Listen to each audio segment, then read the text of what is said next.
Hey everyone, tonight we're not sailing the high seas, but drifting slowly into one of the most quietly terrifying centuries in human history, the 1300s, a time when Europe basically lived inside one long, unlucky shrug from the universe. Before knights were noble, before peasants became Renaissance peasants, there was a century that looked at humanity and said, "Let's see how many layers of misery we can stack before something cracks." Not dramatic misery like dragon raids or flaming catapults, no. This was the slow, damp kind that seeps under a doorframe and settles in the bones. Weather went weird. Harvests failed. Kings threw tantrums that turned into wars, and nature itself seemed to be filing a complaint against human civilization. So before we curl up beside this historical campfire of doom, take a second to like the video and subscribe, but only if you actually enjoy this gentle descent into mildly depressing bedtime history. Drop a comment telling me where you're watching from and what time it is for you. If you're here for sleep, you're probably lying in the dark, wondering why the world feels unpredictable. Congratulations. You and medieval Europe already have something in common. Now go ahead and dim the lights. Maybe crack a window for a little background thunder if you've got a storm outside. And tuck yourself in like a 14th century peasant hiding from absolutely everything. Because tonight isn't about swashbuckling or heroes. It's about ordinary lives quietly bending under the weight of extraordinary circumstances. The 14th century wasn't a single disaster. It was disaster as a lifestyle. First came the weather, crops drowning one year and dying of thirst the next. Then came famine, tightening its grip like a hand around the throat of a continent. Wars piled up like dishes no one wanted to wash. And somewhere in the east, inside the body of a rat that did not know it was about to become historically significant, the next catastrophe was already twitching awake. If you ever imagined the Middle Ages as colorful tournaments and gallant knights trotting across flower-dotted fields, this will be a very different kind of bedtime story. This is the sound of a world creaking at the seams, not collapsing yet, but preparing to. And all the people living through it didn't realize they were inside a storm until the lightning was already at their doorstep. So settle in. Take a breath. Let your mind drift back 7 centuries to a continent under 2 skies, one choked with storms, the other shimmering with heat, waiting for the moment everything would tip. And as we move through this story slowly, piece by piece, you'll see how an entire age unraveled not with a bang, but with a long, exhausted sigh. All right, let's step into the century where fate, weather, and disease all decided to coordinate their schedules. Welcome to the 14th century, history's slow-motion avalanche. Chapter 1. The Continent Under 2 Skies. If you were to unfold a map of Europe in the 14th century, it would not feel like looking at a continent, so much as peering into a pressure chamber sealed by fate. Imagine the parchment stretching wide across a wooden table, its edges curled with age. To the west and north, low clouds gather, heavy and metallic, the kind that sit on the shoulders of cities like a warning. The sky sags inward like a hallway before a storm breaks. Below it, kingdoms once confident in their lineage, England, France, Aragon, the Holy Roman Empire, stand unaware that the weight above them is not simply weather, but the first quiet hints of collapse. The year is not yet shaped by catastrophe, but catastrophe is already shaping the year. Now, let the eye drift south and east across the continent. Where the clouds thin, another threat takes form, not wet, but burning. Dry winds swirl across pastures and farmland that have forgotten the softness of spring. In Sicily, crops strain for water. In northern Italy, the rivers have grown impatient and erratic, flooding one year and vanishing the next. Trade cities breathe feverishly, carrying whispers of new illnesses from faraway caravans. The map here is not shrouded by darkness, but by heat. An invisible fire curling upward from the soil itself. Two halves of the same continent, two different skies, yet neither part is safe. Europe at this moment looks deceptively still. Feudal lords carry out their rituals of inheritance and allegiance. Monks copy illuminated manuscripts in candle-lit cloisters. And peasants till fields out of habit and hope more than certainty. But underneath that rhythm, the natural world is quietly reorganizing its loyalties. Grain rots where it should ripen. Pastures are soaked one season, starved the next. Storms drift farther inland than memory can account for. The familiar structure of life still stands, but like a house whose wooden beams have already begun to soften, it is one ordinary day away from revealing its true fragility. The people living here cannot see the convergence yet. They feel only discomfort, not doom. A grain shortage here, a hungry winter there. A price rising, a harvest shrinking. To them, disasters arrive one at a time. To us, watching from above, the pattern is visible. A giant wheel turning, slowly but unavoidably, toward crisis. Along the spine of Europe, the Alps and the Carpathians, lightning flickers, as if nature is drawing a glowing border between storms and flame. It is the line where weather turns from drowning to burning, where frost-laced winds collide with air that still remembers older, warmer centuries.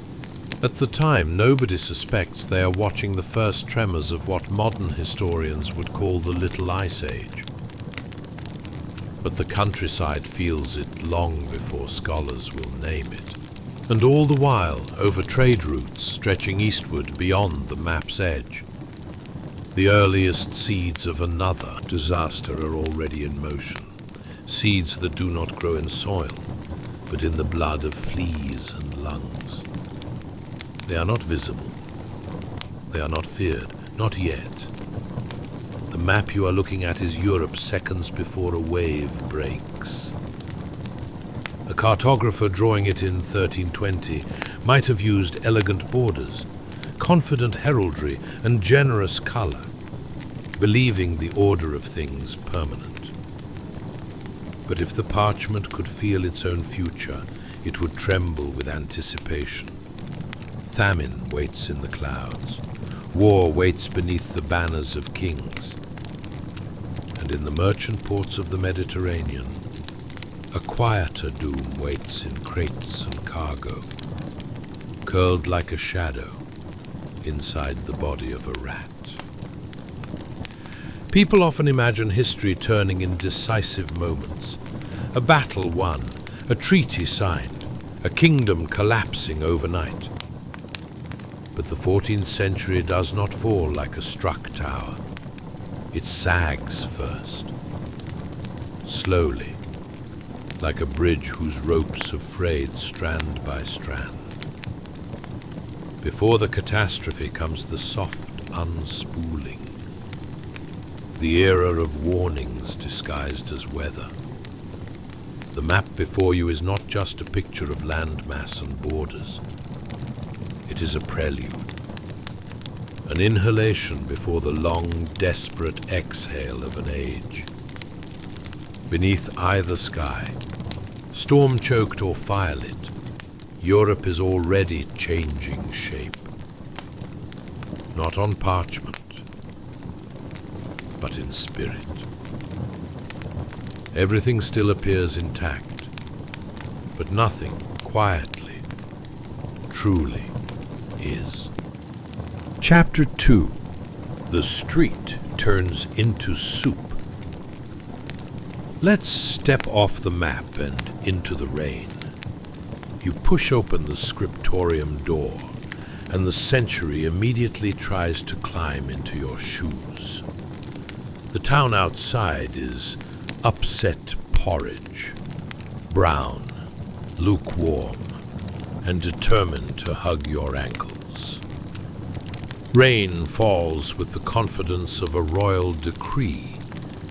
It doesn't patter, it commits. It is 1315's favorite hobby and 1316's career. Roof lines drip in synchronized sulk. The sky has chosen a single color, wet pewter, and refuses feedback. You take 3 steps and learn a new verb, to squelch, meaning to move forward while reconsidering all your past choices. Your patterns, those wooden overshoes that promise height and deliver drama, skate on a generous layer of mud the consistency of enthusiastic stew. A cart lurches by, its wheels writing calligraphy in the street, each letter spelling no. Somewhere nearby, a goose swears at the weather, loudly and with personal detail. It's time for breakfast. Bad idea.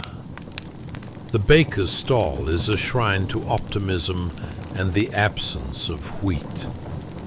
You join a queue of damp citizens whose cloaks smell like wet sheep, because, delightfully, they are.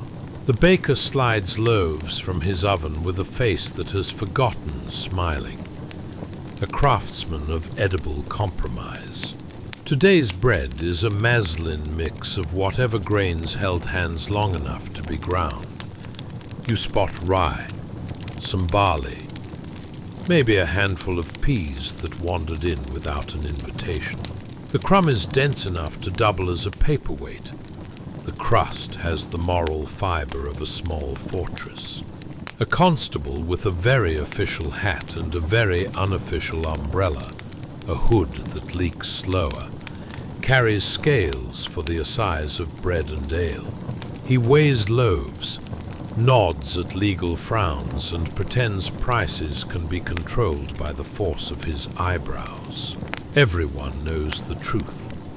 When fields drown, arithmetic drowns too. You trade a coin for a loaf and your ration of superstition. You tell yourself it tastes earthy instead of precarious. It's like calling your apartment cozy when your bed is also your chair and your table. Let's talk about rain as a lifestyle. The Little Ice Age has quietly swapped out your summers for shorter, colder editions. Rains arrive early, stay late, and take double portions. Fields outside town lose arguments to puddles. Seed rots in the ground like a bad rumor. Rye soldiers on, but invites unwelcome extras when the season runs too wet. Little fungal party crashers that make the bread feel funny in the head. You take small bites and large prayers. Cattle catch murren and bow out from history in rows. Cowsheds turn into long goodbyes.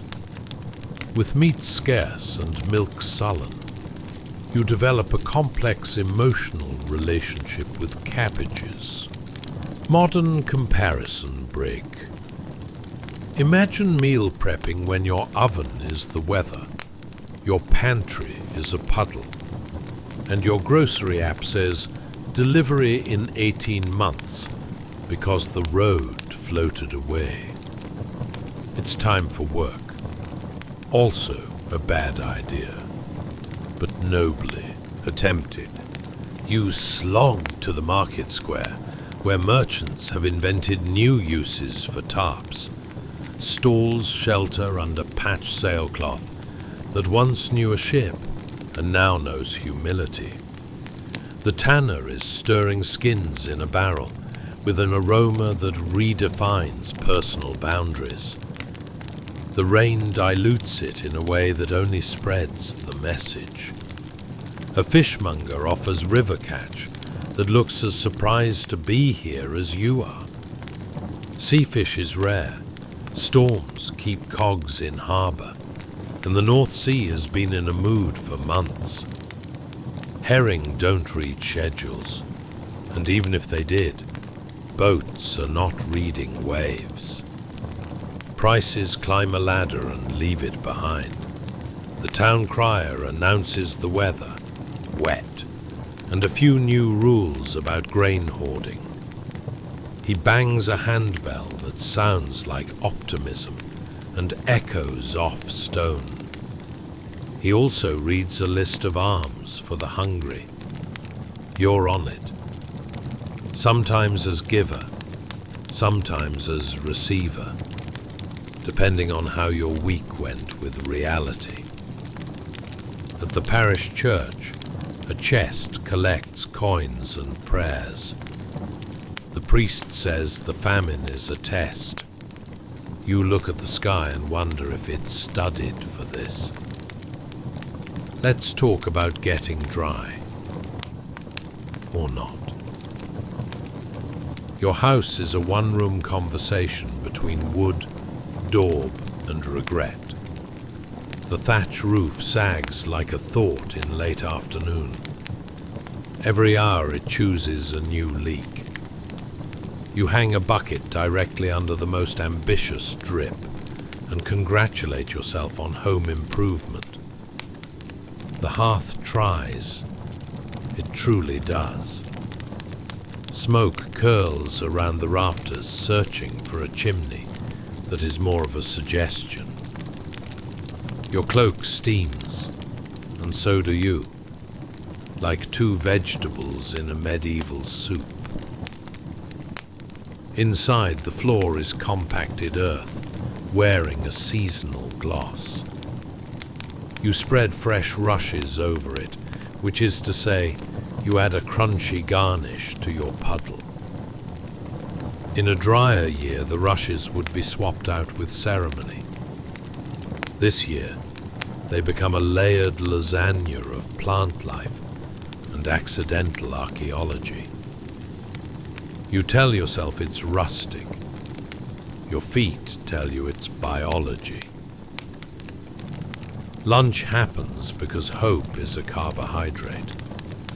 You boil a pot of pottage, the universal medieval answer to everything. Today's edition: peas that never learned to surrender, onions if you bartered correctly, and a heroic clutch of nettles you gathered with the kind of careful bravery usually reserved for major life decisions. The flavor is green, like someone described a salad to the water, and it took notes. You thicken it with yesterday's stale bread cut into coins, because your currency now includes soup. Modern comparison break. It's like making a smoothie in a rain barrel, while your blender keeps filing complaints with HR. Outside, the town walls drip. The moat has become an enthusiastic soup that nobody ordered. A pair of mercenaries on leave from whichever border is currently complicated clatter through the gate, their boots taking home more mud than memory. Even the bell in the church tower rings with a damp sound, as if the clapper is wearing mittens. Hunger sharpens everything. The Guildhall debates.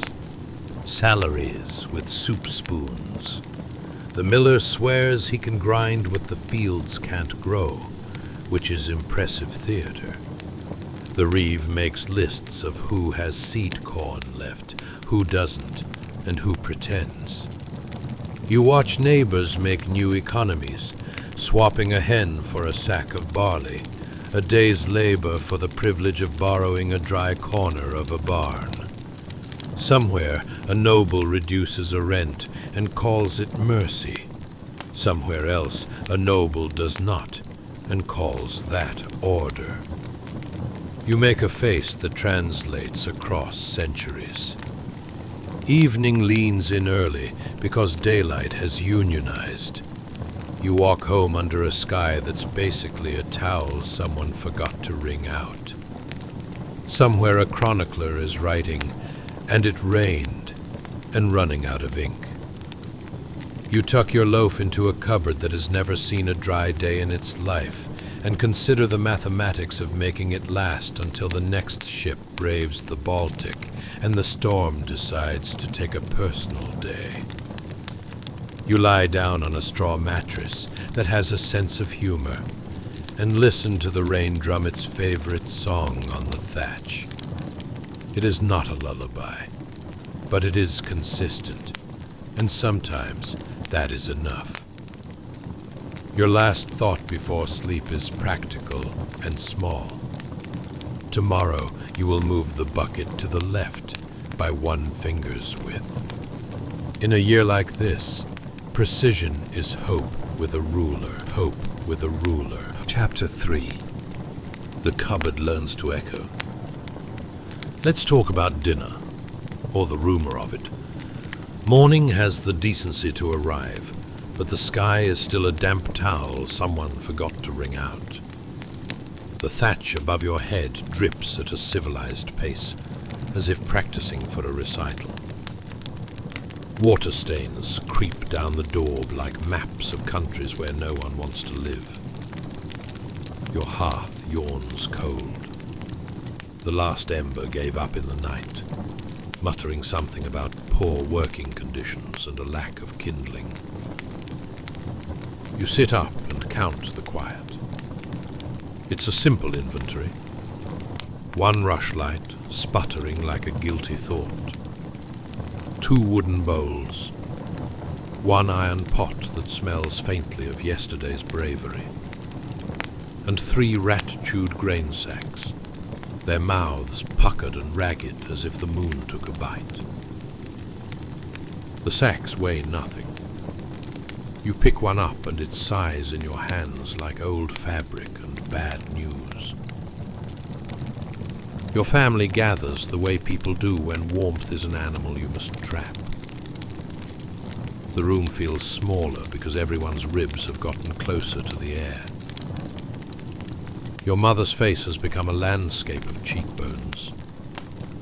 The little one peers into the pot as if it might produce optimism if observed hard enough.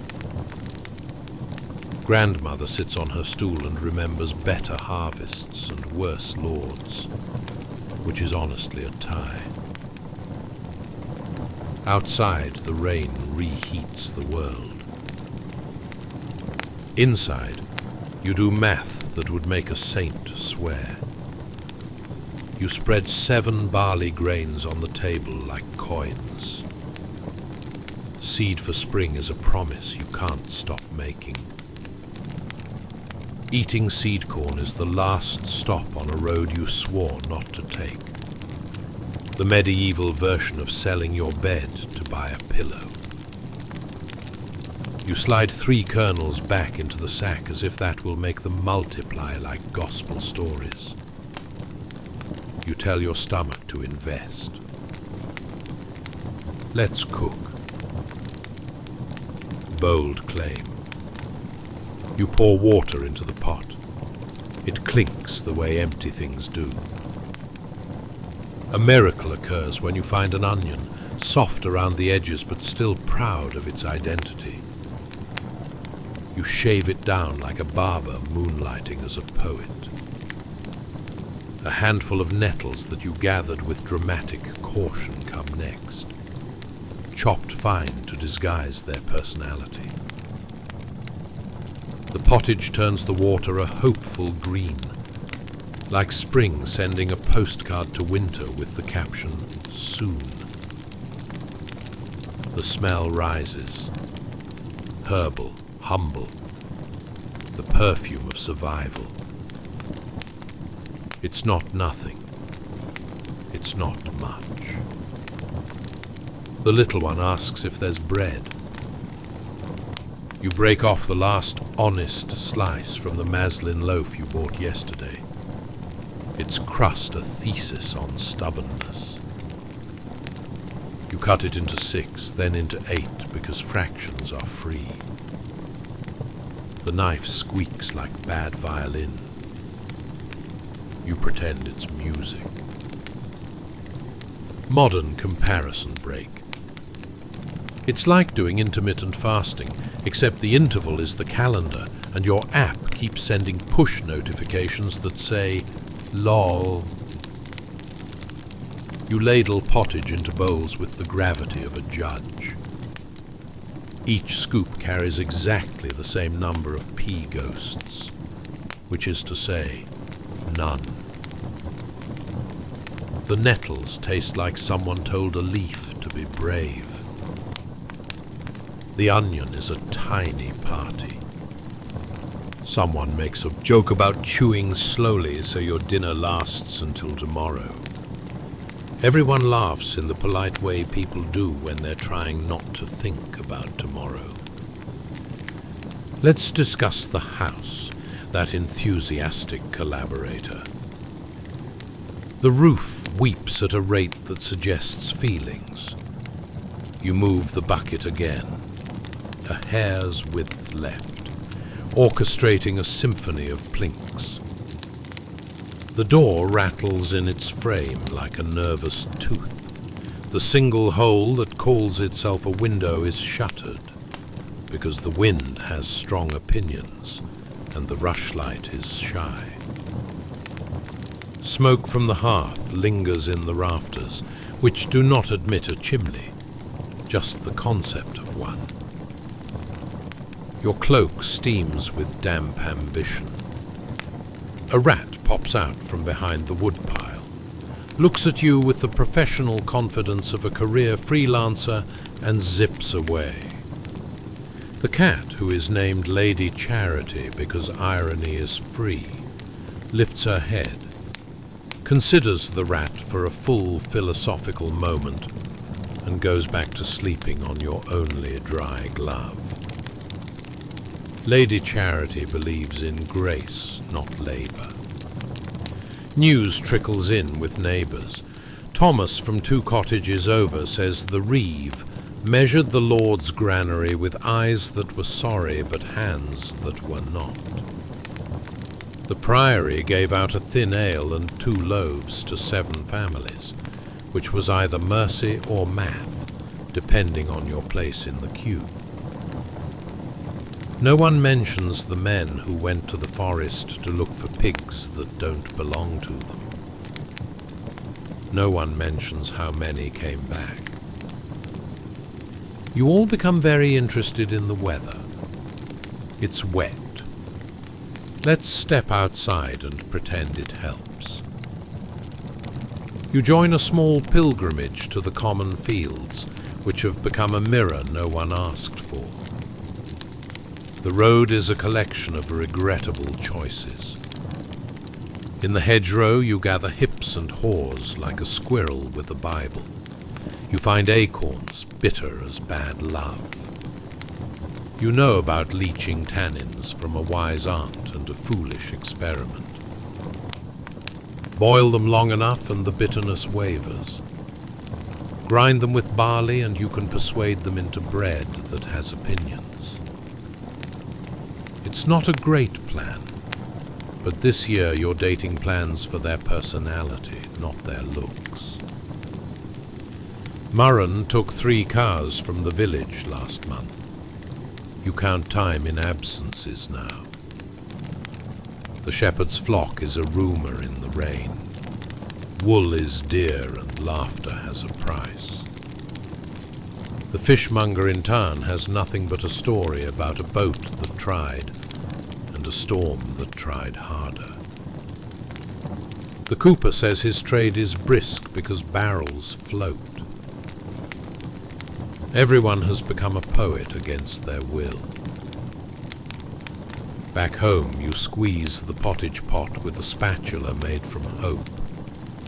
You scrape the cling into bowls, a technique taught by mothers since bread learned to be bread. The little one asks if tomorrow is bigger than today. You say yes with the confidence of a parent and the accuracy of a weather vane. Modern comparison break. Imagine your meal plan is an Excel sheet with exactly one cell that says water. You merge cells and call it soup. Night arrives early and sits on your shoulders. You bank the fire under a cautious lid of ash, the medieval equivalent of putting your phone on airplane mode. Pretend off, not really. The rushlight burns down into a stubby confession. You lie on straw that has known many conversations and at least 3 summers. It pokes your back with good intentions. You think about spring like a person memorizing a story. In your mind, the plowshare slices the earth, not mud. The seed falls into warmth, not a puddle. The sun remembers how to be generous. You see bread, round and real. You see a day when the bucket can go live in the shed, and the roof only has one job: roof. Your last act before sleep is to tie the grain sacks tighter, knot within knot, as if string can argue with hunger. You place them high, away from rat teeth and low spirits. It feels ceremonial. It feels like theft from despair. Tonight's menu ends simply. Hot water with ideas. You sip it, close your eyes, and discover that even famine has a lullaby. Rain on thatch, a cat snoring rebellion, and a house that leaks just enough to prove it's still here. Chapter 4. The Fields Learn to Drown. Let's get some perspective. Imagine rising up above your cottage, the way a crow does when it's late for work. The roof shrinks to a damp punctuation mark. The lane untwists into a brown ribbon. And then the world widens, a quilt of long strips stitched into the open fields. Ridge and furrow, neat as combed hair. Except the comb was a storm, and the hair is now a bog. From up here, Northern Europe looks like someone set their cereal bowl down and forgot it for a week. Every strip glistens. Furrows have become trenches of standing water, calm as a held breath. The ridges, meant to shed rain, now sulk under it. Crops didn't so much fail as choose to return to the water from whence all life once came. It's philosophical, in a catastrophic sort of way. You descend until your feet find the path that used to be a path. Mud lifts your shoes like a clingy admirer. The first step gives you a cool handshake through the sole. The second step registers deeper, a gentle argument between you and gravity. By the third, you understand why the cartwheels quit.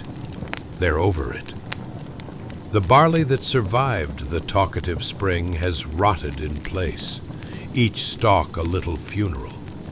Wheat heads, so carefully counted in your hopes, lie bloated and sullen, a banquet for mold with exclusive seating and a strict dress code, only gray. Oats, usually the reliable understudy, threw up their hands when the third month of rain showed up uninvited. Rye tried to pretend it liked the wet, and then remembered it didn't. Even peas, the optimists of the field, have become rumor and mush. Modern comparison break. It's like investing your retirement in a new startup called Sunshine, and then discovering the CEO is rain. You can hear the fields. Not the wind, there isn't one.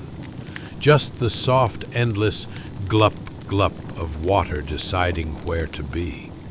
A gull circles inland because even the coast has had enough. At the edge of the strips, the stooks that never were lean into each other, imaginary shadows on a cloudy day.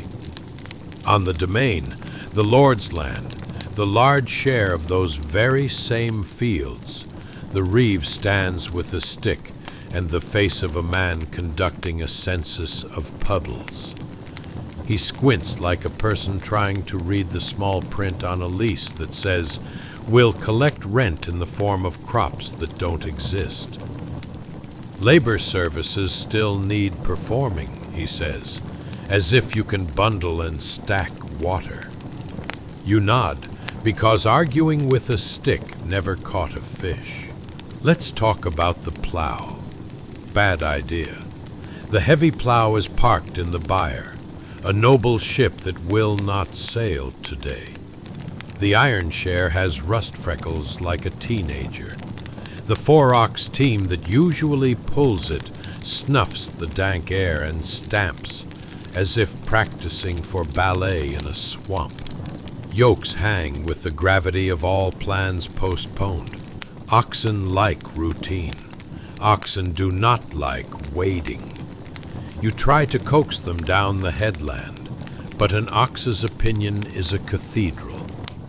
From above, ridge and furrow was geometry. Down here, it's a labyrinth of cold ankles. You cut open soil and find not soil, but soup. Seeds offered in good faith have swollen to regrets.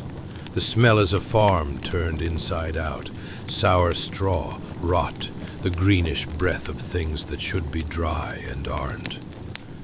You stand on the raised strip, which is now just a slightly more ambitious puddle, and you count what the rain stole. You count the hay that never got safely stacked in the rick before the skies began their performance piece titled, "What If We Didn't Stop?" Without hay, the cattle eat thin and then get murrin, a catch-all word for everything that takes them while you're looking. A village loses 3 cows, and you feel it in the marrow of the year. Calves were promises, now they're footnotes. The price of grain has climbed a ladder with no top. Last market day, a bushel cost the sort of money you only see when someone dies and leaves you a spoon. People start stretching bread with things that never asked to be bread. Peas, beans, acorns leached into submission. It's culinary jazz, and the saxophone is complaining. Modern comparison break. Think of standing in your kitchen while your recipe app insists you can substitute anything green for spinach.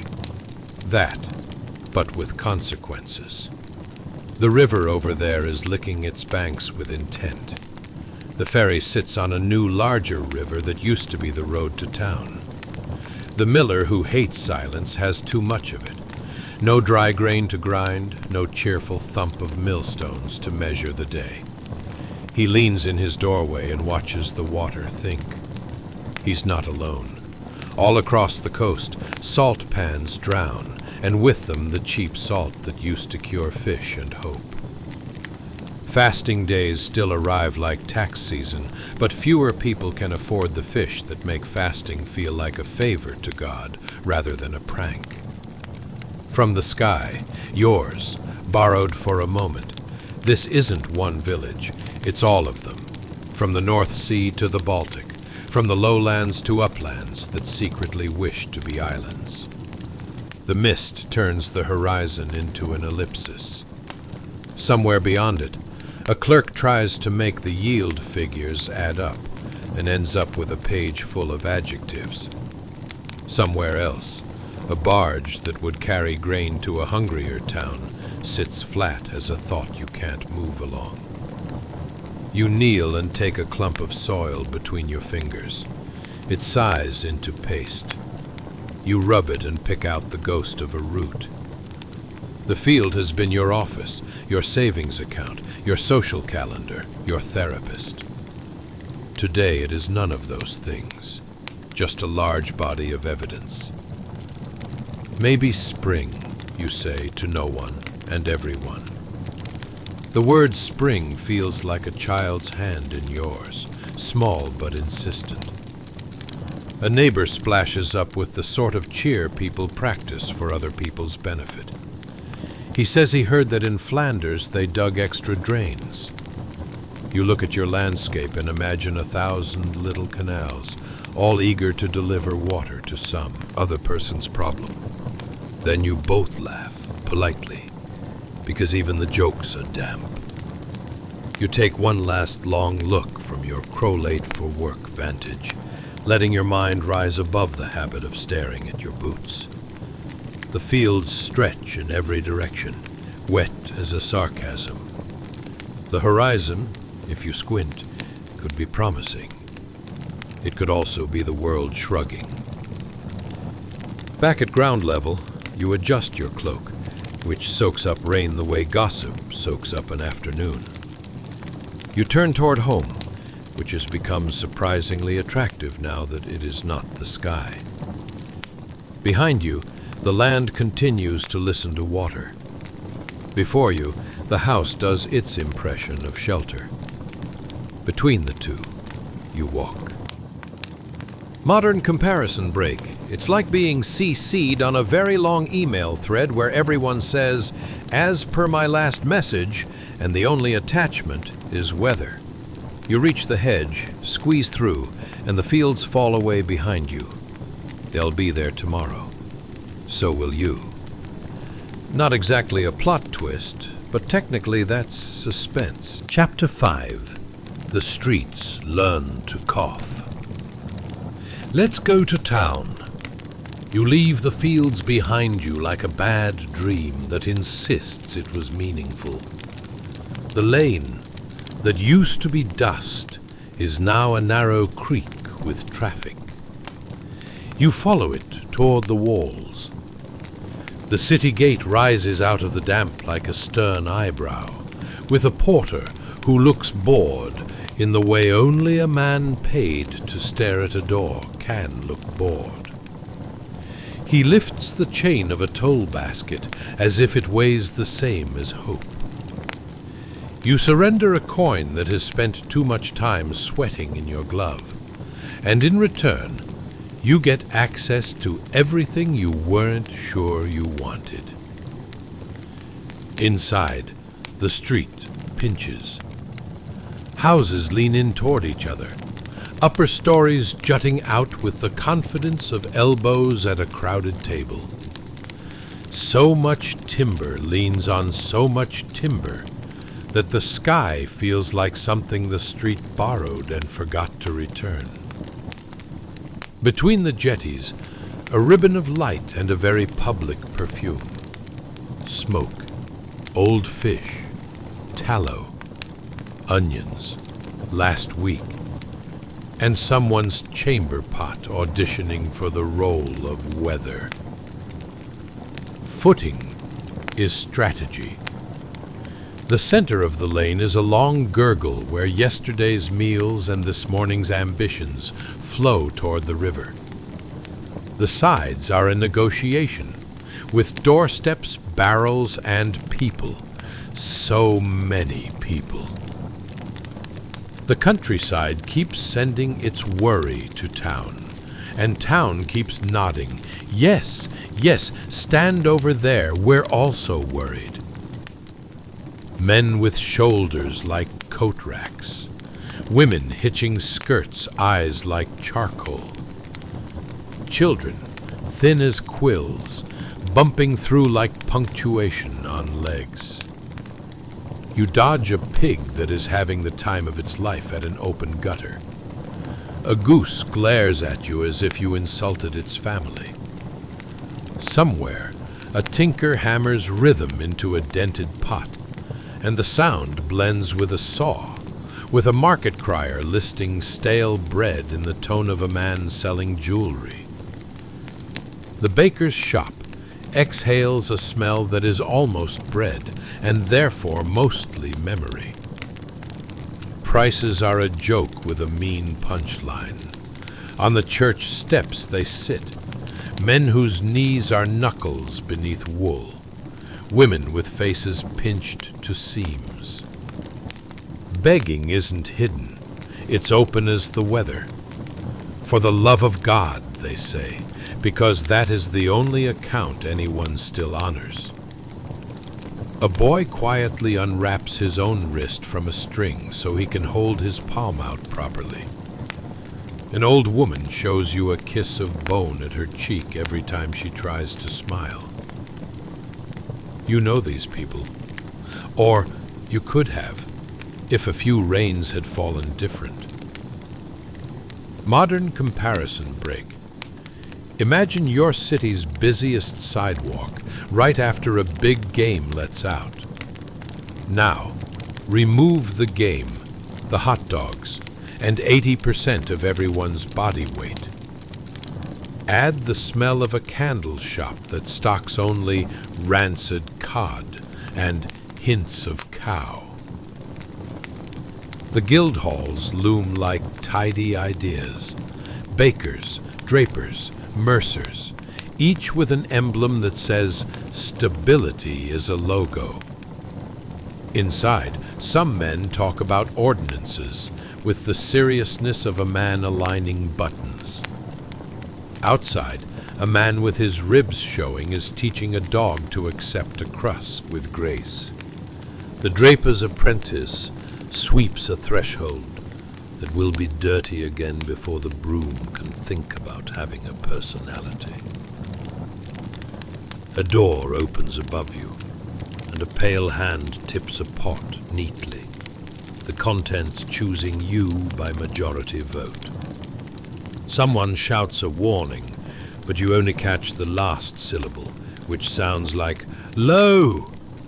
and probably meant you, specifically, move. You step sideways too late, and a small but meaningful amount of city lands on your shoe. You are now one with the civic experience. Ahead, a bell. Not the call to mass, round and reassuring. A small bell, tinny, insistent. A bead on a string of days you wish were shorter. You feel the ripple in the crowd before you see it. People press to the sides with that practiced, unwilling courtesy you recognize from ferries and funerals. The cart comes. 2 wheels, a plank floor, sides that have known weather and not liked it. A man walks beside it, his hand on the shaft, his face that careful blank people wear when they already used up their expressions for the day. On the cart are shapes. They are wrapped, because someone loved them, even if it was only the person who cut and folded the coarse linen. A sprig of rosemary, brave and entirely outmatched, trembles on a knot. The bell rings again. Somewhere under the linen, a foot is where a foot should not be, and a heel's curve catches the light like the memory of a dance. The cart passes the parish boundary, and the priest comes out with a book that is more thumb than page by now. His Latin is soft around the edges, like butter spread too thin. He says the words because someone has to. A clerk stands with a charcoal stick and doesn't write anything, because there is nothing to write that would make sense. The names, the ages, the number of times a city can empty and still be called a city. You watch people watch the cart. Some cross themselves with the speed of a man swatting a fly. Others do it slowly, like winding a clock that no longer keeps time. A few look away, the way you look away from a well when you know there is nothing at the bottom except an echo. You move again because the street insists. A fishmonger lifts a half barrel, and the river of melt and gut renews itself. A friar walks by, his rope belt whispering against cloth, his basket filled with bread that someone will call charity, and someone else will call survival.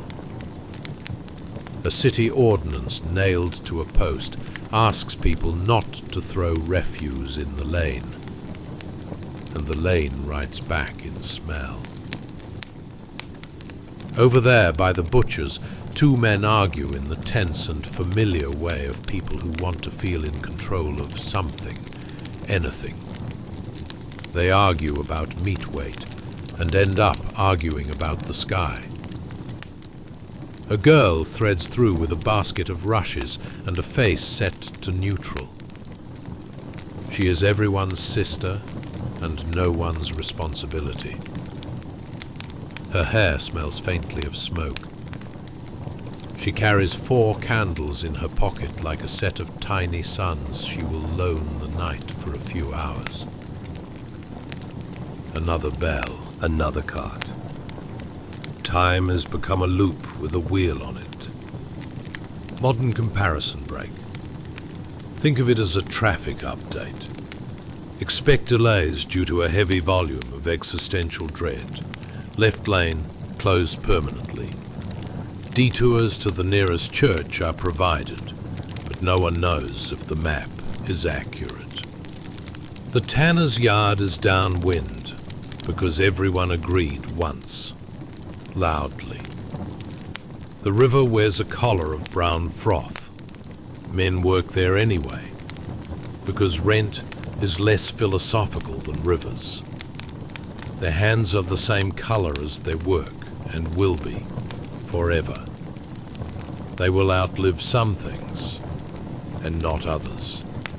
The dye house coughs a blue into the air that looks beautiful and tastes like regret. By the bridge, a woman sells pins. The pins glint like tiny sermons about order. You buy 2, because there are very few problems you can pin. But it's something. You tuck one in your sleeve and feel better, simply because it makes the sleeve behave. It is a small victory in a town that feeds on large defeats. A boy with a clacker moves past, the wooden tongues snapping like a tired stork. He keeps people away from someone not on the cart yet. You step aside because you're polite, and because you're a mammal that understands the shape of danger, even when it is dressed in wool.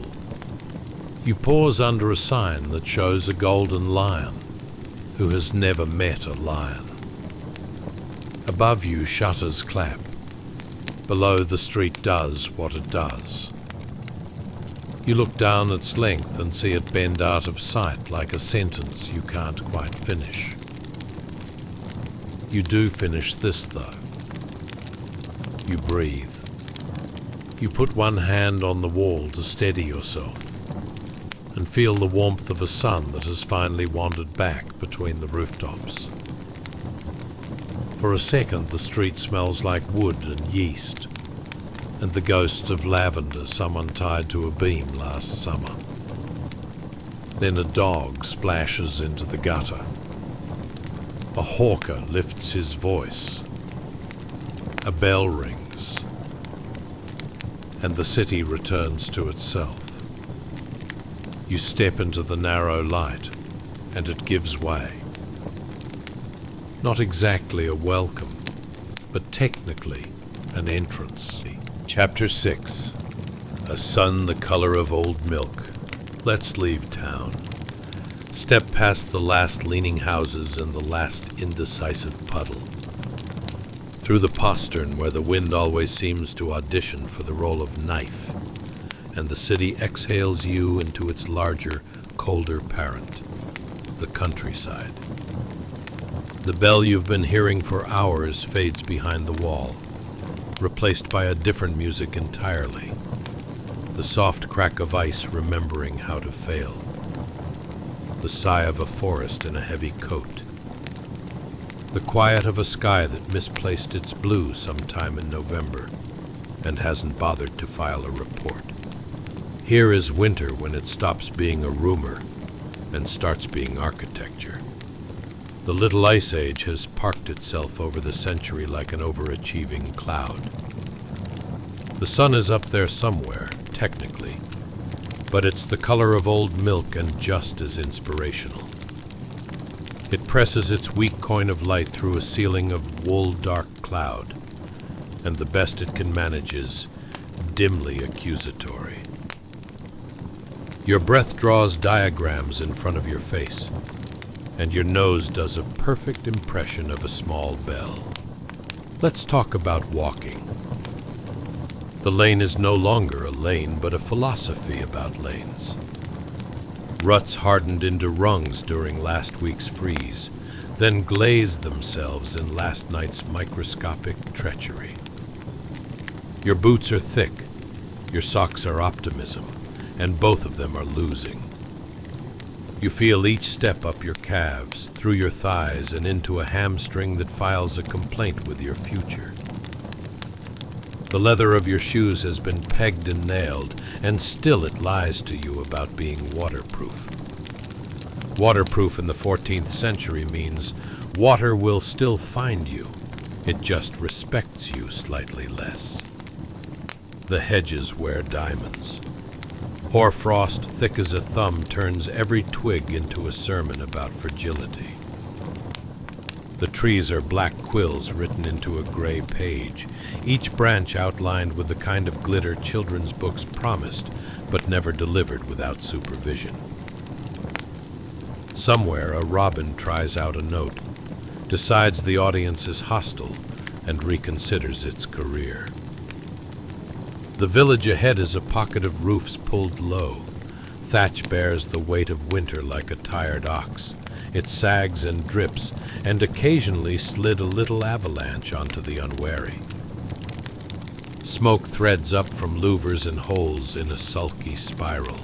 Then the wind catches it and writes your name in cough. Chimneys exist here and there, in places where money has learned to climb a wall. But most rooms still feed their smoke to the rafters, because the rafters asked for a personality. You step into a house because you know the rule. In this cold, fire is not a luxury. It's your employer. The door mutters on its hinges, and the air shifts from knife to soup, but only by a letter. The hearth is a square of stubborn orange with opinions. Someone has coaxed peat to smolder beside last year's wood, and a log hisses out its watery secrets. The heat is real if you are a shin. The rest of you learns to be patient. Breakfast is an idea. A pot hangs over the coals and has made something ambitious out of oats, cabbage, and the memory of a bone. You stir, and the spoon stands up on its own, either out of enthusiasm or just because it is frozen there a little. You eat anyway, because your options are this or a handful of air.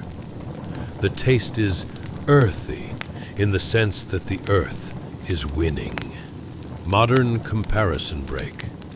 Think of the coldest office you've ever worked in because the thermostat is guarded by a man in a fleece who believes in character building. Now remove the thermostat, the fleece, and the concept of HR. Add a draft so committed it should be paying rent. Let's talk about livestock. They're indoors, technically. The cow's breath is a warm ghost in the pen at the far end. The pig has turned straw into an art installation titled Entropy. There are reasons people keep animals close in winter: warmth and survival, and the fact that to walk to the byre at midnight in this weather is to flirt with becoming rural sculpture. Hay is low because the summer was unhelpful and the autumn was worse. Everyone remembers 1315, like a story their uncle won't stop telling. Rain that performed a one-man show for months, hayfields that turned to soup, and cattle that learned hunger as a new language. This winter isn't that exactly, but you keep the lesson folded very small in your chest. There are years when the world forgets how to feed you. You step back outside because daylight is too precious to use on interior complaints. Wind hits you in the face with a small apology and a bigger insult. The mill pond has a lid. The miller has become a philosopher overnight, stroking his beard at a wheel that cannot turn, calculating grain he cannot grind, and the cleverness of a stream that decided to be decorative rather than useful. The villagers test the ice with an elder's stick and footsteps measured in skepticism. If it holds, they will drag sledges across it with the grace of people who have practiced a lot of ungraceful things. Let's talk about clothes. You wear layers like a decision. Linen against the skin because that's the rule your grandmother taught you. Wool over wool, a hood that tries to be a cave, and mittens that are a negotiation between dexterity and dignity. Your cloak smells faintly of sheep because it contains the opinions of a sheep. It keeps out wind roughly the way a poem keeps out wolves. It doesn't really, but your mood is improved. Your face is a map of choices. Scarf up, see less, feel less. Scarf down, look brave, regret everything. Your eyelashes collect frost and clap together tenderly every time you blink. Your ears become theory. Your cheeks are auditioning to be pottery. Modern comparison break. Ever tried to open your phone with gloves on while the wind is filing your teeth and the sky is doing grayscale? That, but your phone is a flint, your notifications are crows, and your data plan is, please let the fire catch. By the forest. Edge. Wood gatherers work like saints of small increments. The Lord's men count bundles because trees are not, as it turns out, free. You scavenge deadwood with the careful speed of someone who has learned that fingers are not a renewable resource. Every twig you add to your back is a decision not to be cold later. Every twig you fail to add is a future conversation with yourself in the second person. You should have taken the extra branch. Wolves are rumors spoken in a reasonable tone. You don't see them today, but you feel the way the silence leaves space for them anyway. Let's talk about light. Afternoon is a rumor that dies young. You catch it around lunch and it slips away by tea time, except tea is not a thing, and time is a candle. You burn a tallow dip and it smells like an apology wearing a hat. Beeswax exists for people who sign their name with a seal. You make your peace with smoke in your hair and soot on your nose. You pull the shutters tight and listen to the thatch whisper under the snow. I will hold. I will try. I am tired. At night the world presses its ear to your door and hears your heart. The frost paints ferns on the inside of the shutters, and the water in your bucket designs a mirror. The dog sleeps with the family because love is thermal. Somewhere across the village, someone coughs, and the sound travels like a small bird, from eaves to rafters to your thoughts. You pull the blanket higher, count the knots in the plank above you, and imagine a summer where the sun behaves like management again. You sleep, eventually, because your body submits to the contract. Outside, the pale sun fails in slow motion behind the clouds and then stops trying. Inside, the coals bank down to a red that looks like hope if you squint. Tomorrow you will do it again, because that is how people beat centuries, not with epics, but with firewood and soup, and the gentle, stubborn act of staying. Dry punchline to end the day. On the bright side, there are no mosquitoes. You take your victories where they don't buzz. Chapter 7. Snowbound Arithmetic. Let's talk about hunger. It begins as a quiet negotiation.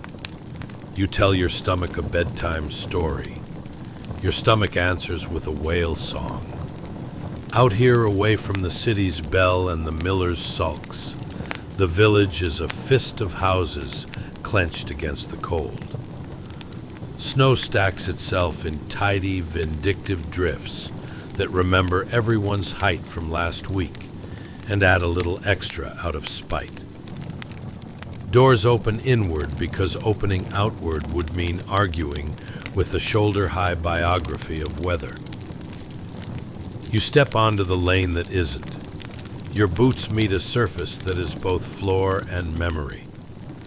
Smoke rises from exactly one roof, thin as thread, as though the chimney itself is embarrassed to be seen working. The rest of the chimneys have nothing to say. The sky has been misplacing the sun on purpose. Light arrives like watered ale, weak, apologetic, and not the point. Let's talk about breakfast, or the theater of it. The pot is there, loyal as a dog you forgot to feed. You lift the lid and steam performs a vanishing act. What's in there could be called pottage if you are feeling poetic and generous.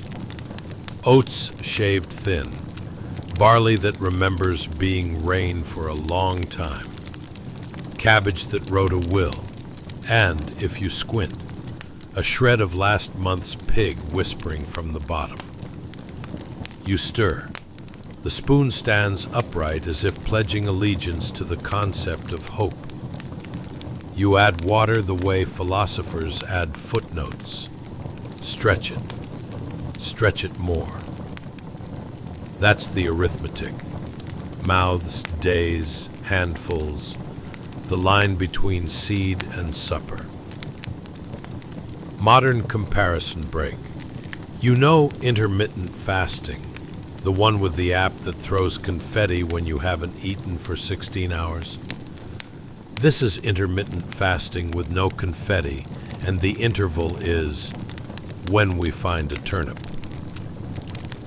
Let's talk about bread when bread is a rumor.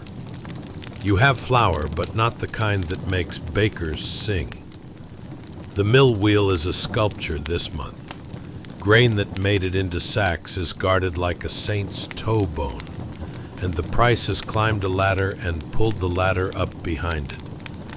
So you cut what flour you have with what the forest permits. Ground acorns soaked to convince the bitterness to go plague someone else. pea flour that tastes like the idea of green, and a scraping of the inner bark from a birch you apologize to before borrowing. The loaf that emerges is bread's distant cousin, the one who shows up at weddings wearing a hat that says functional. It is dense, it is sincere, it requires a strategy and a saw. Modern comparison break. Ever buy that multi-grain stone-hewn artisanal bread that could double as a home gym? This is that bread's personal trainer. Let's talk about choices that aren't choices. There's a quernstone hidden under a patched rug because on paper you're supposed to bring grain to the Lord's mill and pay the fee. On paper you're also supposed to have grain. Paper is adorable that way. So at night, with shutters tight and the candle pleading for mercy, you turn the hand mill slowly, slowly, so the sound doesn't travel to ears that love rules more than neighbors. Your arms learn the alphabet of fatigue. The flour it gives you is coarse and earnest, a bowl of small pebbles pretending to be bread. The cow breathes in the byre, but thinner. Hay is a paragraph you keep rereading until it's just a sentence. You shave the rations for the animals like a barber with stage fright. The pig is already a memory, told in bacon grammar. The chickens contribute their opinions irregularly. You count eggs the way others count silver. Some families have boiled old leather, harness cut into strips, and simmered with ash and sorrow, until it gives up whatever it can. It tastes like a belt made of mistakes, but it is selected calories, siege food without the walls. Let's talk about cold math. Do you eat the seed in the chest now and survive February, or plant it and audition for June? Do you burn the last bundle of sticks tonight and forget your toes, or keep them and boil tomorrow's water for pretending? The priest talks about providence and also quietly opens the alms chest. Peas, a ragged loaf, a blessing that calls you by your first name, because everyone knows everyone. On Sundays he mentions Job, with the tender authority of a man who can count ribs in the front pews. You pray with the fervor of people who have tried everything else. Let's talk about neighbors. You keep a list in your head of who has a cow, who has a spare, who has a grandmother who turned acorns into recipes when Edward was still fighting someone below the fold of the map. You trade a skein of wool for a sack that is 90% hope. Someone's boy learns snares from his uncle on the hill. He sets loops in the hedgerows and comes home with a bird that looks surprised to be dinner. Once a stranger knocked, a woman from 2 valleys over whose feet had learned new definitions of blister.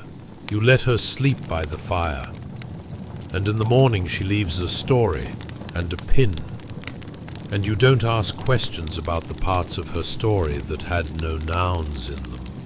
There are rumors, the way there always are.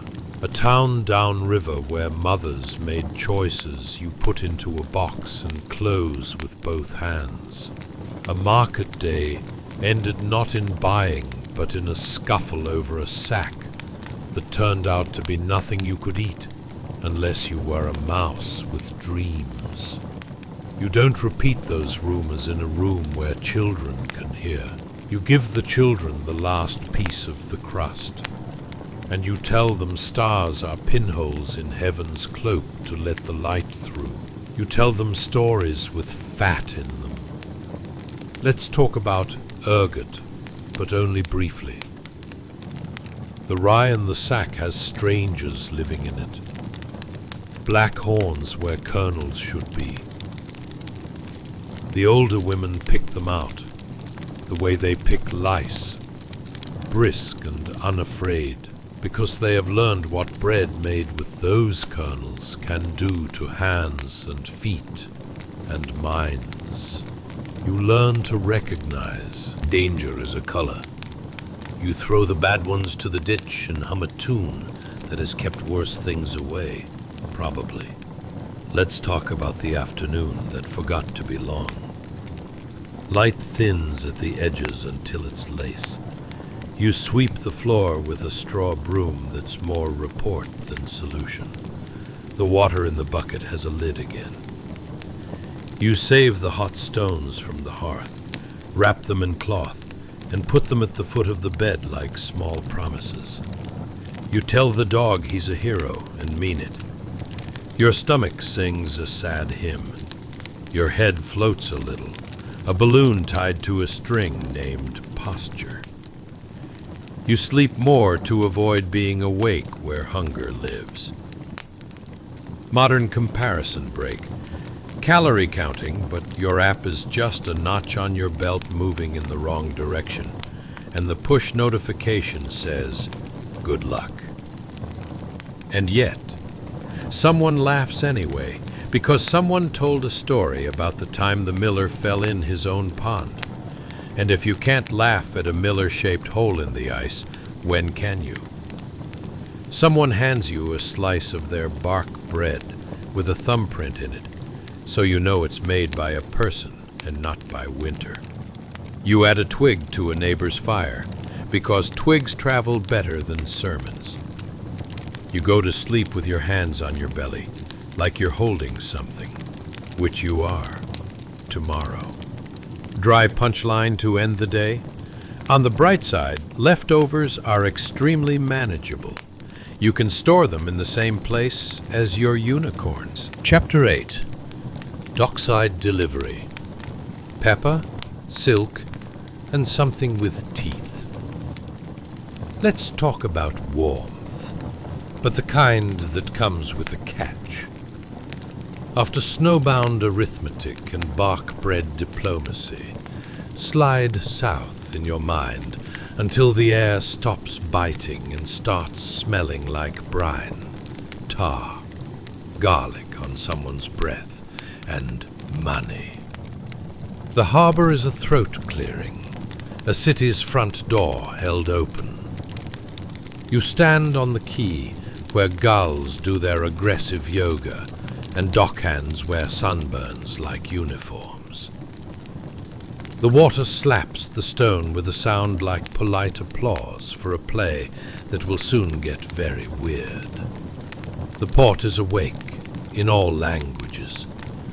You hear Catalan bargaining with Arabic, while Greek laughs into a cup of wine, and the local dialect politely steals everyone's vowels. Bales of wool sprout labels you can't read.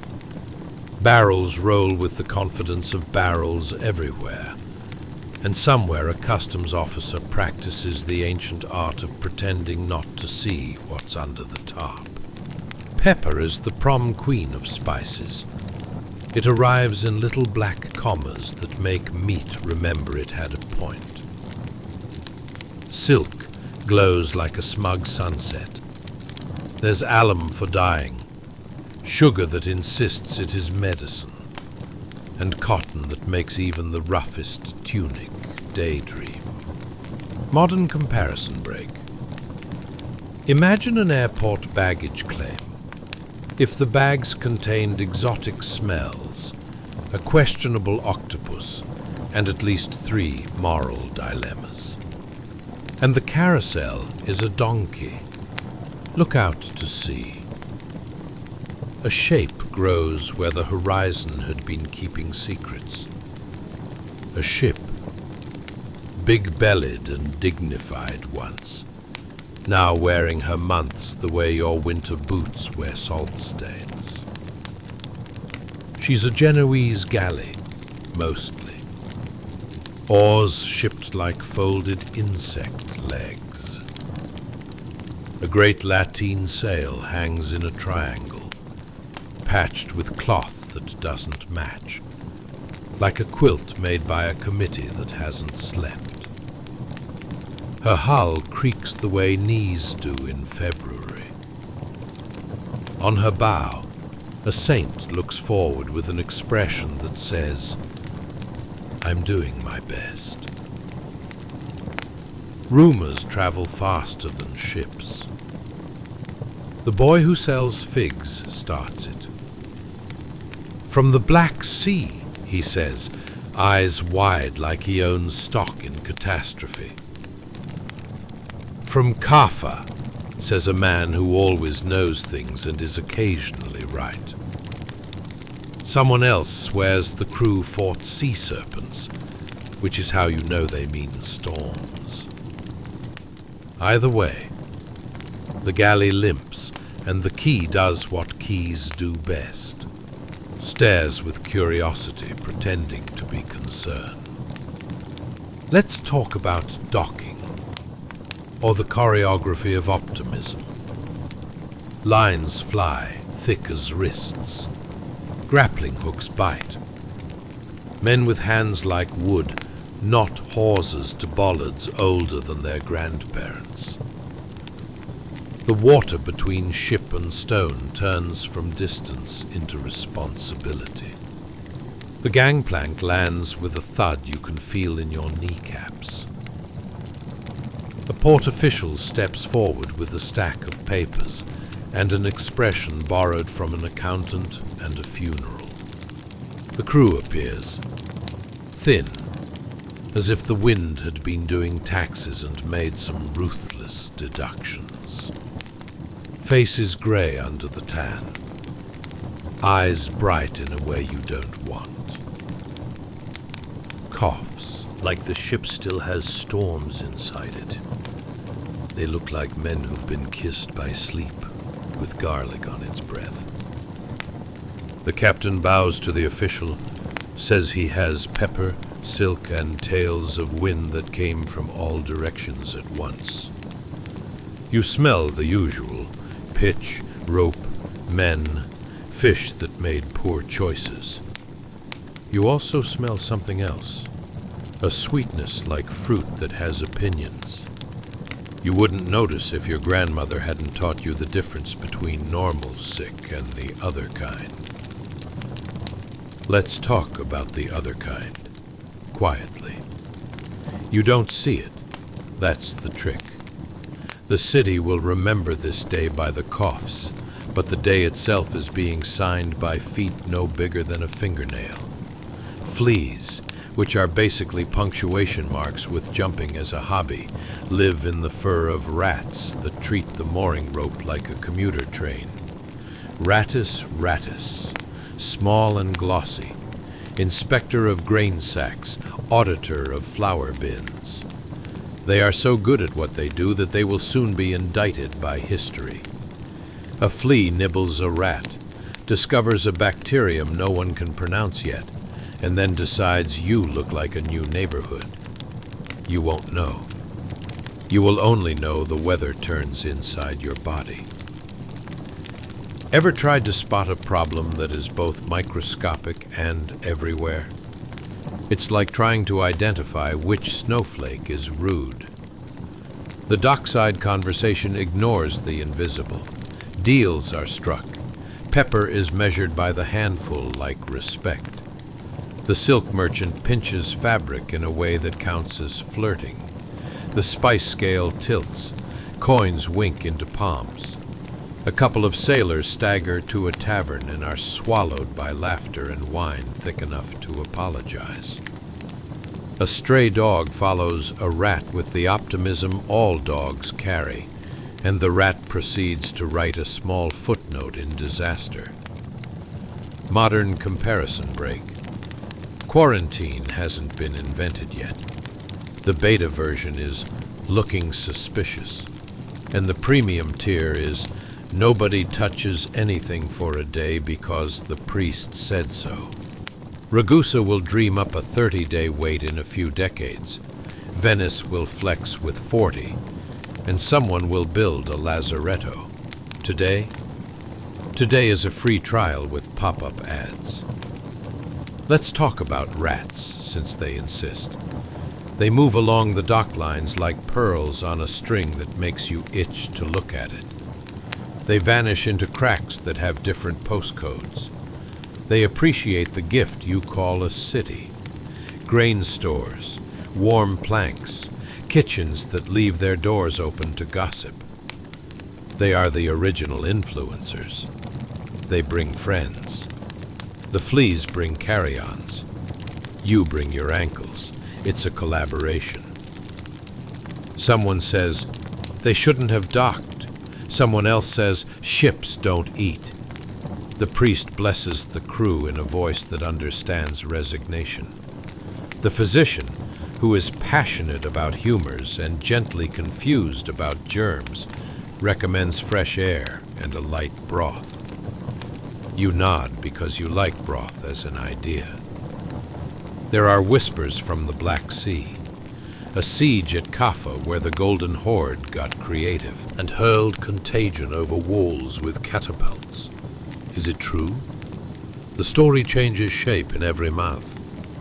You file it under, historians will argue about this for centuries, and return to your job of not licking the railing. Let's talk about what happens tonight. A rat crosses the threshold of a warehouse where someone hid last winter's wages in a sack of barley. A flea takes a leap of faith that should put on a resume. In the tavern, a sailor falls asleep with his head on the table and wakes with a swell under his arm that is not a muscle. He calls it a boil. By morning, it will get a new name from a scribe who enjoys Latin. In 3 days, that name will be a prayer. You go home with a piece of pepper and a story, because that is what the port pays the poor in.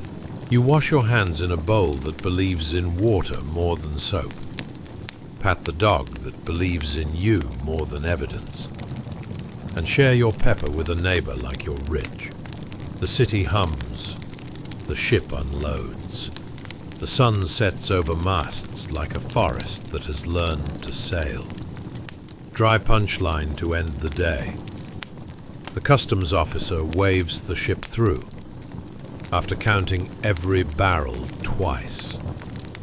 He charges duty on pepper, silk, and alum. He lets the plague in for free. Chapter 9. Alley appointments. The beak that isn't, the smoke that is. Let's talk about doctors. The ship has finished its sighing. The coins have changed hands, and now the city exhales a different kind of breath. Smoke. Juniper, rosemary, damp wood. Anything that burns and smells like a good idea. Fires bloom in braziers at intersections, where the wind turns them into smoky lanterns that paint the sky a tired yellow. It's evening, or maybe the sun just gave up early. Either way, you step into an alley that tastes like a spice cabinet lost a fight with a campfire. The street is quieter than it should be. Doors close a heartbeat faster than usual. A chalk cross appears on a plank like a whisper written down. Lord, have mercy. You hear the roll of a cart somewhere, like a drum you don't want to march to. A bell rings, dull and honest. Then he appears, a figure moving fast, coat flapping with purpose, boots remembering puddles from other days. Leather wraps him from shoulders to shin, oiled dark, the kind of garment that has seen more weather than your calendar. Over his face, Something long and pointed juts out. In the haze, it reads like a beak. Your mind files it under that thing from sensational woodcuts, and then corrects itself, because the year is 1348, and fashion hasn't gotten that theatrical yet. Up close, it's a cone of waxed linen tied over nose and mouth, stuffed with herbs, rue, mint, a brave slice of orange peel if a merchant was generous. It looks like a beak, only because fear makes birds out of shadows. He carries a stick, not a cane exactly, more like a portable boundary. He taps doors with it, nudges people back with it, lifts a pulse with it like the world's gentlest kebab skewer. You follow at a respectful distance, because the respectable distance keeps getting longer these days. Let's talk about miasma, or why the air is on trial. You can't see a bacterium. You can see air. So everyone blames air. Bad air. Night air. Air that has been in a room too long thinking thoughts. The fires are a civic policy, and a prayer, and a deodorant. The doctor breathes his garden through the linen cone, convinced the sweet will bully the sour. He doesn't know about fleas. He does know that rosemary makes him feel like he's standing in a better decision. Modern comparison break. Imagine wearing a salad as PPE and announcing yourself with a polite broom handle. It's like if your yoga instructor went into epidemiology with a strong belief in oregano. He knocks at a door and is admitted. You stand outside, because this is not your story, and also because the smell at the threshold is the kind that curls in your nostrils and takes names. Inside, you hear quiet talking, then more smoke. He comes out carrying a small pouch, an apothecary's nervous system. Dried figs, crushed onions, theriac so old it remembers emperors. He has prescriptions, all of them enthusiastic. Fumigate the room with juniper. Boil water with vinegar and make steam your friend. Apply a poultice that will either help or make you an attractive salad for saints. He moves on. The alley turns left and you turn with it. A woman leans from a window, holding a posy to her face like a private garden. She asks, "Is it safe to bathe?" The doctor shakes his head. Absolutely not. Open pores invite disease, says humoral doctrine, which is like refusing to waterproof a tent because you distrust dryness. He recommends thin broth and patience. She nods and doesn't believe him. But broth is achievable. You pass a shrine tucked into a wall niche. Candles gutter and drip because even wax is tired. Someone has left a little loaf, the size of a fist, and a bit of pepper in a cloth twist, as if bribes work on fate. Let's talk about buboes. Quietly, like you're in a library you don't want to join. You've seen one now. A swell under the arm on a neighbor you know by the song he whistles when he works. The swelling is the color of bad bruises, tender as a confession. He called it a boil. The doctor calls it an indication. He lances it with practiced hands, the stick wedging between patient and the impulse to flinch. He burns the blade clean in a flame that smells like a forest trying its best. The sound is small. The patient bites his lip and remembers every sin he meant to confess. The doctor murmurs Latin the way a fisherman murmurs to nets. Modern comparison break. This is healthcare without a waiting room, without a clipboard, without a copay, unless you count a chicken. It's concierge medicine, if the concierge also sells onions and advice you can smell. Word has traveled ahead of the doctor. A boy runs up, eyes too big, saying his father is hot and then cold and then hot again. The doctor moves faster, the coat a dark wing, the cone beak not a joke anymore but an arrow pointing the way. He cuts through smoke like a message that doesn't want to be read. Let's talk about cities, because they are excellent at everything at once. They are excellent at trade, excellent at gossip, excellent at stacking people on top of grain, on top of cats, on top of hope.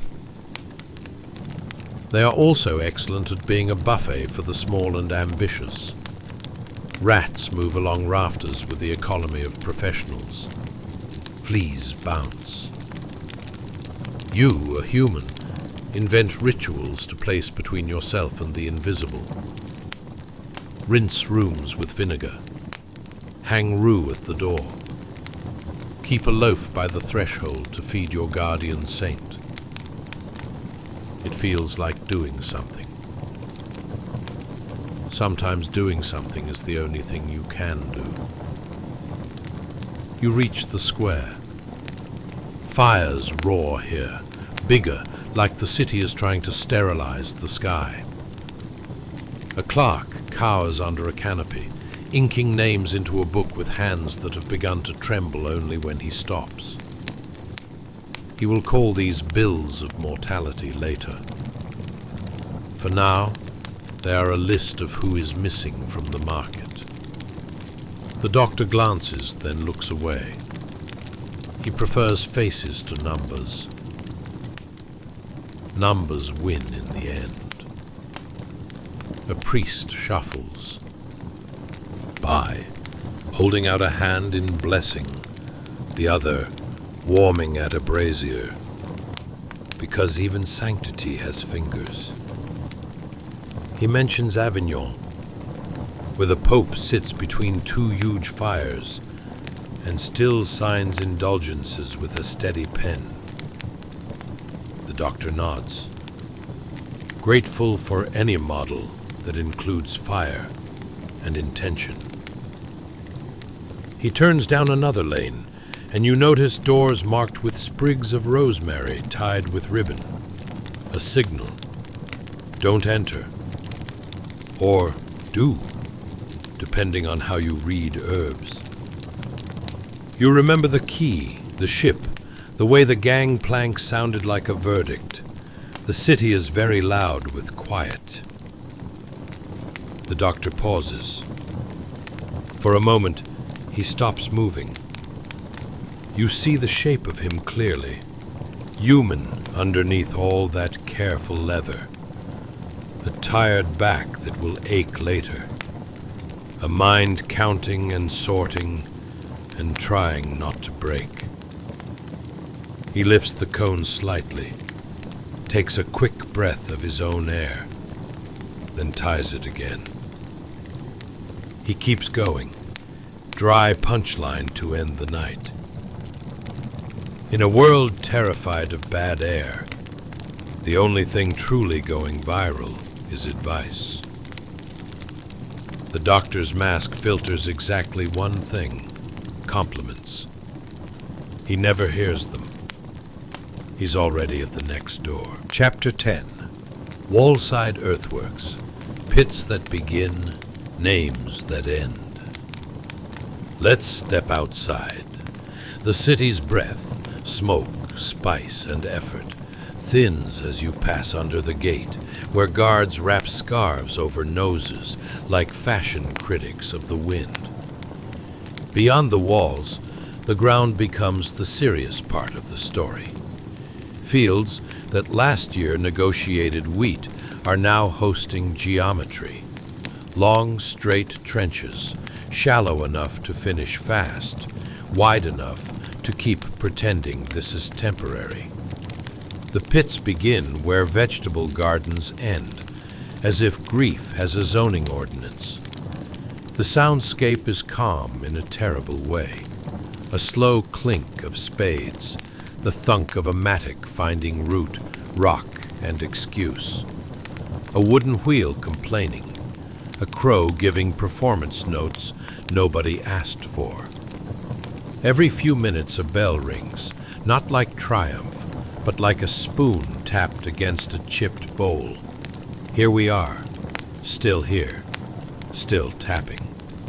You weren't planning to be here, but the road took you, and the cart took the road, and curiosity is a leash that just smiles and walks you. Laborers roll their shoulders and keep a simple rhythm. Dig, lift, toss, repeat until your muscles learn the prayer by heart. They're not professional grave diggers. They are whoever can still stand. Dock workers who remember other cargo. Masons whose building schedule has been canceled by destiny. A shepherd who is good with holes by trade. The foreman's job is to look at dirt and decide which part wants to be air. Let's talk about burial, because the ground has opinions. In ordinary years, the dead go to consecrated ground with time and etiquette. But this is not ordinary. The plague stayed for dinner and invited all its friends, so the city is improvising.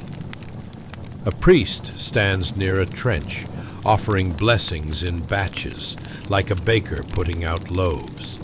His Latin rolls over the field in tired, competent waves. To save steps, someone has hammered a line of stakes to mark where the trench will turn left, as though roads will later care to follow. Bodies arrive wrapped in linen, if there's linen, in cloaks if there's not, or in the mercy of a quickened pace. Some are carried by family, some by hired men who no longer flinch at weight. The cart driver has tied a sprig of rosemary to his harness, like a small green flag of denial. He rings his bell once, because rules are good even when nobody can explain why.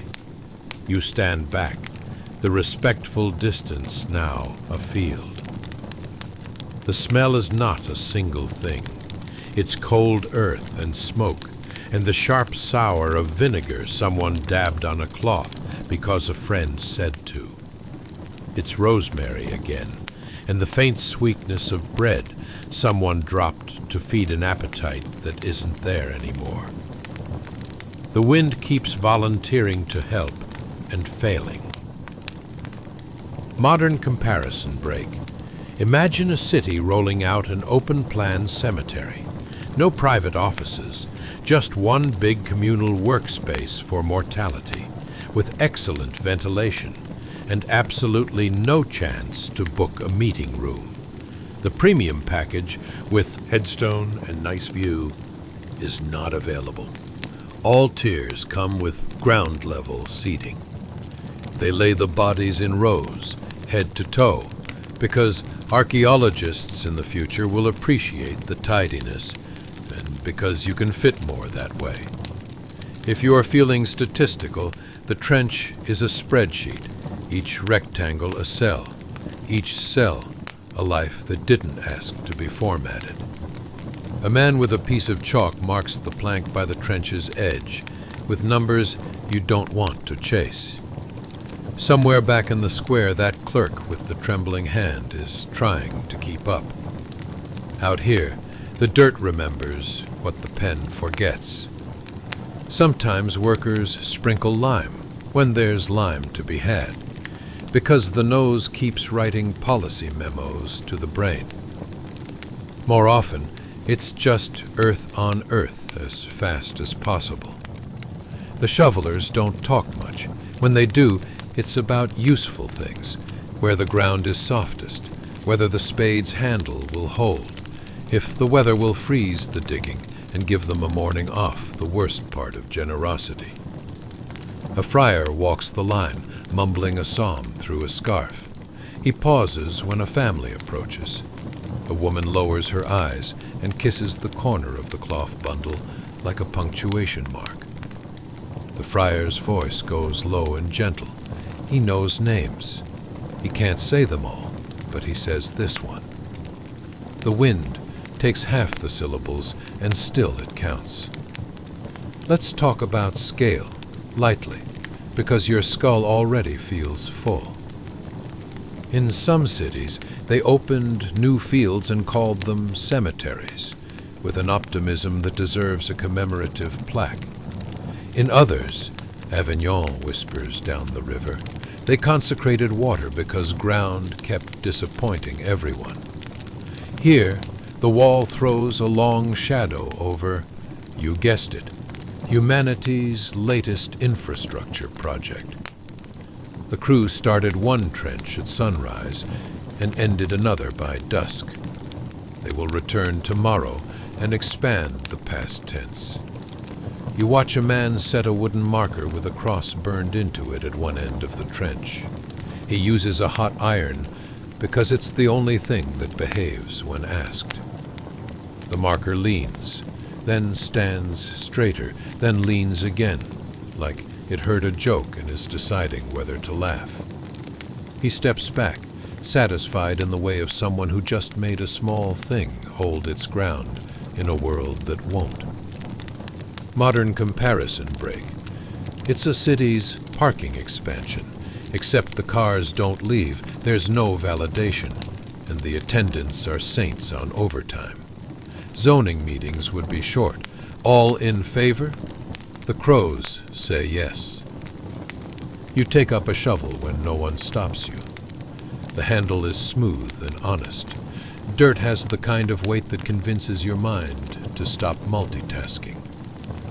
Dig, lift, toss. Your back gives feedback in words your grandmother would not approve of. Sweat slides under your collar, even though the air bites. The rhythm is slow enough to be prayer, steady enough to be sleep's cousin. You find a stone that refuses promotion and persuade it anyway. Time narrows to the size of the spade's blade. Over the wall, a bell clangs again and again. Inside the city, ledger lines are lengthening.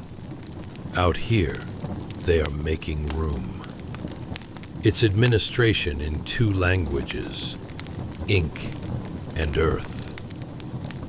The doctor from the alley won't come this far today. His stick is busy coaching courage in darker doorways. But his choices end here, either way. Everyone's choices end here, eventually. That's not bleak. That's clarity. A boy sits on the wall for a moment, legs swinging like childhood is an argument he intends to win. He watches the workers, then hops down and carries a small bucket of water from a barrel to a man with cracked lips. No one applauds. The man drinks and lives 5 minutes better. The boy wipes his nose on his sleeve and decides to be a mason or a sailor or something else entirely on a day when choosing still feels like a sport. By late afternoon, the trench looks like a sentence that understood what it had to say and said it. The men begin to cover the last row the way a mother tucks in a blanket when she doesn't get to stay. The priest gives one more blessing, softer than before, because the voice also has bones that ache. Clouds gather without asking permission. The first wet drop lands on a wooden marker and makes it darker where it hits. You listen. The rain starts slow, like footsteps approaching. dry punchline to close the earthwork. The city is expanding its suburbs, just not the kind the real estate agents had in mind. Move-in dates are immediate. No deposit required. Pets discouraged. Crows exempt. Chapter 11. Village Loom House. A door that forgot to close. Let's get out of the rain. You follow a hedge-lined lane where water threads itself into the ditch like it has a deadline. The earth squelches in that honest way only mud can, and ahead a low-timbered house leans into the weather like it knows the script and has decided to deliver it anyway. The door is a little open, not in a welcoming way, more in a someone meant to return in 5 minutes way. A latch string dangles like a reminder tied to a finger that never came back. You nudge it with 2 fingers. The hinge sighs, the universal sound for "it's been a season." Inside, the air is a museum of recent life. Cold hearth, soot that remembers flames. A log left angled in the grate, ambitious and unburned, hooked on an iron trammel that hangs idle over a pot where something once bubbled and decided not to. The tallow candle on the table has slumped into a small white lake, a wick frozen mid-confession. Dust has been busy, knitting a sweater for everything. Cobwebs swag the beams like modest party decorations installed by very committed spiders. The hall is simple, a trestle table, benches you could be promoted to if you behaved, and the Lord's chair at the dais that does not currently feel like a promotion. A salt cellar sits like a tiny monument to taste, lid askew. A knife is on its side, blade dried to a brown that once was stew. The bowl next to it has a crust of bread that looks like an old argument. Beside it, a leathered jack of ale, half drunk, half evaporated, wholly resigned. A window shutter lets in a ribbon of light, thin as a promise. In that beam, motes stage a slow parade. Rushes on the floor are flattened into a biography you don't want to read too closely. They smell faintly of last summer's river and this winter's fur. A paternoster, wooden beads on a frayed cord, hangs by a peg near the door, as though it stepped out for air and is waiting. Let's talk about silence, because you don't notice it until it shows off. No clack of loom from the side room. No rhythm of mallet from the cooper's bench. No chuckle from the hearth corner, where someone used to mend nets and sing like they meant it. Only the roof's thatch whispering at the rain. The polite patter of drips finding buckets that now miss their cues.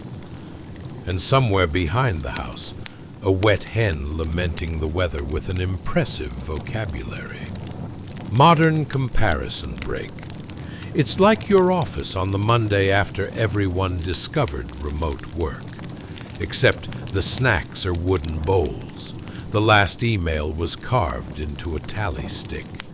And HR is a parish priest with strong opinions on candles. You step into the side room, the workshop that used to hum. A great upright loom shoulders the wall, warp threads stretched but slack. A shuttle waiting in its shed like a bird that startled and never finished the flight. Cards with bristling wire teeth lean against a stool, waiting to bully wool into agreement. A distaff holds a ghostly twist of fleece, the color of fog. On a bench, a pair of shears sit open, mid-decision. A dye pot, the rim-kissed blue, tells you someone liked woad enough to commit to its logistics. In the corner, a fulling trough waits for feet that will not stomp. You can imagine it. Two apprentices laughing and swearing in the sacred way of work, pounding wet cloth in urine and hot water with a rhythm loud enough to persuade neighbors to forgive the smell. Today it's just water growing a skin and the faint hint of old sweat as a memory prompt. A ledger, wax tablet tied with cord, lies on the shelf, stylus tucked like a bookmark. You tilt it. Scored lines. Simon owes for 3 ells of broadcloth. Joan brought 2 hanks spun and not enough gossip. Woad merchant, due 12 pence when the Lord's reeve stops pretending money is a rumour. The last entry is a scribble, the handwriting of interruption. Let's talk about keys. You find one on a peg, iron, modest, certain. The chest below it has an honest hasp and the assurance of being both heavy and boring. You do not open it, because there is a limit to archaeology by polite break-in. Nearby, tally sticks are notched and paired, some broken in proof of paid debts. A medieval way of saying, we had systems, and sometimes they worked. Modern comparison break. Imagine a startup paused mid-pitch. Prototype on the table. Investors called away by mortality. Everyone's equity is now eternal rest. The brand colors are ash and dust. Up the narrow stairs, ladder-like, apologetic, you find the solar. Light pools under a small shutter like someone poured it carefully. A bed frame with rope lattice sits with the patience of furniture. The mattress sack is lumpy with straw that told its last joke weeks ago. A child's leather shoe rests on the chest's lid, toe scuffed by missions of epic importance between table and door and back again. On the wall, a little scrap of parchment with a smeared prayer is pinned under a wooden peg. God keep us, and if not, keep the cow from the garden. On a stool, a comb with more teeth than mercy waits to meet hair it will never tame again. Beside it, a strip of ribbon, blue once, now the color of forgetting. You touch the window shutter. It gives, and a gust shoulders in, bringing the smell of rain and distant earth, and a hint of smoke that keeps trying to be comforting. You stand still a moment longer than you meant to. Your breath fogs in front of your face, proof of life in a room that has been practicing its stillness. Downstairs, a rat telecommutes across the rafters with the confidence of management. You clap softly. It reconsiders its deliverables. Let's talk about work, because work is how people introduce themselves when names get lost. This was a house that turned sheep into currency, fleece to yarn, yarn to cloth, cloth to coin, coin to tax, tax to fortress, fortress to shadow over the fields you just left. Everyone was a link in a chain they could not see the end of. When the chain broke, well, the loom stopped, the dye pot cooled, the ledger ended in half a number, and the door forgot to close. If you're feeling generous, and you are, because sleep leans closer when you are, you set a bowl upright, tuck the knife into it, fold the linen that covers the salt, small courtesies to rooms too proud to ask. At the hearth you lay the log properly and do not light it. It's not your fire to borrow. But your fingers know the ceremony and perform it anyway, just to remind the room that someone remembers how. Back outside, the rain is doing its best to be gentle. The hedges glisten like they've been paid to. Across the lane, the byre door is also ajar, and a cow peeks out with the expression of someone who has sent several follow-up letters and is now considering stronger language. Dry punchline to close the door. The property's still on the market. Open plan. Artisanal fixtures. Excellent natural light. The only thing missing is everyone, which does keep the noise down. Viewings by appointment with the wind. Chapter 12. Procession of the Flagellants. Theology, but make it cardio. You close the imaginary house listing in your head and step back into the lane, rain doing its best impression of tiny drumsticks on your hood. The hedges breathe. The cow files a formal complaint with her eyes, and then, from the direction of town, a sound rolls up the street like the weather brought a choir. Let's talk about crowds. It starts as a murmur, a braided noise, bare feet slapping wet stone, a drum with a single idea, voices unspooling a psalm that has known many roofs. Have mercy, in Latin, in a key that knows there are no guarantees.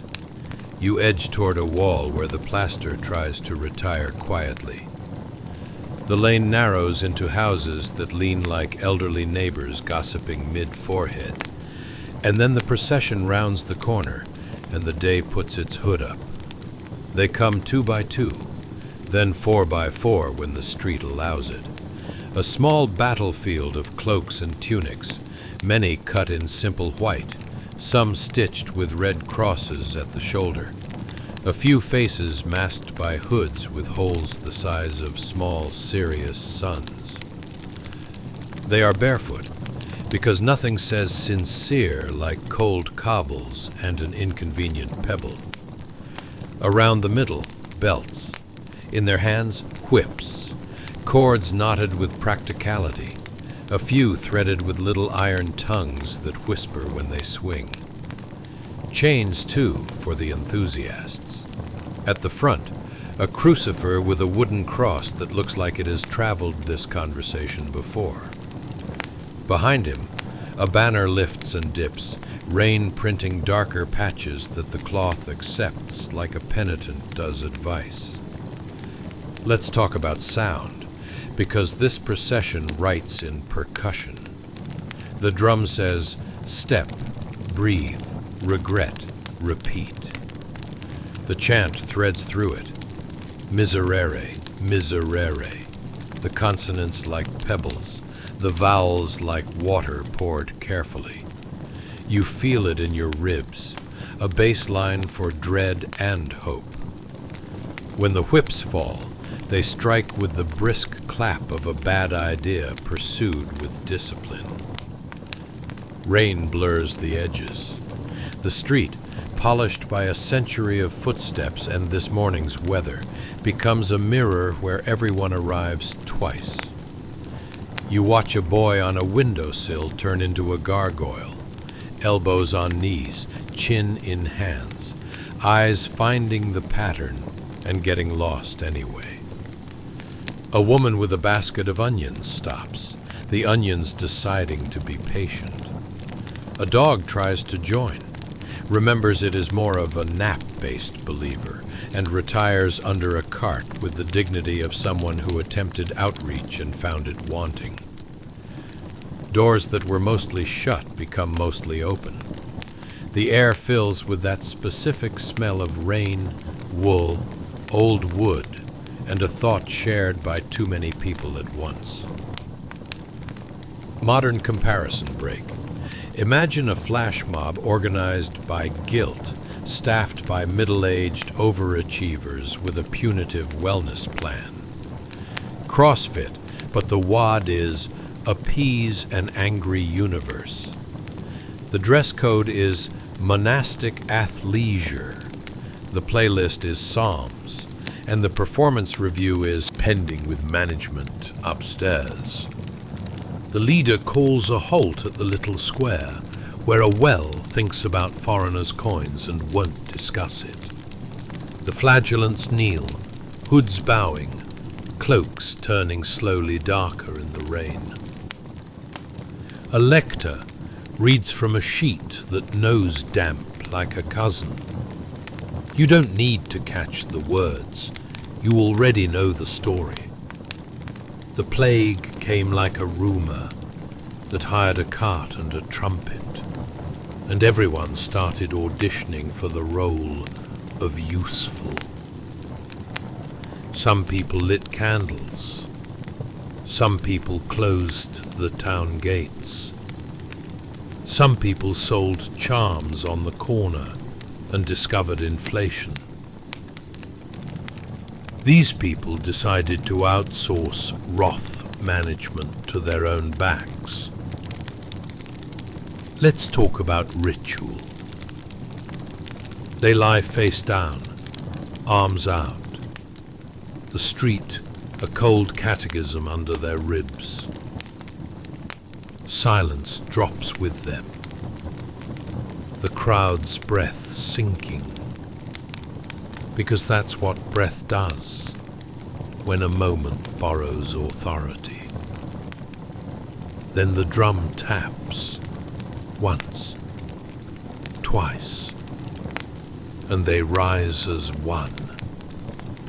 Cloaks fall, the whips lift and arc, a rain of chords slashing doubt, a cadence both fierce and weirdly tidy.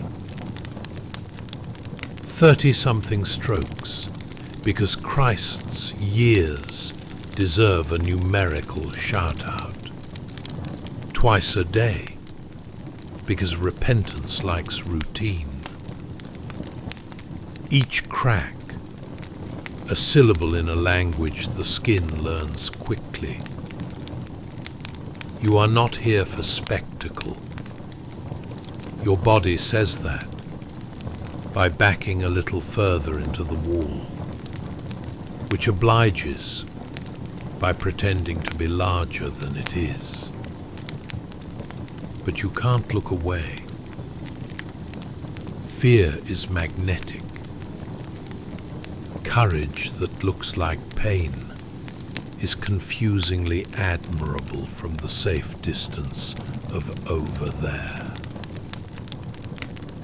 Faces in the crowd work through the math of justice. The town reeve watches with the face of a man accounting for something not in his ledger. A clerk from the priory frowns in the elegant way of someone who has read the latest papal letter and is trying to remember which paragraph means no. Let's talk about the church, quietly. At first, some clergy nodded, because who's going to argue with sincerity that sings on pitch? But then the letters came from Avignon. Pope Clement VI clearing his paper throat to say, "Brothers, maybe not like this." The flagellants did not all listen. Movement has its own gravity. So here and there you get a bishop's man lurking like a raincoat in human form, compiling notes that look like weather. Modern comparison break. It's a pop-up startup with a single KPI. reduce divine anger by Q3. And various stakeholders disagree about the business model. Meanwhile, the marketing is unstoppable. Nothing says "we mean it" like a franchise that arrives in your town singing. Important footnote, whispered. Crowds that believe the world is ending sometimes point at the nearest other and call it cause. In some places, Jewish neighbors faced rumors they did not deserve and danger they should never have met. A few cities protected them. Others failed that test. You keep this in your pocket with the other hard truths, because sleep and honesty both prefer you not to pretend. The lash is slow. The chant returns, softer now, like the end of a lullaby that never quite learned to be soothing. Someone starts a hymn about Christ's wounds as a map. Someone else harmonizes badly and gets forgiven by the melody. Cloaks pull back up, hoods settle. Modesty becomes a coat again. The banner dips toward the well in a gesture that might be blessing, might be punctuation. The leader nods at the sky as if to say, "We've sent the memo. Let us know." They stand, shiver collectively in a synchrony you suspect they did not rehearse, and move on. The procession rethreads the street, leaving small red commas dissolving in rain. A grammar lesson you did not ask for. A woman crosses herself. The boy on the sill tries out the gesture, gets the order wrong, tries again, decides God appreciates effort. The onion basket resumes its journey, because stew waits for nobody, not even the apocalypse. Let's talk about after. You exhale, because you'd forgotten to. The cobbles glisten in their finery. A man with a broom and a long-suffering aura sweeps the square, in that way of people who keep towns running. Brisk, unsentimental, loyal to clean edges.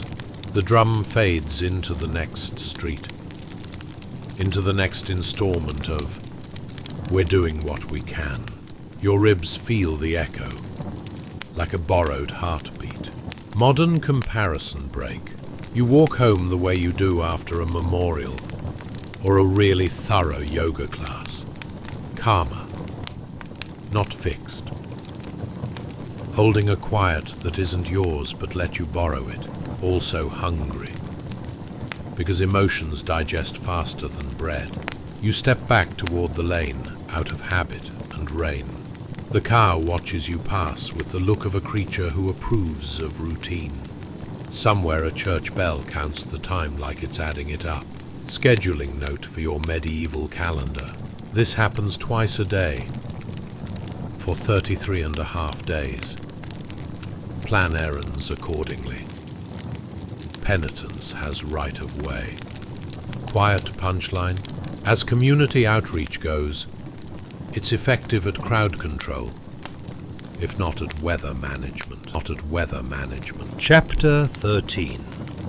Mud, heraldry, and two wardrobes arguing. Let's talk about war, which is just theology with worse music and heavier outfits.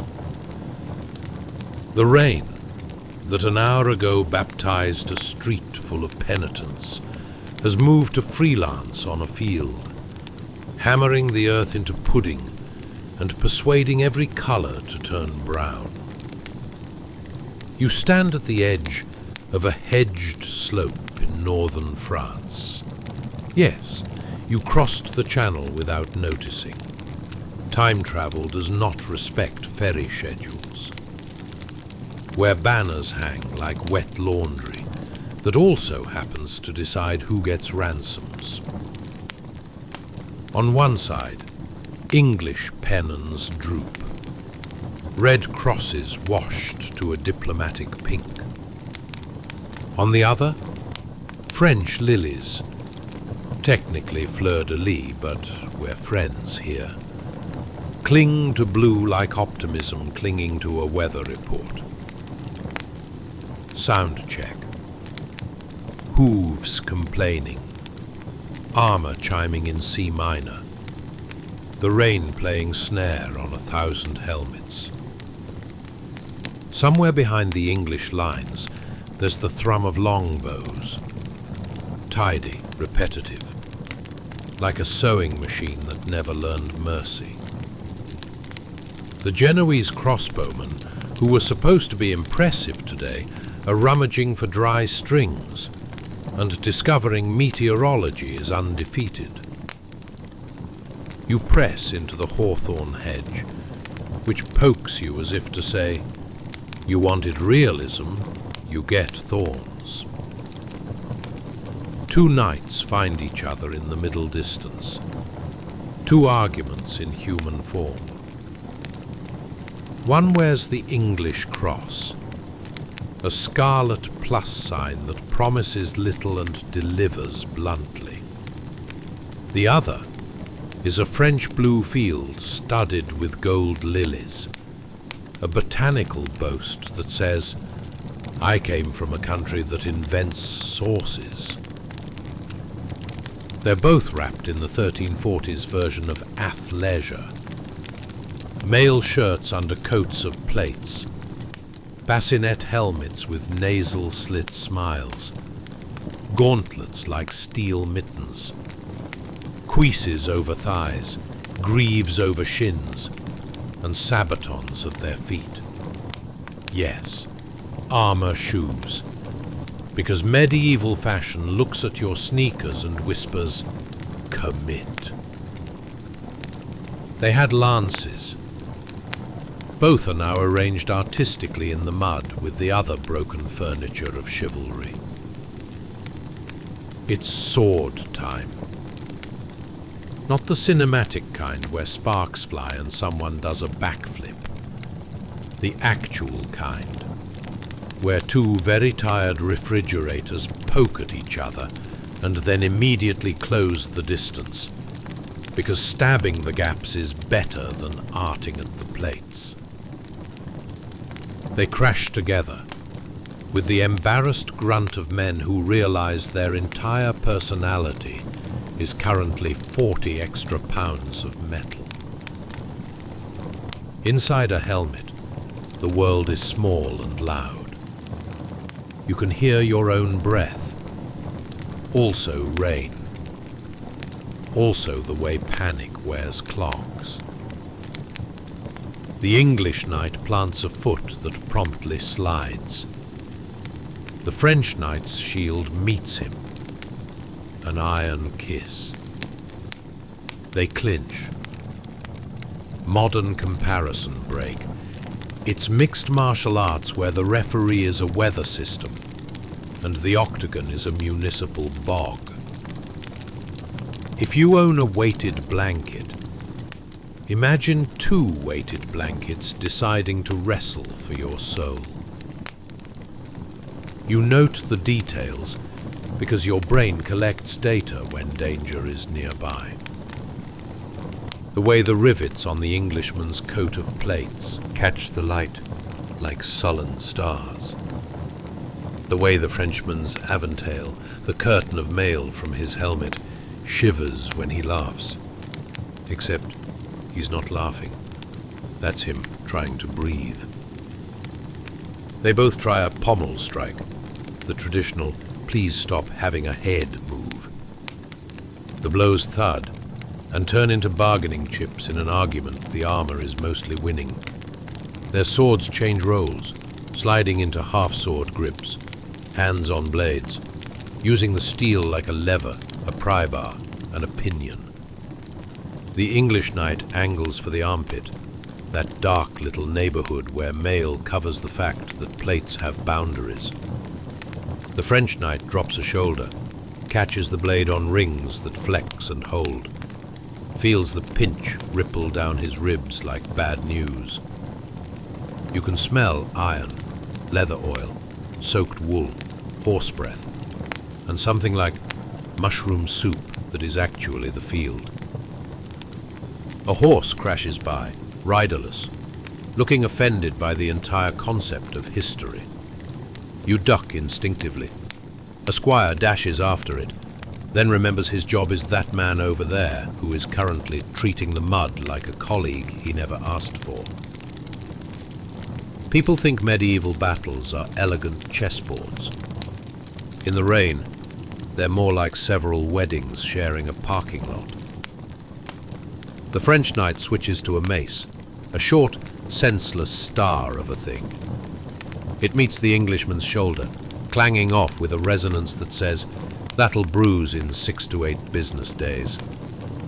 The Englishman answers with a shove that takes them both down, armor doing that unhappy turtle thing. There's grappling now, which is where everyone becomes an expert in knees. The steel mittens claw for purchase. The froth of the earth obliges by being universally unhelpful. You breathe along with them because you can't help it. Every inhale sounds taxed. Every exhale is a prayer that does not require theological approval. The English knight gets to a knee, slowly, like a barn raising, and drags his opponent with him. The Frenchman's visor is up a notch, fogged over. He tries for the dagger at his hip, the narrow rondelle designed for persuasive arguments with mail. The English knight traps his wrist, both of them locked in a medieval trust exercise. Fall backward with me while we try to introduce each other to the concept of gap in armor. Around them, the English archers are doing their accounting with arrows. At Cressy, which is this, give or take the exact ditch you're staring at, the longbow is the silent majority, and the rain has sided with Team String and Wax. The French cavalry charge is more of a canter, more of a slip, more of a "we'll circle back." Meanwhile, in your particular square footage, 2 wardrobes continue negotiations.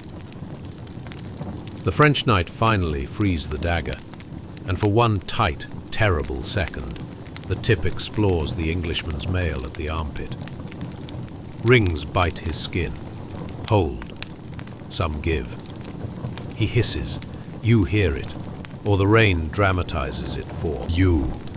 The Englishman retaliates by bearing down with his shield, pressing blue and gold into the ground until the lilies are too close to nature for comfort. Smear is a kind of victory. Modern comparison break.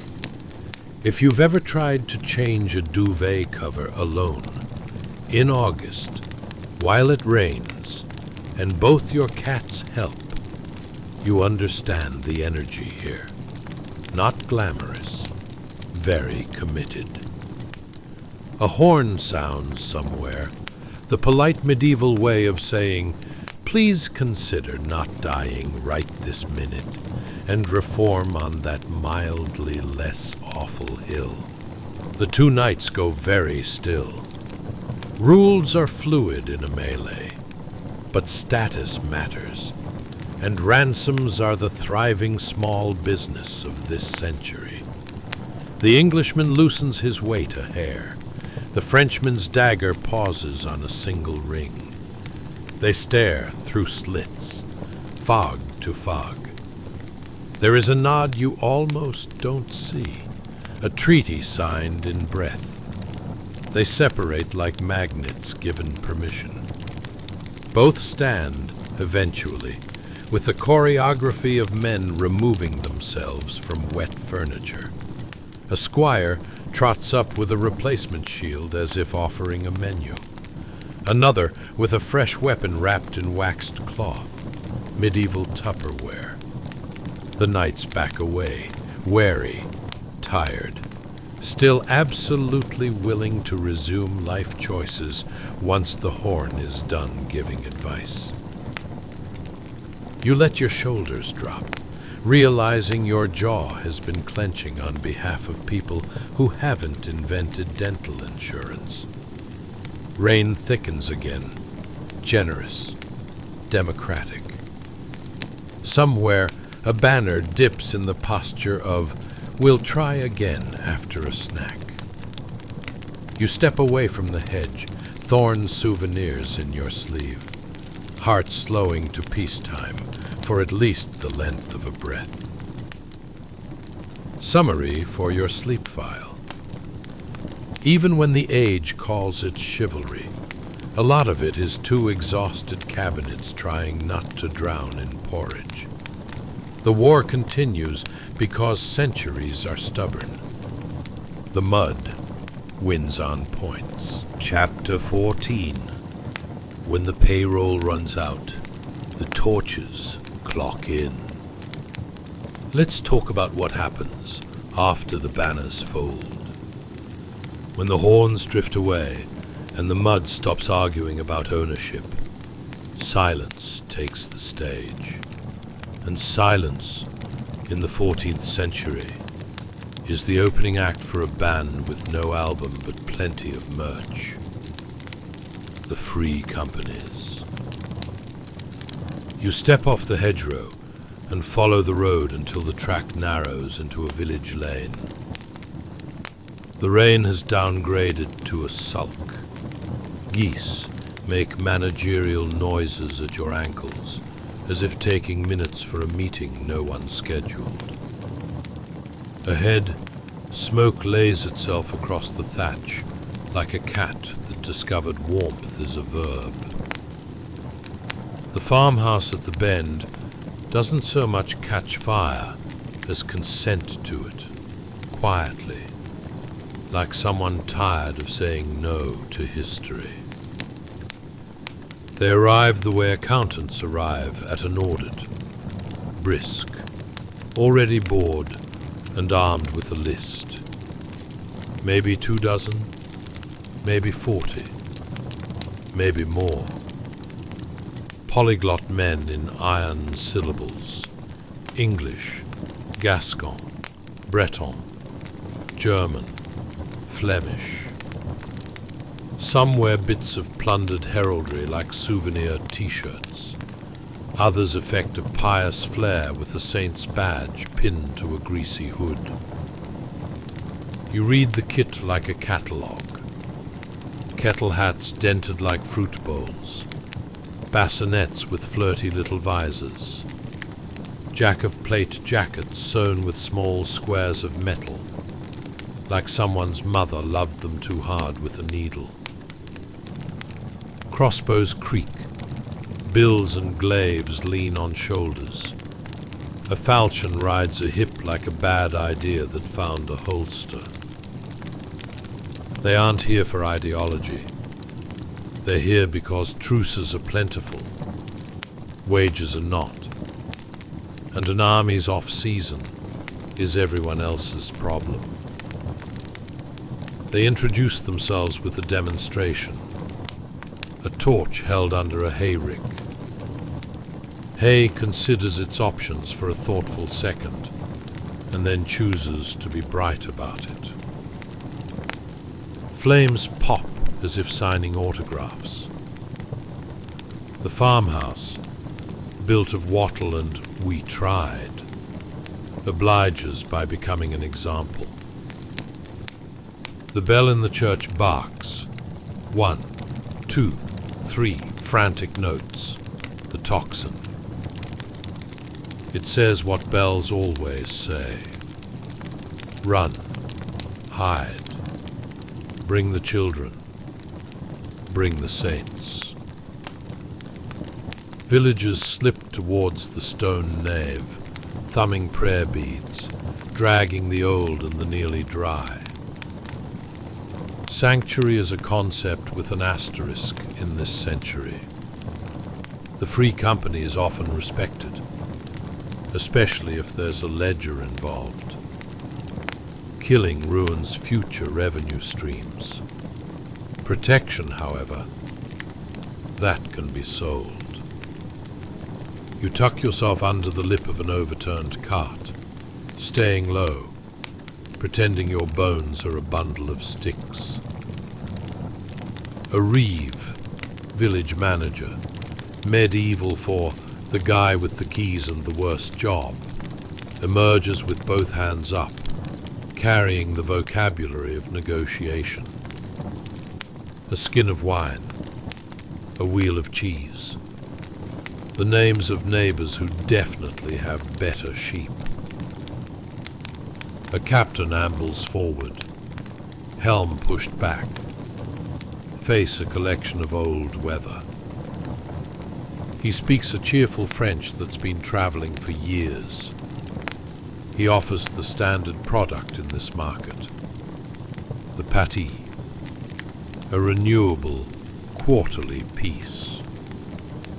Pay and they will leave. Do not pay, and they will leave after making you understand leaving. You are thinking about modern subscriptions.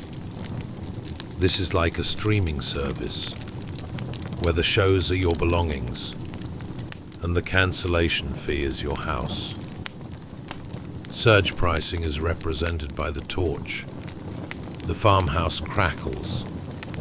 The roofline sags with the drama of a poorly made pie. A bucket line forms that is 3 people and a pig long. The pig would like to file a complaint about being both non-consensual and flammable. Water slops, steams, accomplishes nothing except to give the smoke somewhere else to be. The wind, never employed in your cause, shifts and delivers a manifesto of roasted straw. It smells like bread that forgot the bread part. The men spread through the village the way spilled ink discovers paper. One scoops up a pot, then a second pot, then the pig's opinion. Another examines a pair of boots and upgrades his life on the spot. A third peels iron hinges off a door with the seriousness of a surgeon. Wood is fuel, iron is coin, linens are portable banking. A crossbowman with enviable cheekbones and questionable ethics sets a stool on his shoulder and hums something that might be a hymn or might be inventory. You watch as they tie a rooster to a saddle with the executive competence of people who can organize anything except their souls. It is not that they do not pray. One has a rosary wrapped around his wrist, sliding beads with the same fingers that test the weight of a purse by ear. Another kisses a pewter badge of St. James and immediately shouts for someone to bring him the good cheese. Human beings contain multitudes. Also, multitudes contain knives. A lad in a patched hood runs toward the church with a loaf, is stopped gently by a man whose job title is plural. The man is polite, the way wolves are polite to the moon. He taps the loaf, nods approval, pockets it, and points the lad onward with a gloved finger that means, "We are professionals. Tell your mother we prefer rye." He doesn't hit him. It doesn't make him kinder. It makes him calculating, which in this economy is the same currency as mercy. You breathe carefully, tasting ash and rain, and inventory the noise. The skipping boom of burning beams falling inward. Geese prosecuting everyone with great confidence. A horse arguing about the social contract. A battered trumpet braying a tune that seems to be called "We Are Still in Charge." Somewhere, someone laughs the laugh you hear in any century when someone has just discovered a better blanket. The church doors hold. Stone is the period at the end of a sentence of fire. The captain has the reeve's attention now, and the town's petty cash. He uses the point of his dagger to underline the nil margin for negotiation. He does not need to kill anyone to make the point. He has a burning demonstration just over there. The reeve nods. The parish chest sighs open. Coins glitter with a sound you can't hear, but everyone imagines. The captain tallies, frowns, and tells the villagers they now have a 2-week plan. If the company returns and finds the plan substituted with optimism, they will revise expectations with additional orange lighting. You observe the kit up close as they pass. The pauldron that used to belong to a knight named Solomon, if the etched S is to be believed. A gambeson quilted so thick it could be a mattress in a better world.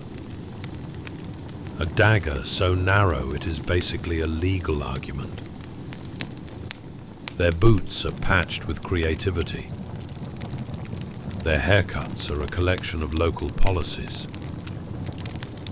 One has a tiny mirror and the confidence to use it. War may be theology with worse music, but peace, such as it is logistics with sarcasm. A cow exits the village under new management. A boy trails it, resigned. His father counts the coins the captain left in a compensatory flourish. The math balances if you ignore the future. The farmhouse exhale collapses all at once, a soft beast giving up.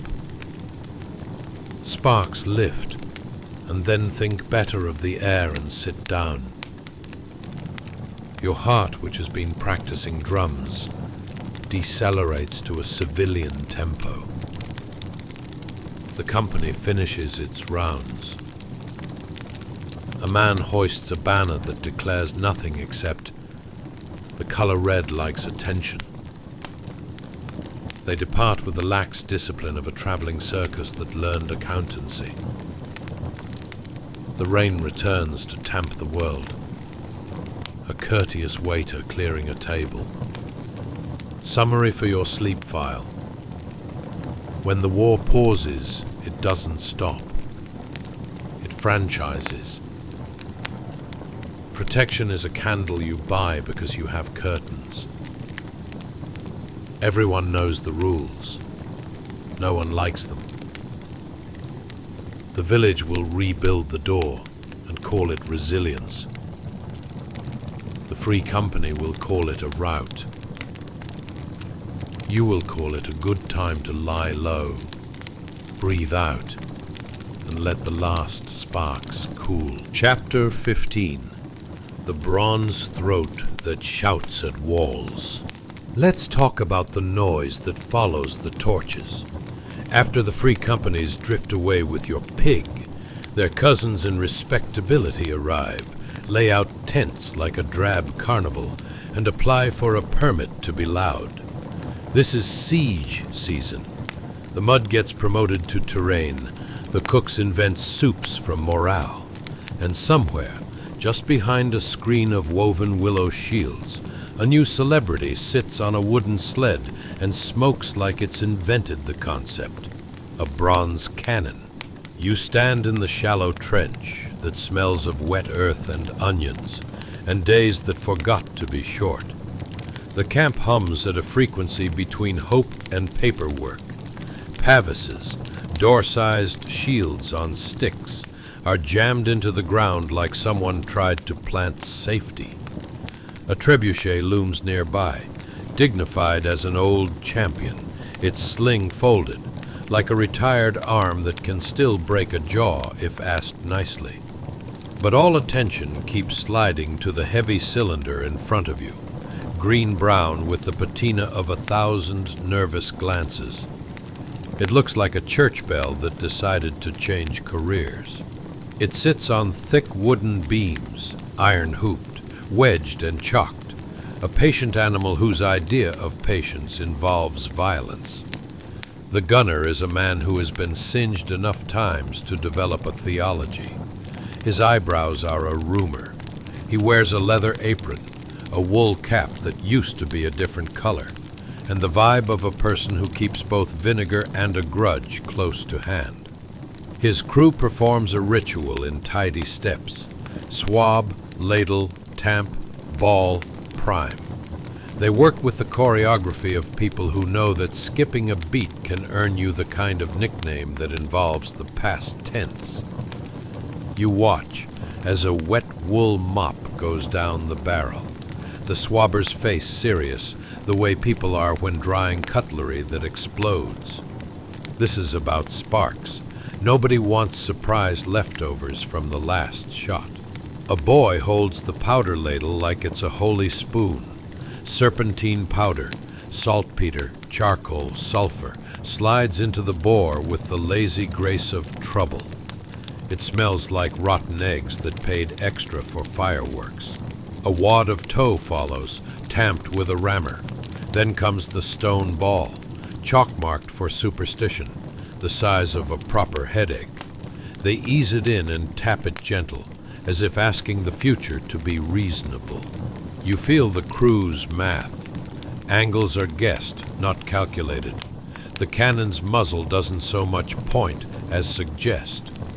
Elevation is achieved with wedges and the kind of optimism carpenters pass down in families. Out beyond the gabions, those wicker baskets filled with dirt that look like furniture for giants, the city wall hunches, a gray line of stubborn. It has seen rain, arrows, time, and taxes. It has not seen this, not often, not yet.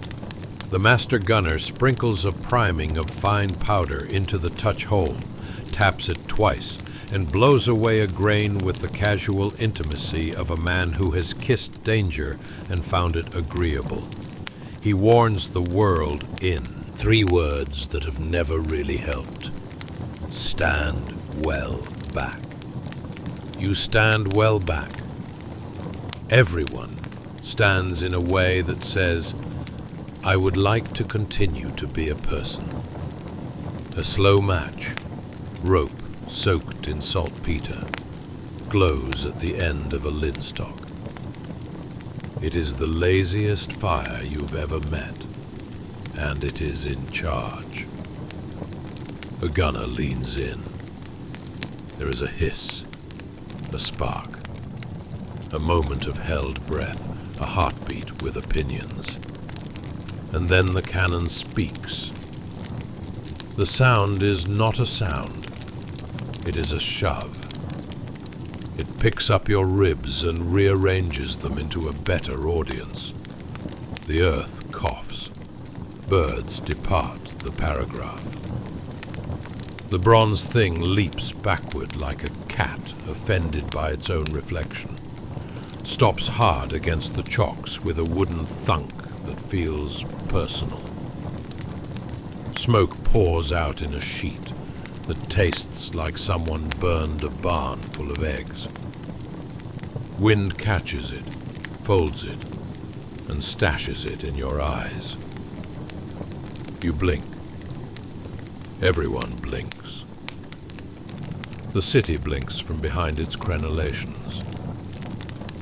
The stone ball goes low, smashes into the base of the wall with a whump, like a giant sitting down too fast. Chips of masonry sprawl away, sharp as opinions. Not a breach yet. But walls are conversations, and gunpowder has just learned the word, actually.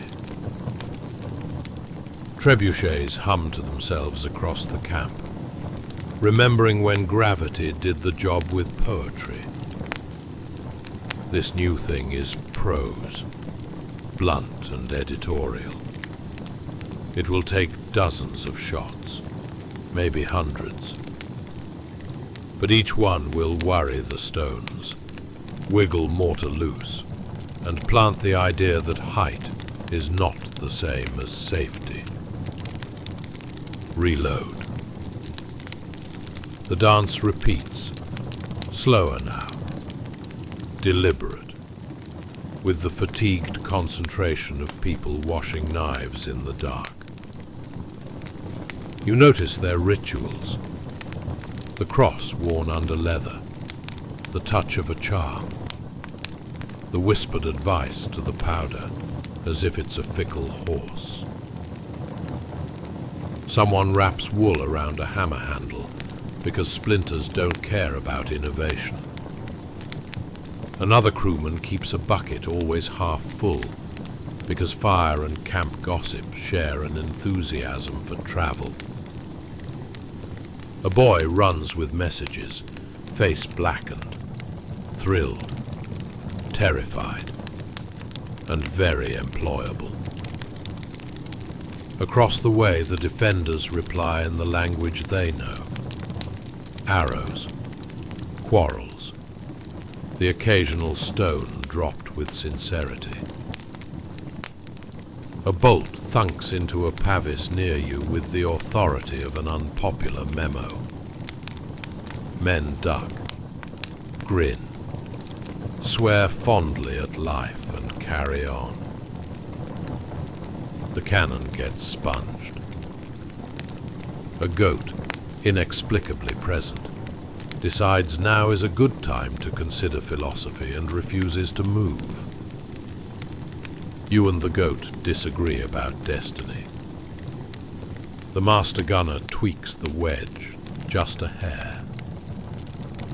He's aiming at a seam in the wall where the dressing stones meet an older patch.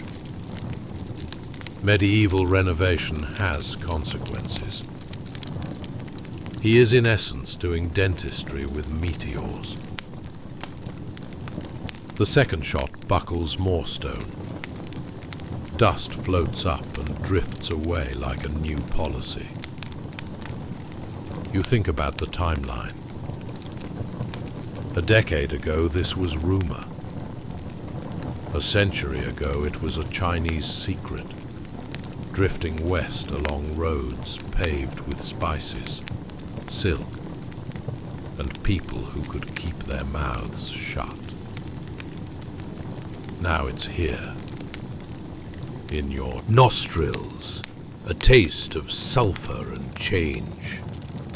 The age of high towers is developing a sudden interest in landscaping.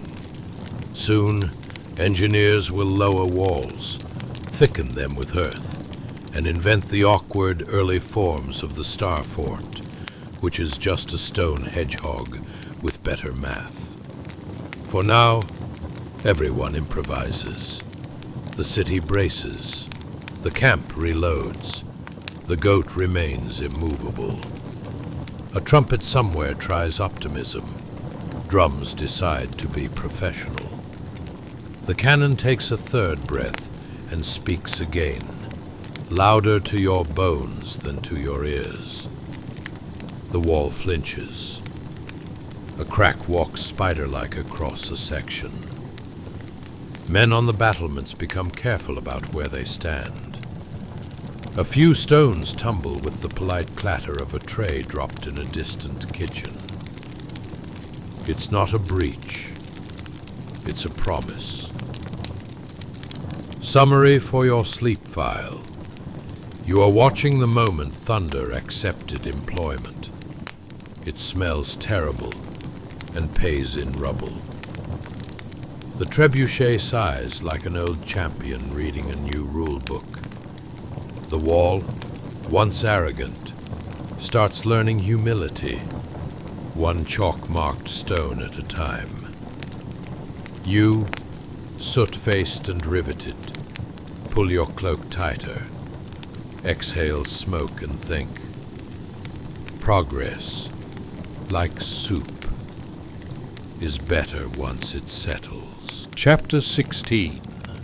The field arrives with opinions. Let's talk about footsteps that aren't on a payroll. The cannon's voice fades to a long, smoky memory, and in its echo, you hear something older. Boots, clogs, bare feet, the slap of leather, the rasp of wooden wheels, the clatter of tools that were never meant to be symbolic. The road grows a spine of people. You are in it, wool hood tugged low, hands chapped into reliable maps, carrying a pitchfork that is essentially customer service with points. The air smells like wet wool arguing with onions. There is smoke, of course. There is always smoke. But it's kitchen smoke, drifted out of cottages that suddenly decided to march. Someone beat a rhythm on a kettle until the kettle acquired politics. Children keep pace with the wide-eyed attention of people who finally get to see the inside of a story. A goose has joined for reasons it refuses to disclose. The banners are bed linens done up with saints, crudely painted and very sure of themselves. One is a red cross that looks like it was drawn by a blacksmith's left hand. Another is a stitched fish, because someone turned up who is both pious and literal. The words are simpler than the banners.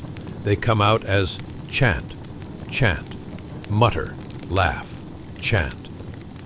No more dues, fewer days. Honest waits, wages we can say out loud without apologizing. It's less a manifesto than a shopping list of dignity. You pass hedges that remember you as a farmer and meet you again as a sentence in motion.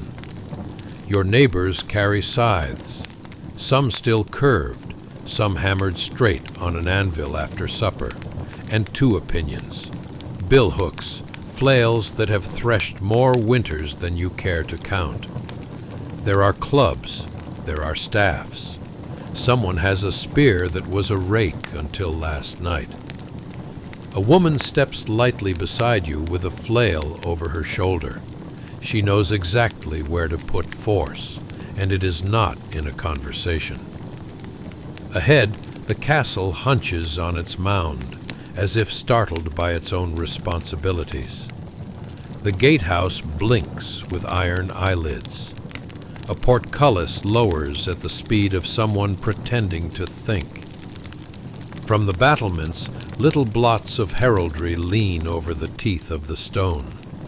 Blue boar, red chevrons, a lion who has definitely practiced his posture.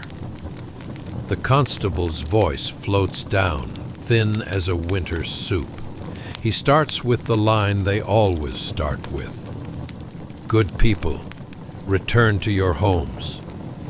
It has the friendliness of a tax form. You haven't brought Latin, but you have brought a priest who did. He is patch-robed, sunburned, and full of very tidy sentences.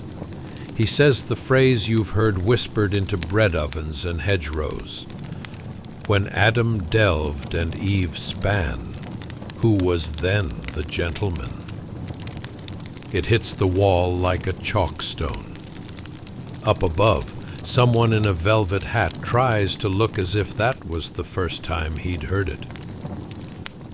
Let's talk about why you're here. The plague cut the world in half. and left your village looking like a chessboard where no one agrees what game you're playing. Hands became scarce, wheat became brave. You lifted your wages to match your absence, and then a statute wrote your wages back down, as if ink could mow a field.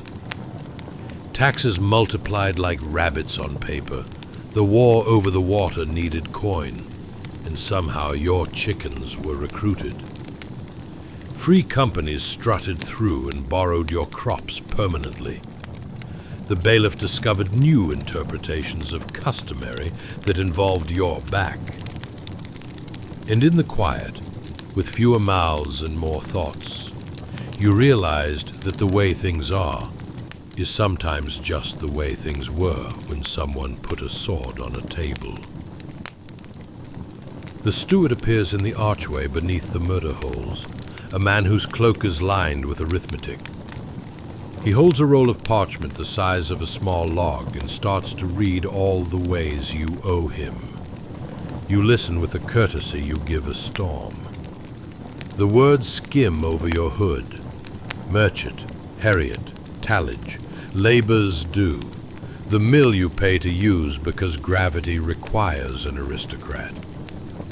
Beside you, the reeve, your reeve, too clever to be trusted and too useful to be ignored, shrugs and whispers that if you burn the rolls, the debts get smoke in their eyes. He sounds like someone who has lit things before. You step forward because you volunteered, or because you forgot to step back at the wrong moment. You hold a list written in church hand on the back of a discarded indulgence. It is not long. End villanage. Pay day wages at the going rate. Fix the weights at the mill because the miller's thumb is heavier than theology. Let us leave, marry, and live without asking permission in rooms that you cannot see. The priest reads it up to the battlements with a voice that could slice bread. From above, a flutter, a consultation. Three hats argue. A messenger is sent to find the Lord who is hunting in a forest that happens to be farther away than usual. The constable returns with a sample of compromise that tastes like air. The words consider and custom perform a slow dance. You tighten your grip on the pitchfork. In your head, a ledger flips its pages and finally lands on the column named Enough. Someone in the crowd, old Agnes, who has buried 2 husbands and 1 fear, starts beating the side of the gate with a wooden ladle.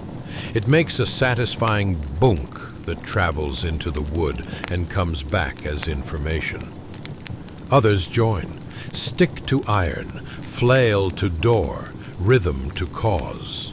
If sound were a wedge, the gate would be considerate by now. Arrows do not rain. Above you see movement, the shuffle of decision-making. They have boiling water ready, or sand, or lime, and the rumors say oil, but oil is for lamps, not for drama. You stand in the shadow of the wall and feel like a question mark carved out of damp almond cake. It is not that you want violence. You want the records to crumple into warmth and the gate to discover the long-term benefits of listening. Also, if they could return the pig they lawfully requisitioned, that would be outstanding. Let's talk about documents. In this century, paper is as rare as humility. But parchment is everywhere, and smug. Manna rolls live in chests that smell like beeswax and smugness, full of your names, tied to rents and irritations. When the chest burns, and sometimes it does, the smoke goes up in curls that look like release. People cheer, in a polite way, the way you cheer for a millstone unplugged. If a castle is a stomach, these rolls are the reasons it sleeps. Take away the rolls, and stone gets insomnia. The steward appears again, thinner now, with realities. He offers to lower the portcullis part way and talk in the gap, which is a great place to miscount fingers. Your priest, no fool, declines. The crowd does the thing crowds do best. It waits together. Waiting is a tool. It says we have bread, cheese, water, a stubborn refusal to stop existing, and time. Time is the rich man's favorite hobby. It turns out to be yours now, too. You look at your pitchfork and realize it is not a weapon. It's a sentence. It says we have noticed that the world keeps happening to us, and we would like to audition for the role of us happening to the world. Up on the parapet, the blue boar looks less certain. The sun drifts a hand's breadth. The goose files a honk with the clerk of reality, and the gate makes a sound like a throat clearing. Summary for your sleep file. Castles are confident around cannons because stone understands stone. But a crowd with kitchen tools teaches a different subject. Nobles fear fire. They fear ladders that don't belong to them. Mostly, they fear a village that has decided to read. You shoulder your fork. Breathe the onion wool air. And wait. History is about to negotiate, very politely, with people who stopped asking. Chapter 17. The Jacques meet people who practice let's. Talk about what arrives when castles make phone calls. Morning slides onto the fields like a tired cat, and the road begins to hum with hooves. Not plow horse hooves. These have opinions about velocity. You stand in a furrow with the others, mud high on your boots, pitchfork splintering into your palm, and watch the horizon deliver heraldry with a schedule. Banners ripple in the gray, lions, chevrons, items that are not vegetables. The air smells of wet earth, horse, and the kind of oil that knows where armor has edges. Somewhere behind you, someone whispers, Jacques Bonhomme. And it's not a name, it's how they file you. Your leader, Guillaume Calle, who has a cooper's hands and an uncooperative destiny, has done what he can. Wagons have been pulled nose to tail into a ragged square, a peasant fort made of everything with a wheel and a complaint. Hedges and ditches have been promoted to strategy. You put the geese behind the wagons, because even revolution has limits. Under your wool, your heart does impressions of a drum. Across the field, the aristocracy warms up like a troop arriving at a tournament where the prize is your entire life.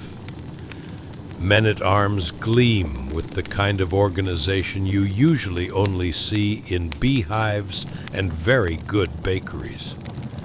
Bassinet helmets show teeth of visor slits. Mail peeks from under plates like a rumor you can't quite shake. Their lances look like long, very reasonable arguments. They are not alone. Crossbowmen unfurl strings, wind crank handles with a little sigh of efficiency, and give your linen banners that thoughtful look one gives to laundry before a storm. You are not here because you love running at horses. You are here because the war ate your harvests. The taxman invented new words with numbers in them, and the ransom for a king you've never met somehow got deducted from your turnips. You are here because custom has come to mean a trap you were born inside. Fury isn't the felted roar of a mob. It is the tight quiet you've been holding for years. You can lace your boots with it, and it still leaves some over. Kal walks the line, saying the right things in a voice that has learned not to shake. Stand firm. Keep the wagons tight. Let the horses break on wood and then strike. When he speaks, you feel taller by an inch and braver by 2. He has a borrowed surcoat over stubbornness. He tells you that help from Paris is coming, that Etienne Marcel means it, that the world can be pushed and will not always push back. You want to believe him the way you want a second loaf to rise. A trumpet cuts the sky into slices. The noble line rolls forward with the confidence of people wearing their net worth. The first bolts of the crossbows snap like angry knitting.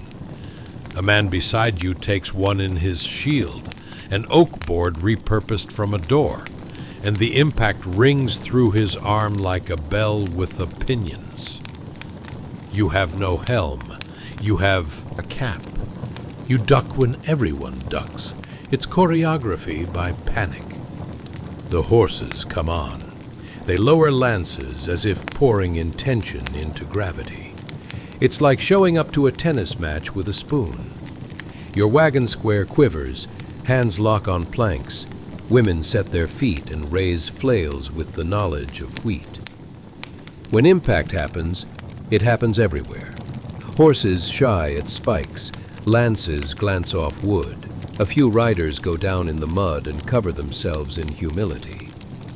For a heartbeat, the world seems negotiable. Then you see what practice looks like when it wears spurs. The nobles peel aside, circle, dismount in tidy clumps where mud would make a stag trip, and advance on foot in armor that makes them look like decisions. Shields lock. Blades try the wagons like locksmiths with good references. Crossbowmen move in a dance step that says they have done this after breakfast before. Someone in your line shouts, "Saint Denis," because shouting someone's saint feels like owning a little of their luck. You swing your flail. It bangs against a shield with a sound like hitting a table that has lawyers. Your neighbor jabs a straightened rake into a gap and gets rewarded with a cut that neatly separates belief from skin. The discipline across from you is not dramatic. It is a machine made of patience. They push, and when you push back, they let you, and then file you under later. Rumor travels the way geese do, low, loud, unavoidable. Guillaume Kal has gone to talk. Someone hisses. Charles of Navarre has offered terms. Safe conduct, they said. He'll bring back good news, they said. The rumor turns a corner and returns as a widening silence. He's been taken. Negotiation has become a bag over a head and a sudden shortage of leaders. In front of you, the line of polished certainty does not quiver. Behind you, wagon wheels creak like teeth. Panic, when it arrives, wears the same clothes as common sense.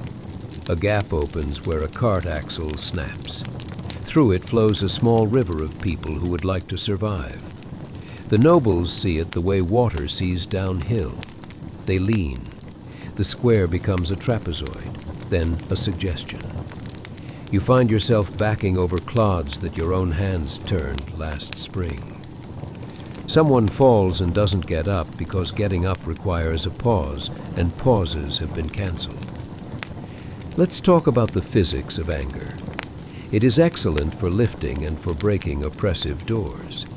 It is less good at catching arrows.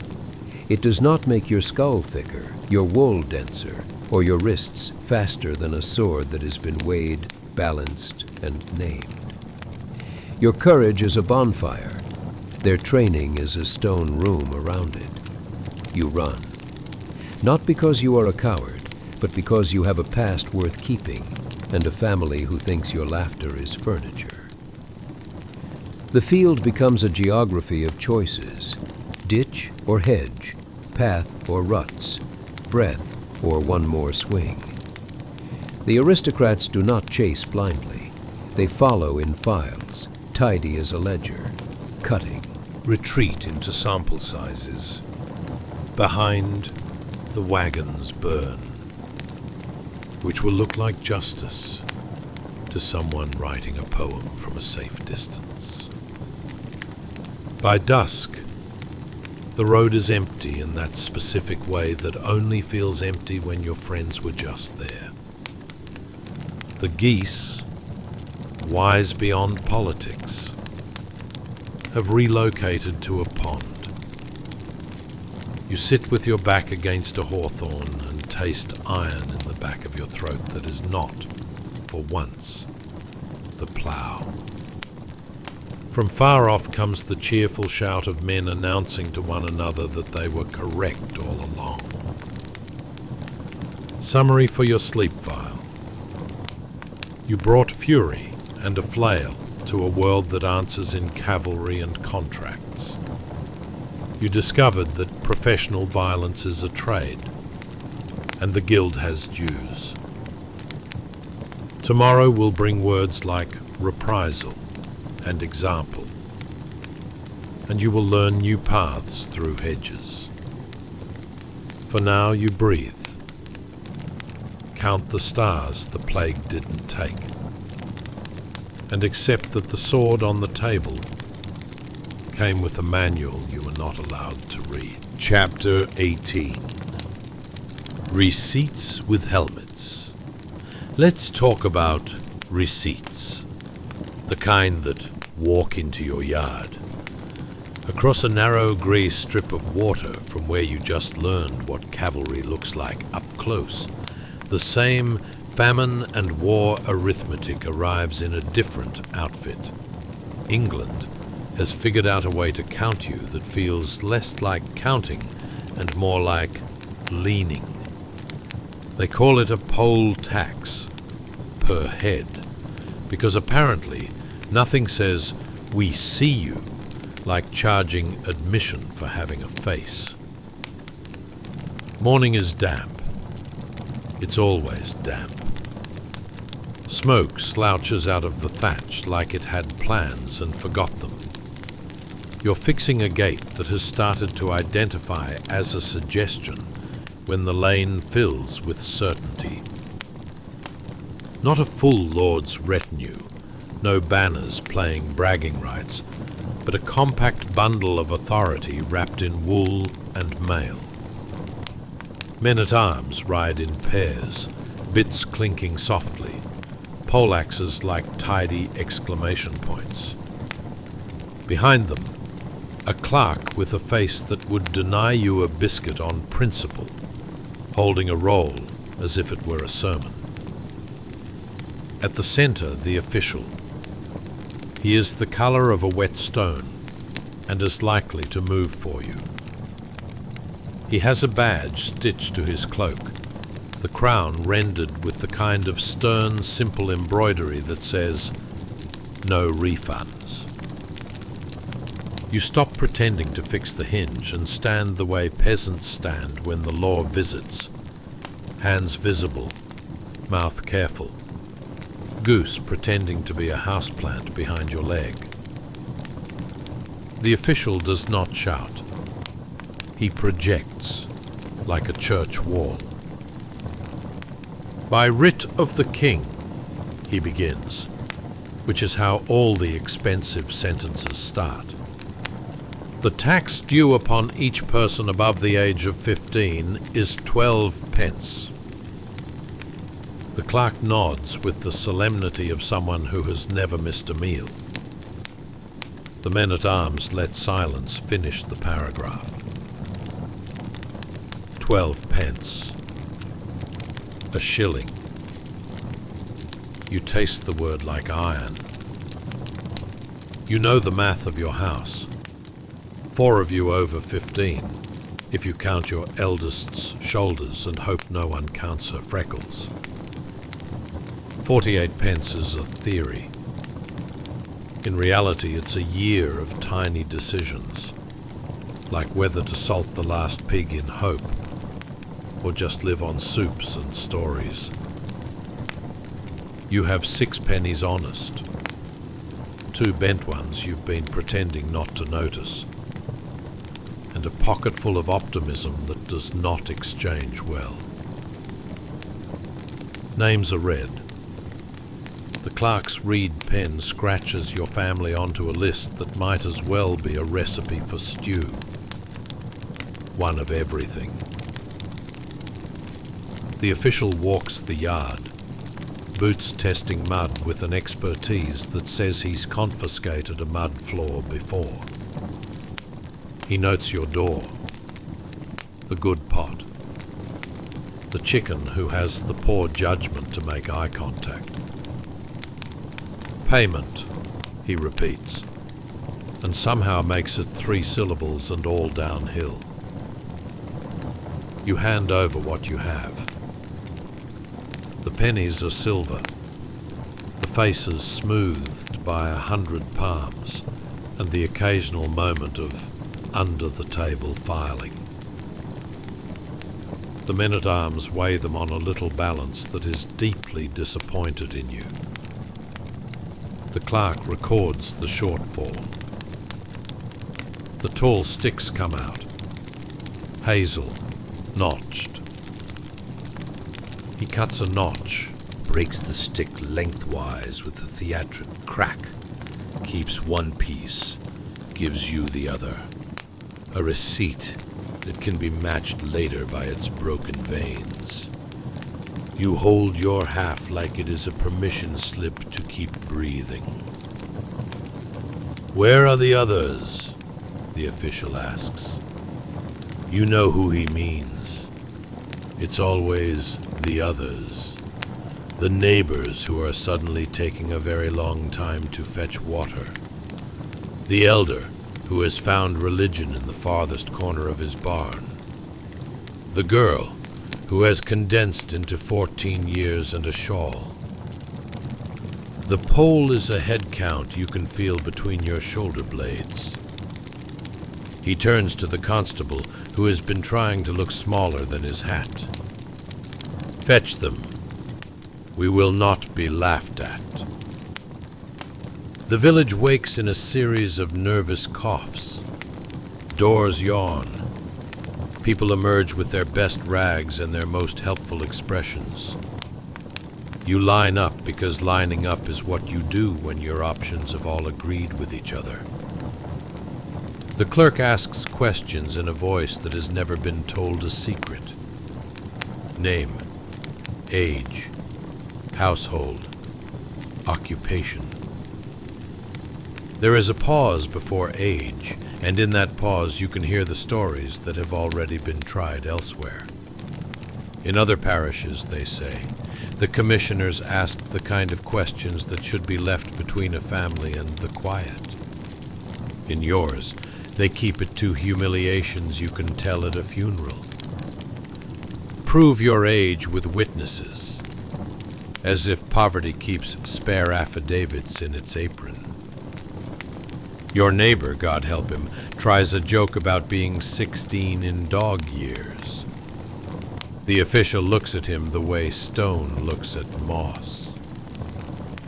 If you are found to have lied, he says, your goods will be distrained. Distrained is a handsome word for being relieved of your pot, your cloak, your best hope of stew. The men-at-arms casually examine the handles of your life. A woman ahead of you argues that her son counts as 14 if you stand him in a ditch. Her case is not improved by the boy being taller than the official's patience. The clerk, to his credit, doesn't smile. He writes the way a pond accepts stones. Coins clink into the wooden bowl with the sound of winter. In another life, that sum would be seed. Here, it is policy. Someone tries to pay with foreign pennies. Lombard silver snuck back in a mercer's sleeve. Shiny, thin, optimistic. The balance says no. The official says less than no. He looks over the heads of your village and sees quotas, writs, a duke with a ledger. His job is to turn your days into one smooth number. He is good at his job. What happens when the bowl is shy of full? The law is very understanding. It understands how to take things. The constable steps into Margaret's cottage and emerges with her brew kettle, the one with a dent that looks like a saint if you squint and believe in iron saints. He tags it with wax and twine. Redeemable upon payment, the clerk says, as if anyone redeems anything around here except sins, and those only in theory. The men-at-arms are not cruel, which is nearly worse. Cruelty you can hate. This is procedure. They shift their weight, horse to foot, foot to horse, watching for trouble the way a mill watches wheat. You are a sack to be emptied into correct columns. If you were thinking of defiance, the poleaxes are beautifully persuasive. They do not point them at you. They let them be. That's enough. Rumor leaks around boots like water. In Kent, they say, villagers told commissioners to go boil their writs. In Essex, a hearing turned into a door that would not open anymore. Names drift in the damp. Tyler, Ball. When Adam delved and Eve span, someone murmurs, and someone else hushes her like a prayer gone too loud. The official clears his throat. The morning gets on with itself. By noon, the roll has more ink than you have answers. Your tally half sits light in your palm, a match to a match, proof that you exist and owe it. The men-at-arms remount with the practiced groan of men who carry iron and conscience in different satchels. The official tucks the bowl away as if it were a baby, which in a sense it is. It will grow into pikes and paymasters and new ideas about Ireland. He nods once, the charitable version of goodbye, and the lane empties of authority until next time. You stand in the quiet left behind by horses and arithmetic. The village exhales through its teeth. Margaret eyes the absence of her kettle like a missing tooth. The boy who was briefly 14 grows older by a year in his eyes. You look at the hazel splint in your hand and think, not for the first time, that counting heads is a strange game when the heads can think back. Summary for your sleep file. In France, armor practiced. In England, numbers did. You are part of a ledger that walks and eats. You discover that per head is a tax that mostly lands on the neck. Chapter 19. A Spark on a Horse. Let's talk about what happens when receipts grow legs. Rumor had been a polite guest all morning, staying mostly in the corners. By afternoon, it puts on boots. Kent stops murmuring and starts marching. You find yourself walking because everyone is walking, and you don't want your absence to get quoted later. A scythe head gets bolted onto a stout ash pole, rehafted, like a very pointed opinion. And you hold it because it feels good to give your feelings a handle. Bread, an onion, and a pouch of courage that smells suspiciously like ale ride in your bag. Someone ties a strip of cloth to a stick, and now it's a banner. Only later will you notice it was a shirt, for now it's an idea.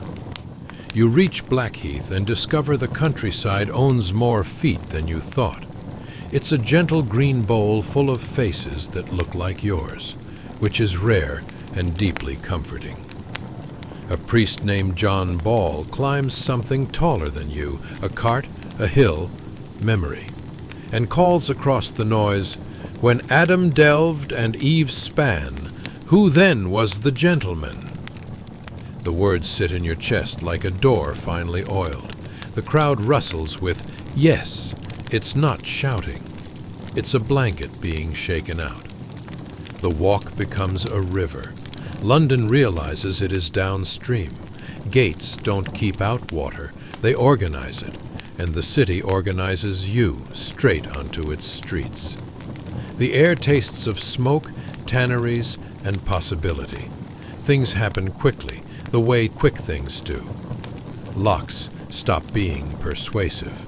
The Savoy Palace, which has always been a sort of architectural press release for John of Gaunt, experiences a renovation best described as open concept with heat. Prisons find their doors suddenly reconsidered. Somebody tries to pocket spoils from the Savoy. The crowd, to its moral credit, throws the loot into the flames. This is not theft, this is punctuation. Then there is the boy king. Richard II is 14 and radiates expensive. He has a white heart on his banner and the unsteady poise of a swan learning public speaking. You are older than him, and that feels like a clerical error. At Mile End, he promises by mouth and seal freedom from serfdom, fixed rents, a general "this is fine" for things that are not fine. Charters appear like magic tricks. Parchment is handed out to cheers.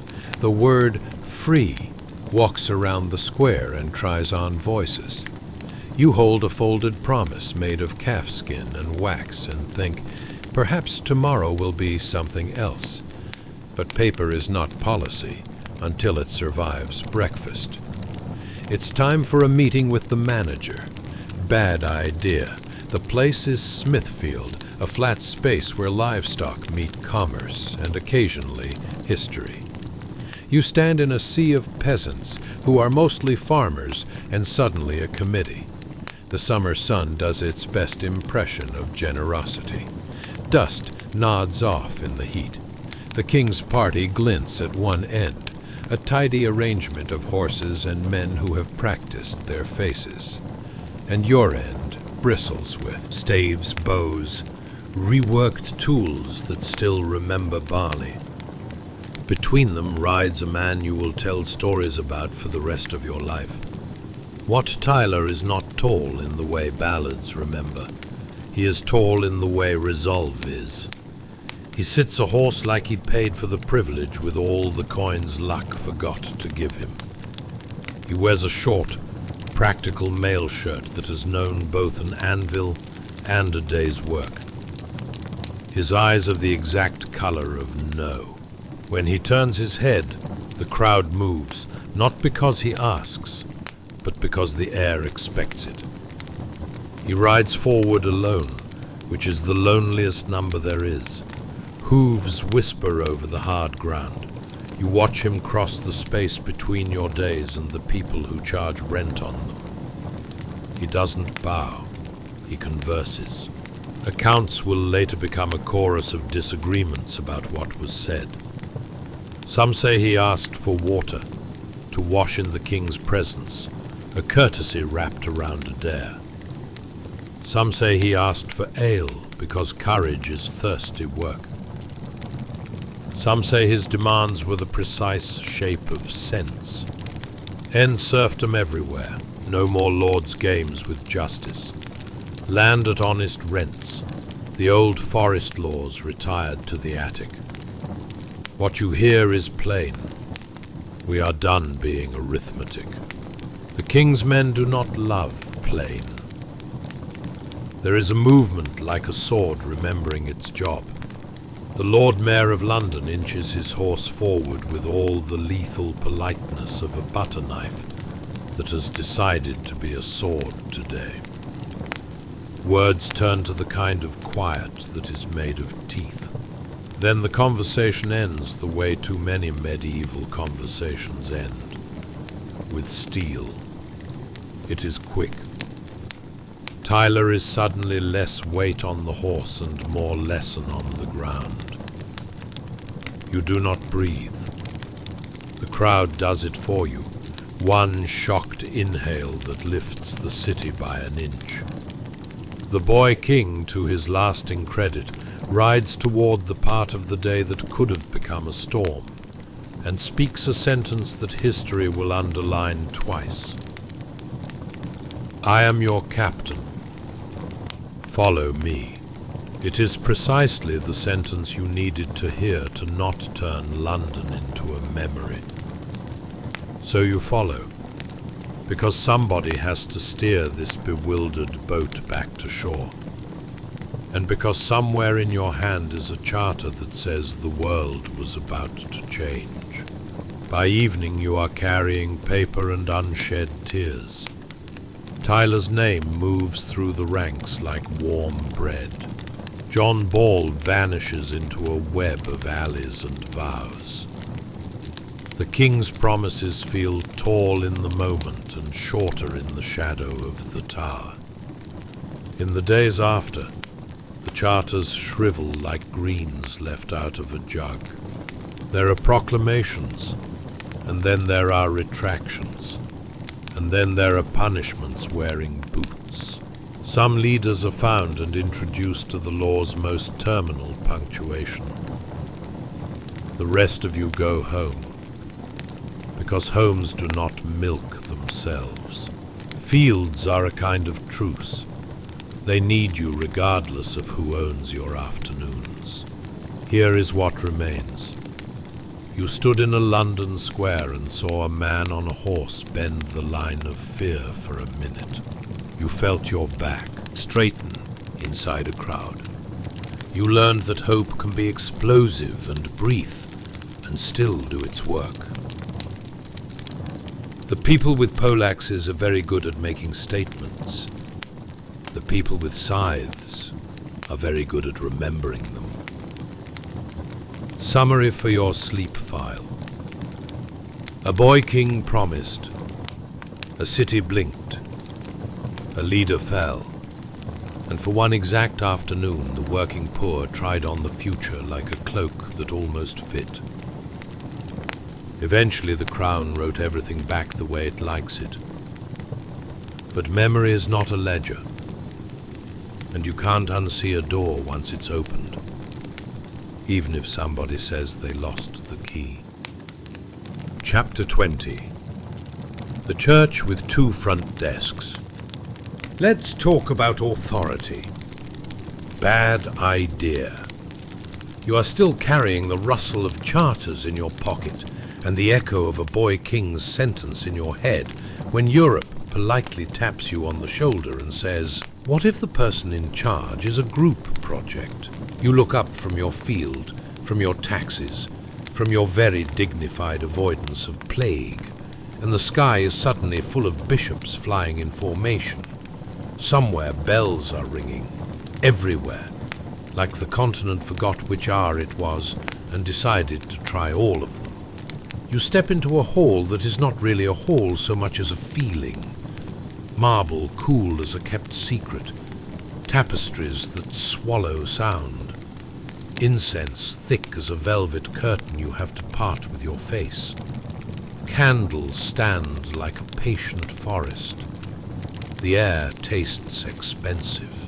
At the far end there's a throne, gold behaving like it paid for this room. On it sits a pope, which is reassuring. Next to him there is another throne, equally enthusiastic, equally occupied by a pope, which is less so. Both wear the triple crown. Both hold the keys of St. Peter. Both gaze with the particular expression of men who are extremely certain God agrees with them. You check for mirrors. No mirrors, just copies. Your ears do the thing they do in dreams. They let in every sound at once, Latin unspools like silk from the mouths of cardinals. Scribes scratch at parchment with the concentration of cats observing sunbeams. Messengers pad across the floor, their shoes whispering city names you know from the edges of maps. Avignon, Rome, Bruges, Prague. A dove somewhere has gotten lost and is making the facebirds make when they wish they had taken the other corridor. Here's the footnote the century forgot to put in a big enough font. A French pope took the papal chair to Avignon in 1309, and the chair stayed there, politely eating good Rhone wine and doing administrative stretches. 70 years of that.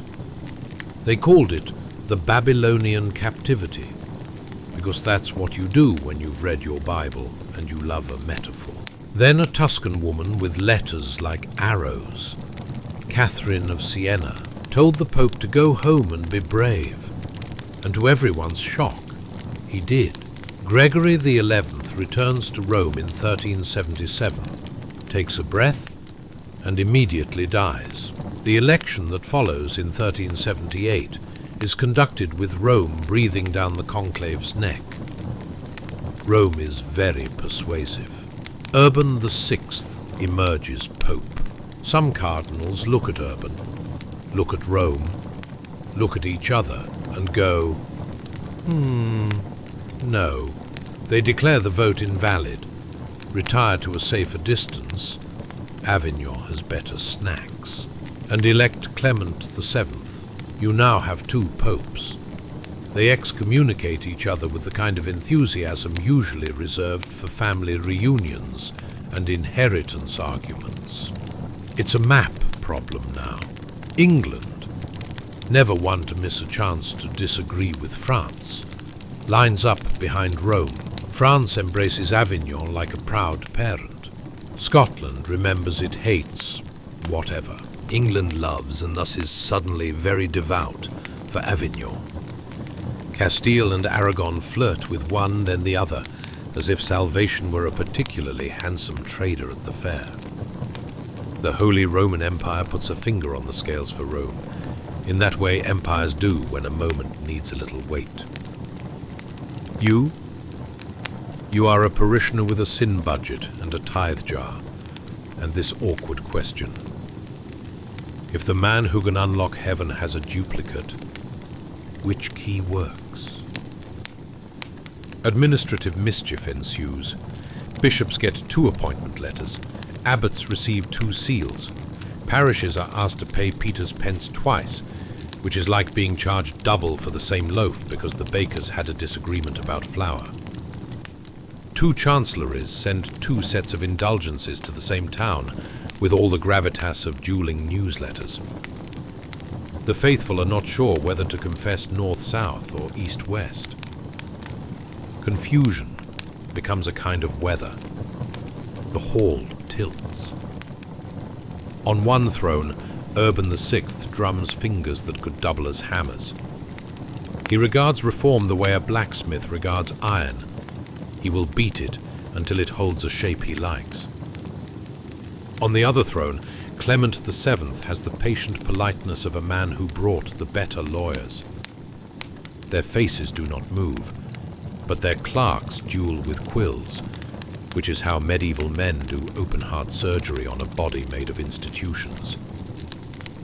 You stand there and think, it's like choosing a Wi-Fi network named Heaven Official and another named Heaven Official Guest. Both have passwords. Both claim to be faster. Neither can fix your signal. Let's talk about your local priest. Poor man. He went to bed one night with 1 pope and woke up with 2. His vestments have always smelled faintly of beeswax and cabbage. Now they smell like stress. He picks a side because the bishop picked a side, because the king picked a side, because his treasury picked a side. Every mass begins to feel like politics wearing incense. Parishioners in the back whisper about annulments, and dispensations moving at different speeds depending on geography. Someone's cousin's marriage, valid yesterday, is now only valid if the correct pope acknowledges it, which would be hilarious if there weren't children involved. You ask a question that does not make it into most official chronologies. What does this do to your sleep? The answer is, it shakes it. A unified church used to be your nightlight. Now the nightlight flickers between Rome and Avignon, and occasionally goes out when the candle gutters. You lie under your thatch listening to wind, and wonder if heaven notices clerical borders. You wonder if excommunication cancels out when it's reciprocal, like two strong smells neutralizing each other. Do they issue a joint statement? They do not. By the time the century is tired and sits down on a bench to rub its ankles, you hear a new scrape of wood across stone. A third throne is dragged into the hall. It will be a few years beyond your favorite century, Pisa, 1409, before anyone sits on it. But the chair is already humming with inevitability.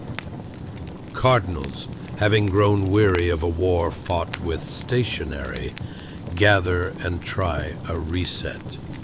They depose both popes and elect a fresh one, which would be neat if the other two agreed to be deposed. They do not. Congratulations, you have unlocked the premium tier. 3 popes now, 3 seals, 3 office staffs, 1 Christendom doing deep breathing exercises and pretending this is fine. And yet, life insists. Babies arrive on schedules popes can't regulate. Wheat wants sowing. Cathedrals continue to climb into the sky 1 stone at a time, as if to remind everyone that up is still up, regardless of who signs the payroll. Monks brew beer because the gospel requires patience, and so does barley. In marketplaces, you hear jokes so gentle they don't leave bruises. 2 popes walk into a tavern. The innkeeper asks, "Who's paying?" The papal collectors answer in chorus, "You." There will be councils, Constance with its winter breath and packed halls that will fold the thrones away and try to sew the century's rip with cautious stitches. But for now, in the late 14th, you stand in a room where unity sits split, glinting richly under too many crowns. The incense curls, the candles wink.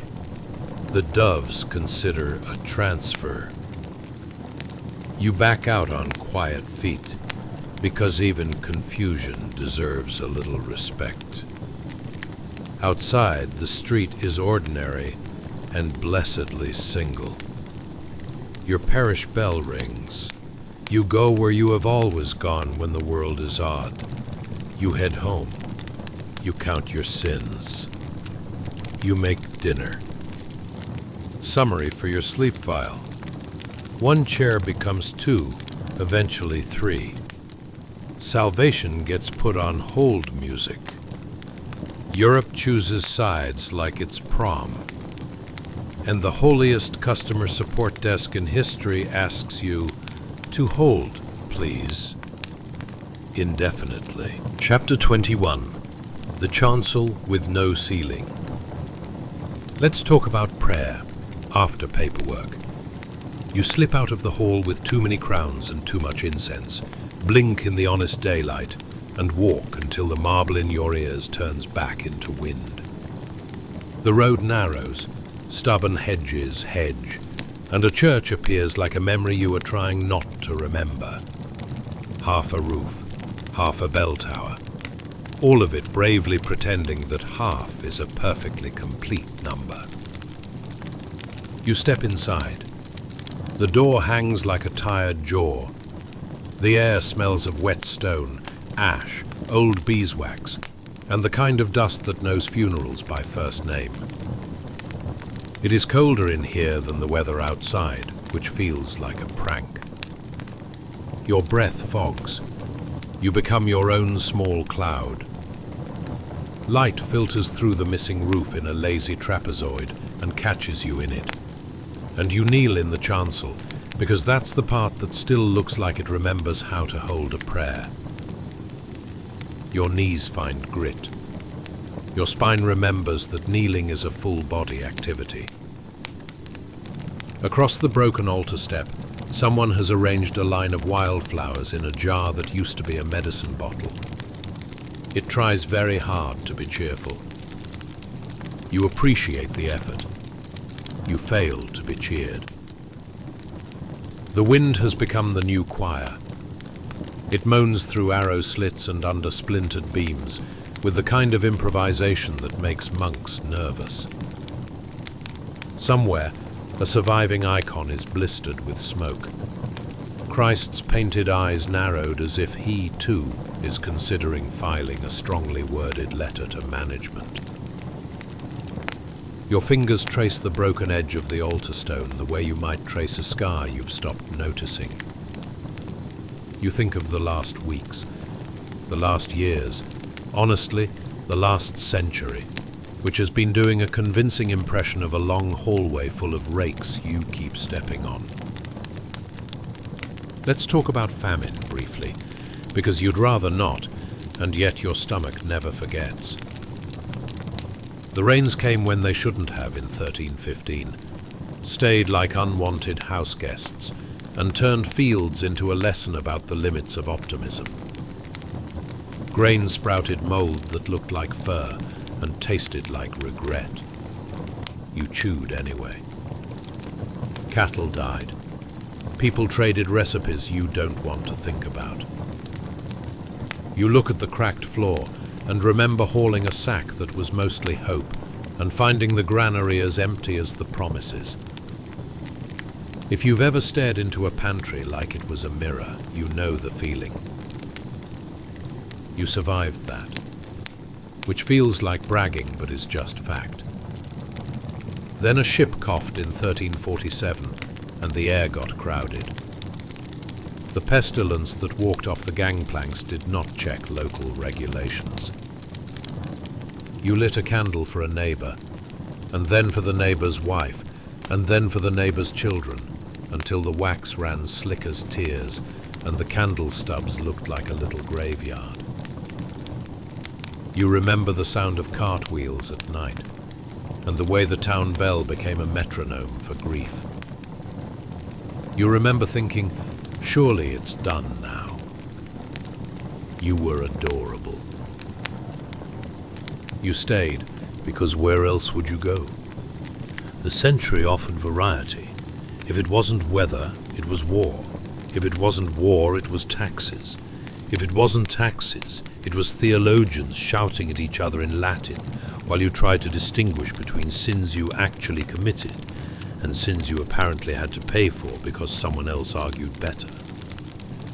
Raiders came through on a chevauchée and thought your church looked flammable. They were correct. The bell tower suggests, with its missing top, that lightning agreed. An earthquake somewhere far away, Friuli you heard in 48, rolled through and taught the bell to ring even when no one pulled the rope. Stones remember. So do you. You bow your head and send up a prayer that is less eloquent and more. Bug report. Dear Heaven, plague recurrence, crop failure, papal confusion, and my right knee. Steps to reproduce. Live in the 14th century. Expected outcome, occasional peace. Actual outcome, see attached century. You wonder which help desk receives it. Rome, Avignon, the one that was briefly at Pisa. Do you need two-factor salvation now? check your soul for a code we send to your conscience. Nothing arrives. The wind rustles parchment somewhere in the sacristy, like God's big inbox turning pages.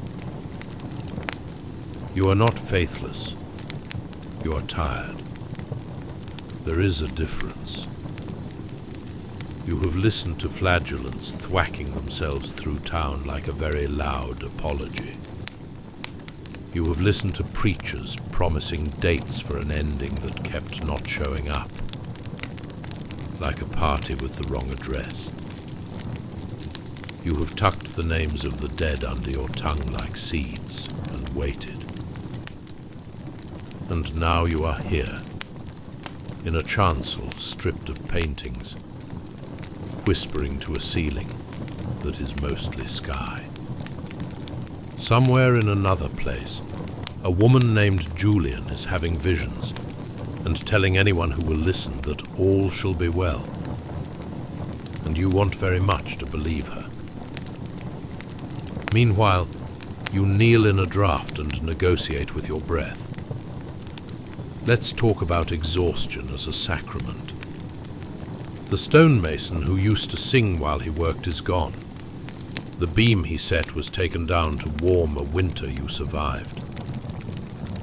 The mason's apprentice makes do with less song and more grunting. The nun who taught letters to girls has twice as many pupils now and half the ink. She prays and sharpens quills in the same gesture. The gravedigger's hands look like he has been gardening in the underworld. Everybody's sleep is a series of short naps sewn together with worry. You are not special in your tiredness. That, weirdly, helps. You lift your head. The light does a kind thing and makes the dust look like a galaxy. Your hand touches the altar step, and it's smooth where centuries of knees have polished it, rough where the latest disaster broke it. This, you think, is basically your personality. Smooth where tradition has burnished you, jagged where recent history tripped. You make a simple prayer, one word repeated until it becomes breathing. Help. You don't specify. You don't have the energy to make a list. Modern comparison, for anyone listening in from the future. This is like opening your banking app and finding not 0, but 3 different balances that all claim to be correct, while your kitchen floods and your Wi-Fi denies responsibility. You still have to make dinner. You still have to mop. You still have to answer your child's question about why the sky is crying. You still have to kneel sometimes, in rooms missing their ceilings, because humility does not require a roof. A scrap of chant floats in through the door from a shepherd who sings without knowing he's singing. The notes climb the broken walls and get out. Your shoulders drop. You remember. Barley wants planting next week. You remember the millstone needs mending. You remember that even in bad years, someone somewhere figured out how to brew beer that didn't taste entirely like punishment. It's not hope, exactly. It's the practical cousin of hope who brings a broom. You stand. Your knees comment. You bow to an altar that looks back with its best remaining dignity. On your way out, you straighten the jar with the wild flowers, because at this point you will accept any miracle, including the small engineering of a vase not tipping. The wind follows you out, and instantly becomes just weather again, not choir. You pull the door mostly shut. It hangs a little crooked. So do you. Summary for your sleep file. You knelt. The roof didn't. The wind sang anyway. And somewhere between famine, plague, and 3 competing customer service lines to heaven, you remembered to stand up. Not bad for a century with this much draft. Chapter 22. The Day You Didn't Bow. Let's talk about standing up when everyone's used to you kneeling. You remembered to stand up in the chancel. Convenient practice, because now you're walking to the manor yard, where standing up is not so much a posture as a crime of attitude. The path is muddy where the oxen have chewed it into pudding. The linden tree beside the hall wears a halo of bees and gossip. Beneath it, a table, 2 trestles, a board, the stage on which the village economy performs its very slow, very repetitive play. The steward sits in a fur-trimmed gown he absolutely does not need today. The bailiff has a tally stick like a wooden argument, and on a bench nearby waits a pair of stocks, trying hard to look like a piece of furniture and not an opinion.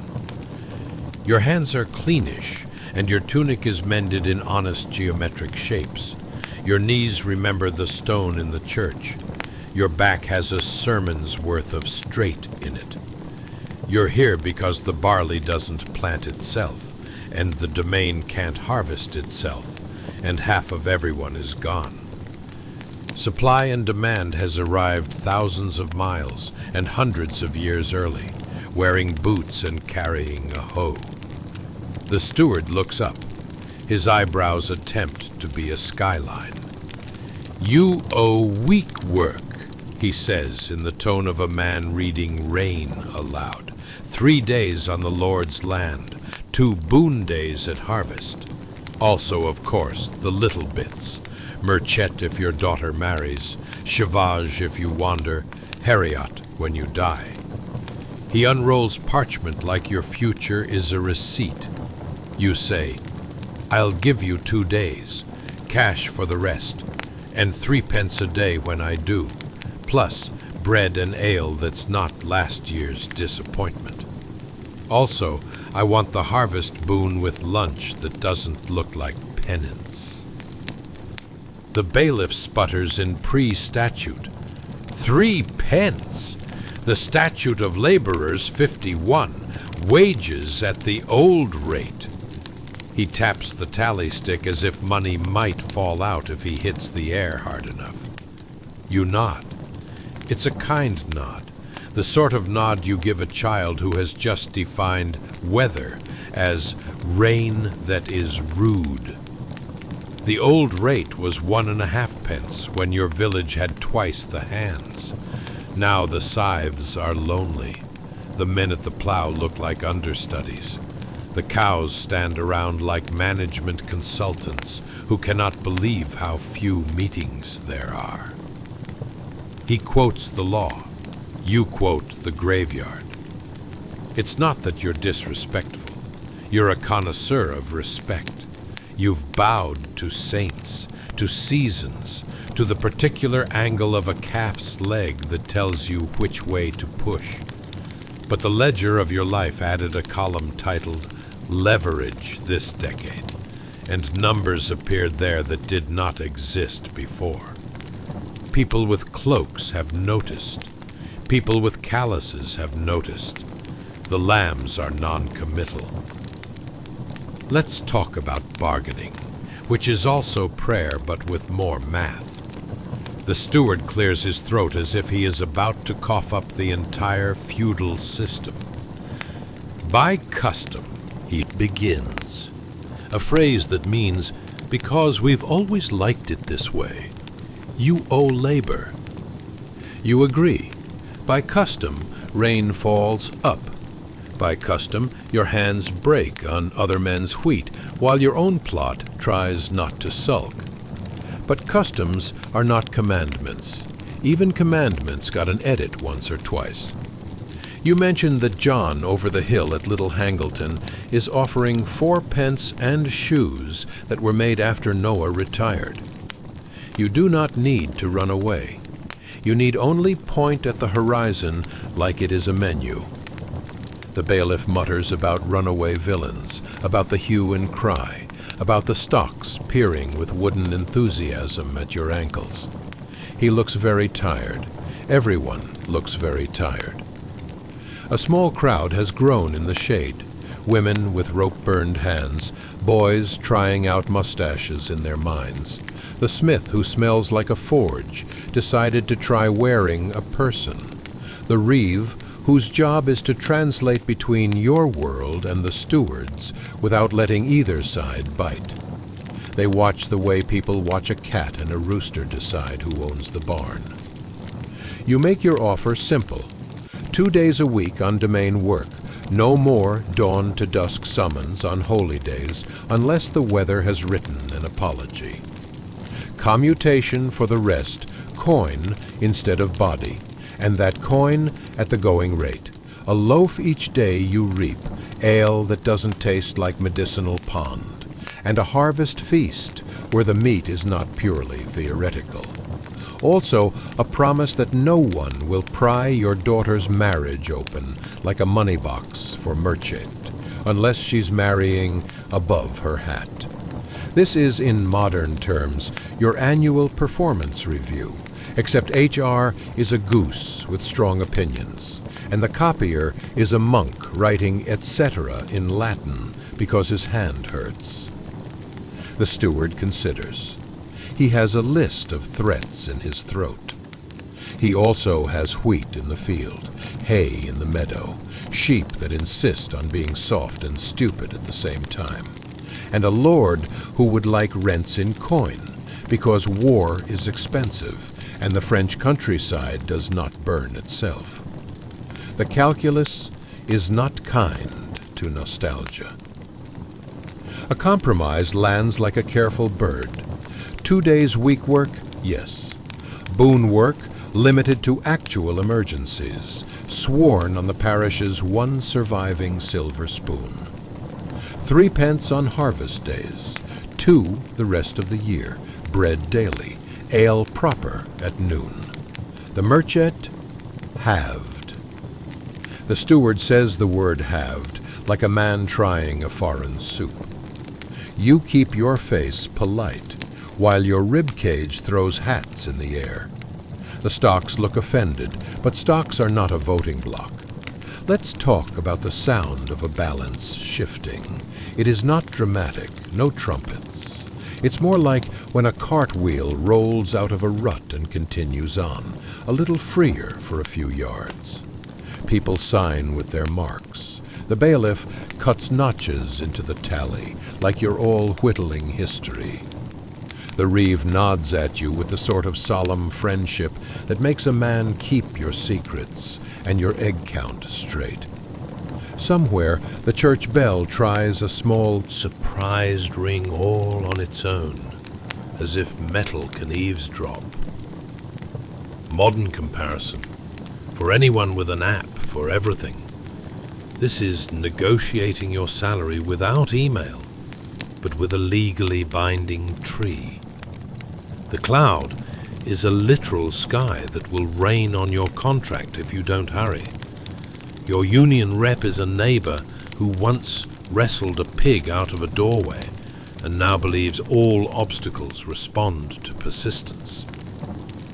After, you lean on your hoe like a staff in a story and breathe. You did not dissolve. No lightning struck. No angel descended to remind you you're mortal. The ache in your shoulder has that covered. The crowd disperses in the direction of lunch and gossip. The steward pretends he always meant to be reasonable. The bailiff pretends the statute was written in pencil. The stocks pretend not to feel lonely.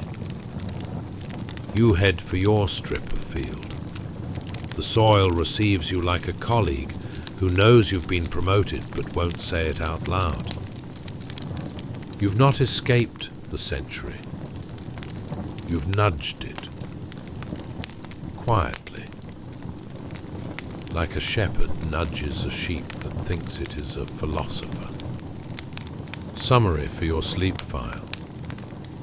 You asked. The sky didn't fall. Wages went up. And the only thing that sagged was the steward's jaw. Not bad for a day that began with a broken roof and a one-word prayer. Chapter 23. The Lamp That Wouldn't Quit. Let's talk about light. Dusk hangs itself on the linden tree like a damp cloak. The bees clock out, and you carry your new wage agreement home like a secret that smells faintly of barley. Inside your house, the daylight is already practicing being a memory. The rafters hold a museum of soot. The hearth mutters in prehistoric. You set a thumb-sized clay lamp on the table and coax its wick awake. The first flame is shy, an orange comma with ambitions. It licks the air like it's reading it. This is not a chandelier. This is the medieval version of the low battery warning. Olive oil, if you're lucky and Mediterranean. Tallow drippings if you're northern and pragmatic. A rushlight if times are crunchy. Just a dried reed dipped in grease that burns with the fragrance notes of barnyard opinion. Beeswax is for the church and the very fancy dead. Tonight's lamp is small, smoky, stubborn, and impossible not to root for. You breathe gently at it, the way you would encourage a nervous cat off a shelf. It steadies. It refuses the dark, politely. Under this light, you become several people. You are a spoon carver, tracing ivy spirals into the handle, because eating stew is better when the spoon has opinions. You are a mother, darning a sleeve with stitches so neat they look like a spell against winter.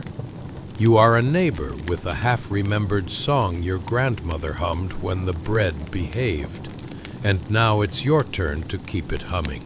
You are not writing a treatise on ancient rhetoric. You are keeping your household alive, and a motif alive. And some nights those are the same job. Outside, the century behaves like itself. Plague in the middle, war in the margins, weather that reads like a dare. Inside, the flame writes a thesis in lowercase. You can still make something. Watch it argue with your shadow on the wall. It wins by being patient. Elsewhere, the lamp multiplies.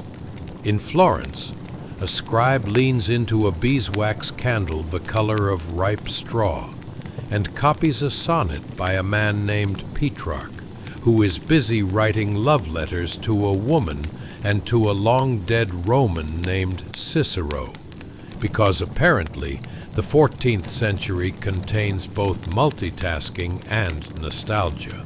The letters smell like ink made of oak galls and iron, and a little bit of forever. On the candle's far side, a pair of spectacles perch halfway down a nose. The first great wearable tech is two lenses held in a tiny wooden pinch. No arms yet, just a squeeze, and the world sharpens. Productivity skyrockets, as does the rate of dramatic nose pinching. In Avignon, where the papacy has set up a very respectable, very French sort of exile, a clerk counts benefices by candlelight, and then scribbles private lines in the margin about how sometimes the math of grace and politics doesn't add. He adds a doodle, a rabbit arresting a man. Marginalia are where the century laughs in its sleeve. Knights fight snails, monks juggle geese, a cat plays the bagpipes. These little jokes survive famines better than wheat.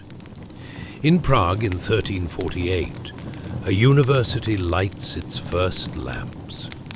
Students argue about Aristotle and whether universals are a real thing or just a useful lie. And they do it with the enthusiasm of people who own exactly one outfit and an infinite number of opinions. Bells from a new mechanical clock snip time into uniform slices. Imagine the joy of being late to class in a way that is demonstrable on the hour. Innovation is a chime with gears. Shift to Reims. Guillaume de Machaut hums beneath his breath and builds a mass where the voices braid like bread. It's called Ars Nova, New Art, and it sounds like architecture learned to sing. He writes it with quill and patience, copying notes onto lines that were only recently invented to be exactly where notes live. If you've ever stayed up too late because a playlist betrayed you by being perfect, congratulations, you have ancestors in this candlelight. A few seas away in Tunis and Fez, the lamp is brighter and steadier. Olive oil does that. And a man named Ibn Khaldun drafts the preface to history itself. He will call it the Muqaddimah and explain why empires rise and fall with a coolness that suggests he has personally watched several do both. He studies human groups the way your reeve studies weather. He gives the century a mirror. The flame on his desk is a small sun. You could warm your hands at that kind of clarity. Back in your village, the parish priest leans over a page and writes names in the register with a slow care that feels like planting trees. He also sketches, very lightly, the first lines of a wall painting. Saints in robes that look suspiciously like local fabric. The devil with a grin people recognize from market day. On feast days, the mystery plays spill into the churchyard. You stand in the crowd and watch sin, salvation, and impeccable prop management. The devil exits pursued by a goose. The children scream happily. The lamp in your house will tell this story to the rushes later. Let's talk about paper. It's not ubiquitous yet. Parchment is still the old reliable, sheep turned into sentences. But paper, cheap and coarse and delightful, sneaks in from mills along the rivers of Italy and Spain and France. It takes ink thirstily. It means more practice letters, more lists, more drafts. The Decameron is written on paper in plague-shadowed Florence. 10 people telling stories to fool the reaper into thinking they are just laughing. You would have liked them. They invented what you call content, and what they called a coping mechanism with punchlines.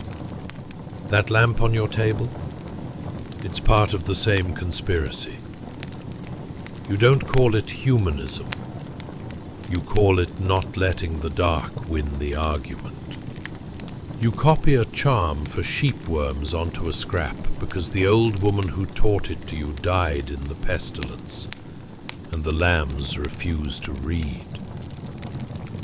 You carve a pilgrim badge from bone and pin it to your cap. A tiny picture saying, "I went, therefore I am." You lend your ear to a traveler who swears he has been to London and heard a man named Chaucer tell stories in English that sound like the bread smells. Imagine that, holiness and jokes in the same language you use to tell the cow to stop having opinions. Radical.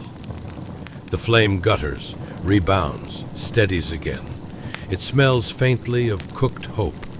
Your children breathe the slow, trustworthy breath of people in the middle of a temporary miracle called sleep. The house's draft investigates your ankles and finds nothing interesting. You take the stub of your chalk and mark a tally on the doorpost. Sheaves cut today, pennies promised, mercy received. Numbers are a form of prayer when said softly.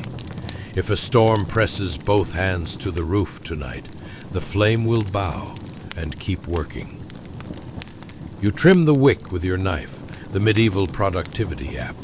The shadow of your hand on the wall looks like a scholar's hood, which is frankly more flattering than anything your hand usually wears.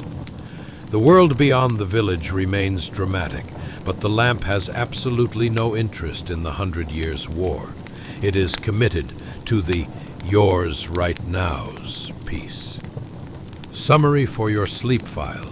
The century leaned in and blew. The lamp blinked and said, "No thank you," and went on illuminating dinner, a stanza, and a joke about a rabbit arresting a man, which, as manifestos go, is surprisingly convincing. Chapter 24. When dawn starts mixing new paint. Let's talk about morning.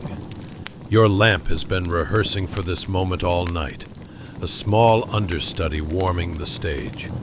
Now the real light arrives, slowly, like a cautious cat testing a new windowsill, and the color of the room changes from smoked oat to actually alive.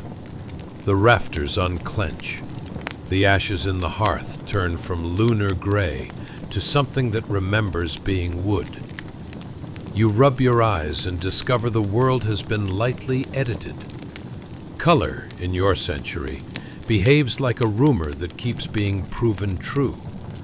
For years it's been browns and blacks, trustworthy grays, the occasional heroic red on a banner when somebody needs to feel important. But this morning the palette tips. Outside your door, dew puts tiny mirrors on the grass, and the sky tries on a paler blue than yesterday, as if someone up there has started diluting the ink. Let's talk about color, properly. You wrap your cloak and head to market, passing the dyer's yard where woad vats sit like patient lakes. Woad gives a blue that says, hard-working and slightly chilly. It's the denim of the 14th century. Everybody wears it, and nobody calls it fashionable because it's too busy. Across the way, weld is a shaggy weed, doing its best to be sunshine. It stains cloth a yellow that feels like a warm hand on your shoulder. Madder roots turn linen a red with opinions. Kermes, the fancy stuff, scraped from very dedicated insects, makes a red so rich it thinks it owns property. Verdigris drips green onto wood panels, courtesy of vinegar bullying copper into art. Azurite makes skies that don't apologize. Ultramarine, rare, lapis lazuli born, imported from faraway patience, sits behind a locked chest because it costs like a small horse and paints like a miracle. You used to notice dirt. Now you notice dye. That's a shift. The plague has cheated the head count, but it has also gone and made wages misbehave. You feel a new fractional confidence when you handle coin, like a person who finally figured out where the mugs live in the kitchen. With spare pennies, you consider a hood in green rather than respectable mud. Careful, says the law. In England, new sumptuary rules fuss in 1363, trying to convince your clothing to remember its place. You nod at the statute like you do at a toddler asking for a sword. Sure, absolutely. Meanwhile, you buy the slightly nicer trim. If the century is going to audit you, let it be for taste. Inside the church, walls that were once simply instructive start to glow. The parish painter's saints have acquired ankles that look like they bear weight, and robes that drape like they have actual cloth involved. Giotto has already taught Italy how to give figures volume a few decades ago. That lesson, like a good joke, migrates. In Siena, the council hall holds Ambrogio Lorenzetti's Good Government, a fresco that straight up says cities run better when people behave, and taxes don't panic. There are fields, markets, dances, a general sense that the town might just be okay. You look at it and feel your shoulders drop. Civic optimism as wall art. If you had a slogan, it would be, fewer skulls, more plows. Stained glass turns morning into a moving lecture on hope. In England, windows inch taller and busier in the new perpendicular style. Stone ribs like ladders, panes like honeycomb. In France, the flamboyant taste starts flirting with tracery that looks like fire slowed down. The sun squeezes through colored glass and lands on your cheek. Blue, cool as a lake. Red, warm as a secret. Gold, bright enough that you blink and decide to be better for 10 minutes. Books, too, catch the new light. A neighbor with more coins and fewer chickens has a book of hours, a portable spa treatment for the soul, with initials as big as feasts and margins where ivy and snails stage polite parties. Gold leaf doesn't just shine, it floats. You run your finger near it, not on it, you barbarian, and feel the heat it seems to manufacture. The international Gothic style starts whispering through France and Flanders. Elegant figures, delicate hands, clothes that do not exist in nature, unless you are very rich and very brave around mud. You copy a tiny prayer on paper, the cheap kind that drinks ink like a thirsty hobby. And even your scribble looks a shade more intentional in this new morning. Let's talk about time. It's changing its outfit. You hear it in the clock that chops the day into equal servings. The bell tone has a more reliable opinion than your rooster. With time newly measured, craftsmanship becomes bragging you can schedule. Looms clatter like friendly thunder. Cloth comes off tighter, finer. The best weavers use pattern as a flex. The colors hold because the mordants, alum, urine, vinegar, are mixed by hands that have failed before. Failure, it turns out, is a great dye master. Dance begins to look less like stomping to evict cold and more like something planned. The carol circles in town squares are lighter now, as if feet are rehearsing for grace. You join, because movement is the cheapest happiness. And because in a world where you can count bells, you can count steps. Your shoulders discover they have opinions. You, accidentally, invent posture. Public health, surprisingly, tries an idea. Down the coast in Ragusa in 1377, the port decides that ships need a time out if they come from sick places. First 30 days, then 40. Quarantine. It's the Mediterranean's do not disturb for microbes. You hear this in a tavern and think, a plan that involves patience and doors. Sensible. It's almost as if communities can learn. The thought tastes new. Art materials themselves are acting like they want promotion. Egg tempera has been the reliable accountant of painting. Fast drying, crisp, honest. In northern workshops, linseed oil starts whispering, softening edges, deepening shadows, making blue. Behave like water and skin like it remembers blood. You won't see the full sorcery until the next century's painters get loud about it, but you can smell the experiment in the studio. Oil, wood shavings, warm dust, a stubborn apprentice grinding pigment with the expression of a person imagining soup. Outside in the market, fabric stalls have become parades. Flags snap, even when there's barely wind. Guild banners swagger like they pay the sun's wages. You run your hand over a length of cloth the color of new pears, and understand what prosperity would feel like if it were foldable. Bread still counts as success, of course. Survival still hogs the conversation. But the century, despite itself, has picked up a brush. Look up. The sky is practicing a better blue and keeping it all the way to noon. Your lamp at home, that tiny noble comma of fire, is asleep on the table, wick curled like a cat's paw after a successful night shift.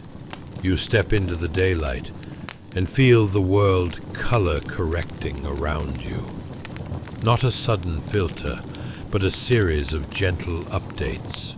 A brighter fresco, a bolder cloak, a window that stains your face with moral geometry.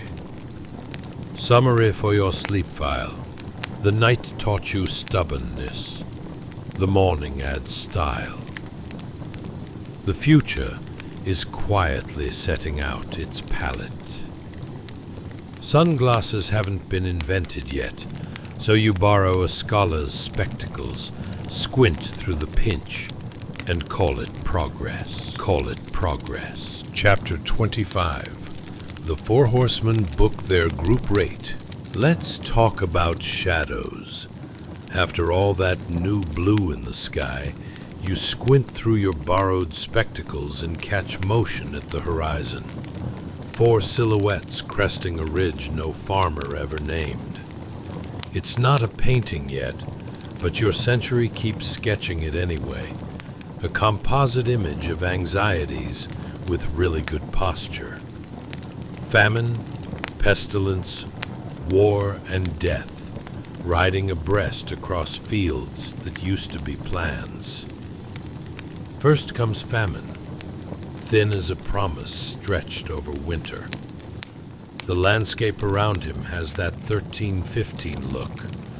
Rain-fed, mud-obsessed, everything soaked like bread left in soup. The little ice age is in a sulk. Summers shiver, harvests flinch. You can taste the damp in your teeth. Bread, normally the hero of all meals, goes weird, made with whatever will hold still. Acorns, pea flour, old rye that thinks about you the way a cat thinks about a bath.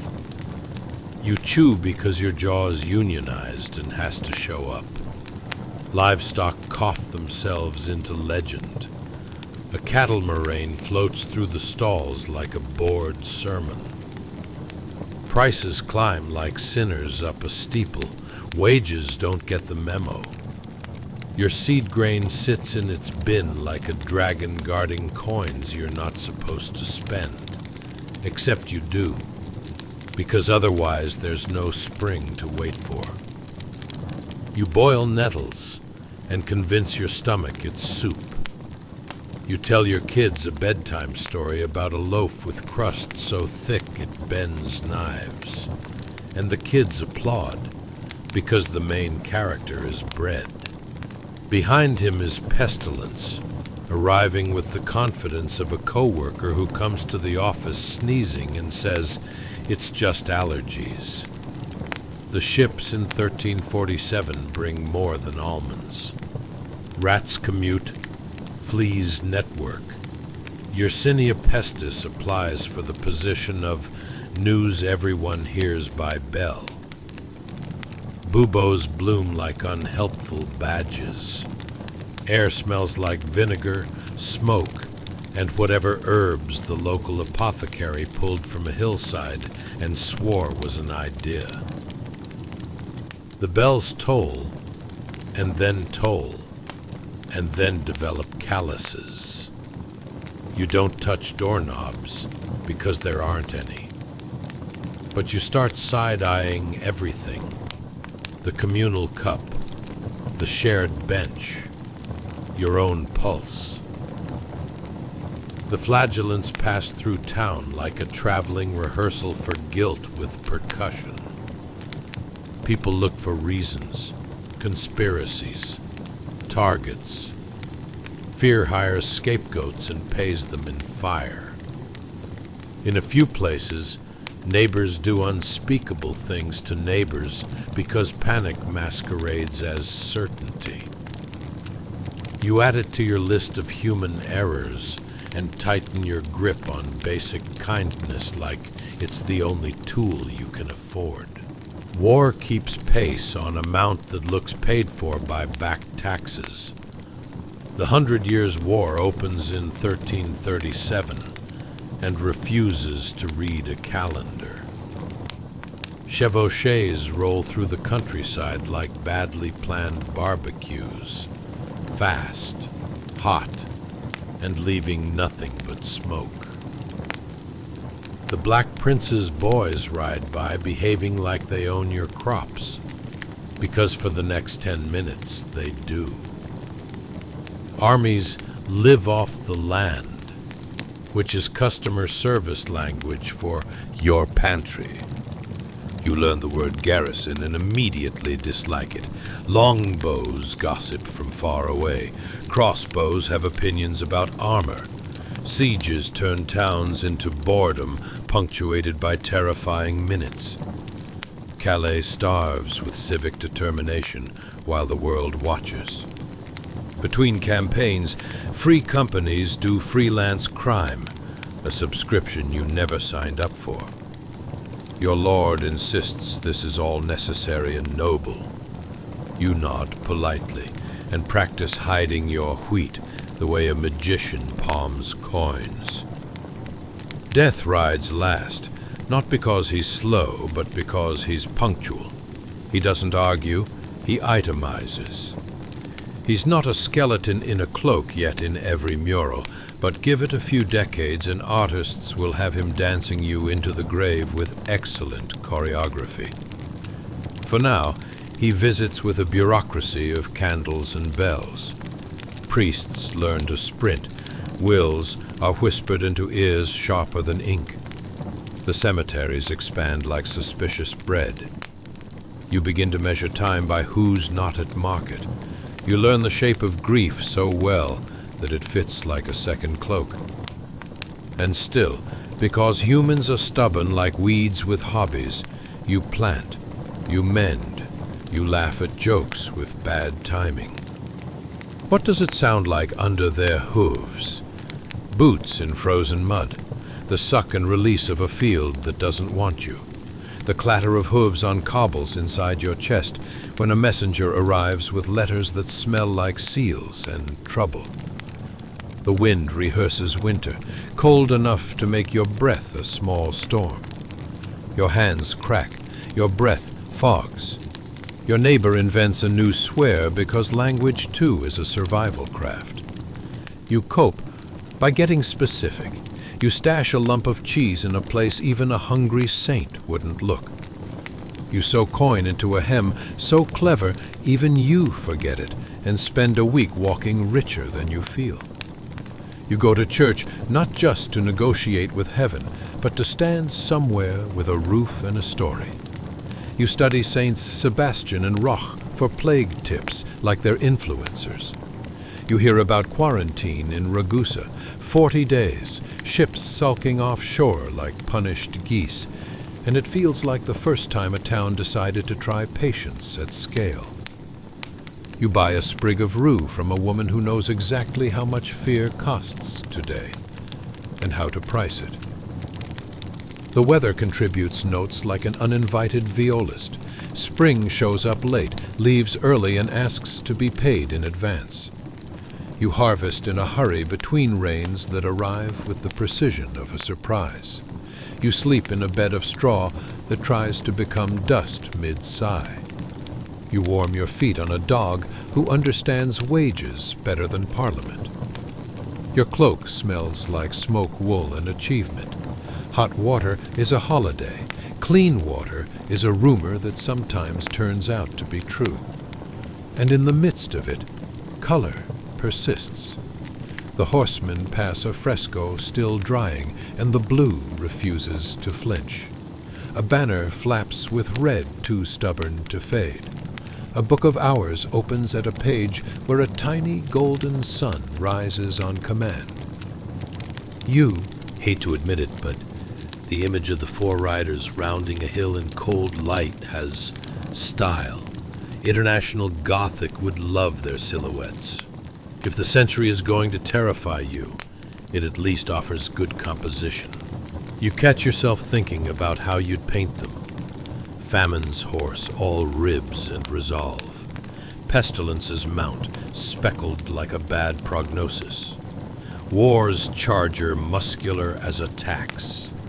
And Death's horse, the color of things that don't bother with color. You blink, and the breath you release looks like ink in winter air. Here's the ordinary miracle. You keep setting the table. You slice turnip very thin and call it carpaccio because nobody can stop you. You split wood with a rhythm that almost counts as music. You fix a broken bucket with wire and audacity.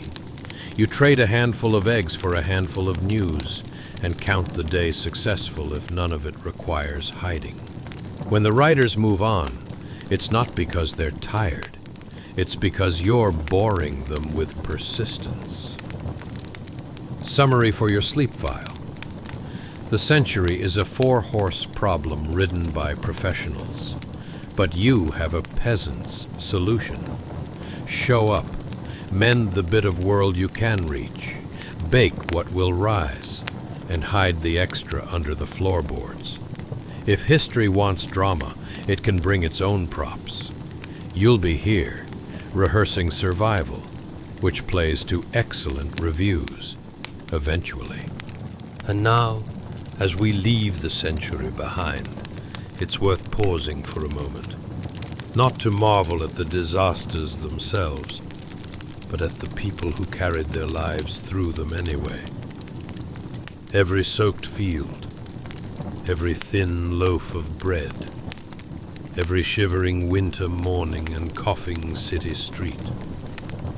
All of it was lived through by ordinary souls who got up each day and tried again. Not heroes from stories, just humans doing the daily mathematics of survival. One more step, one more prayer, one more pot of soup that was mostly hot water and hope. It's easy to feel the weight of their suffering, the hunger that cracked jokes just to stay sane, the cold that negotiated with every bone, the fear that arrived quietly and stayed too long. And yet somehow there was still laughter. The miller falling in his own pond.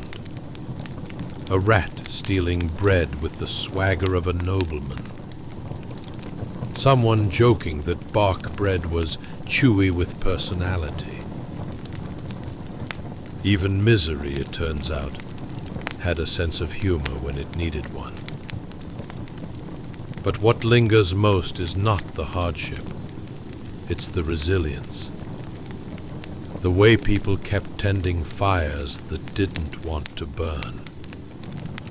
The way they planted seed they might never get to eat, because planting meant believing in tomorrow.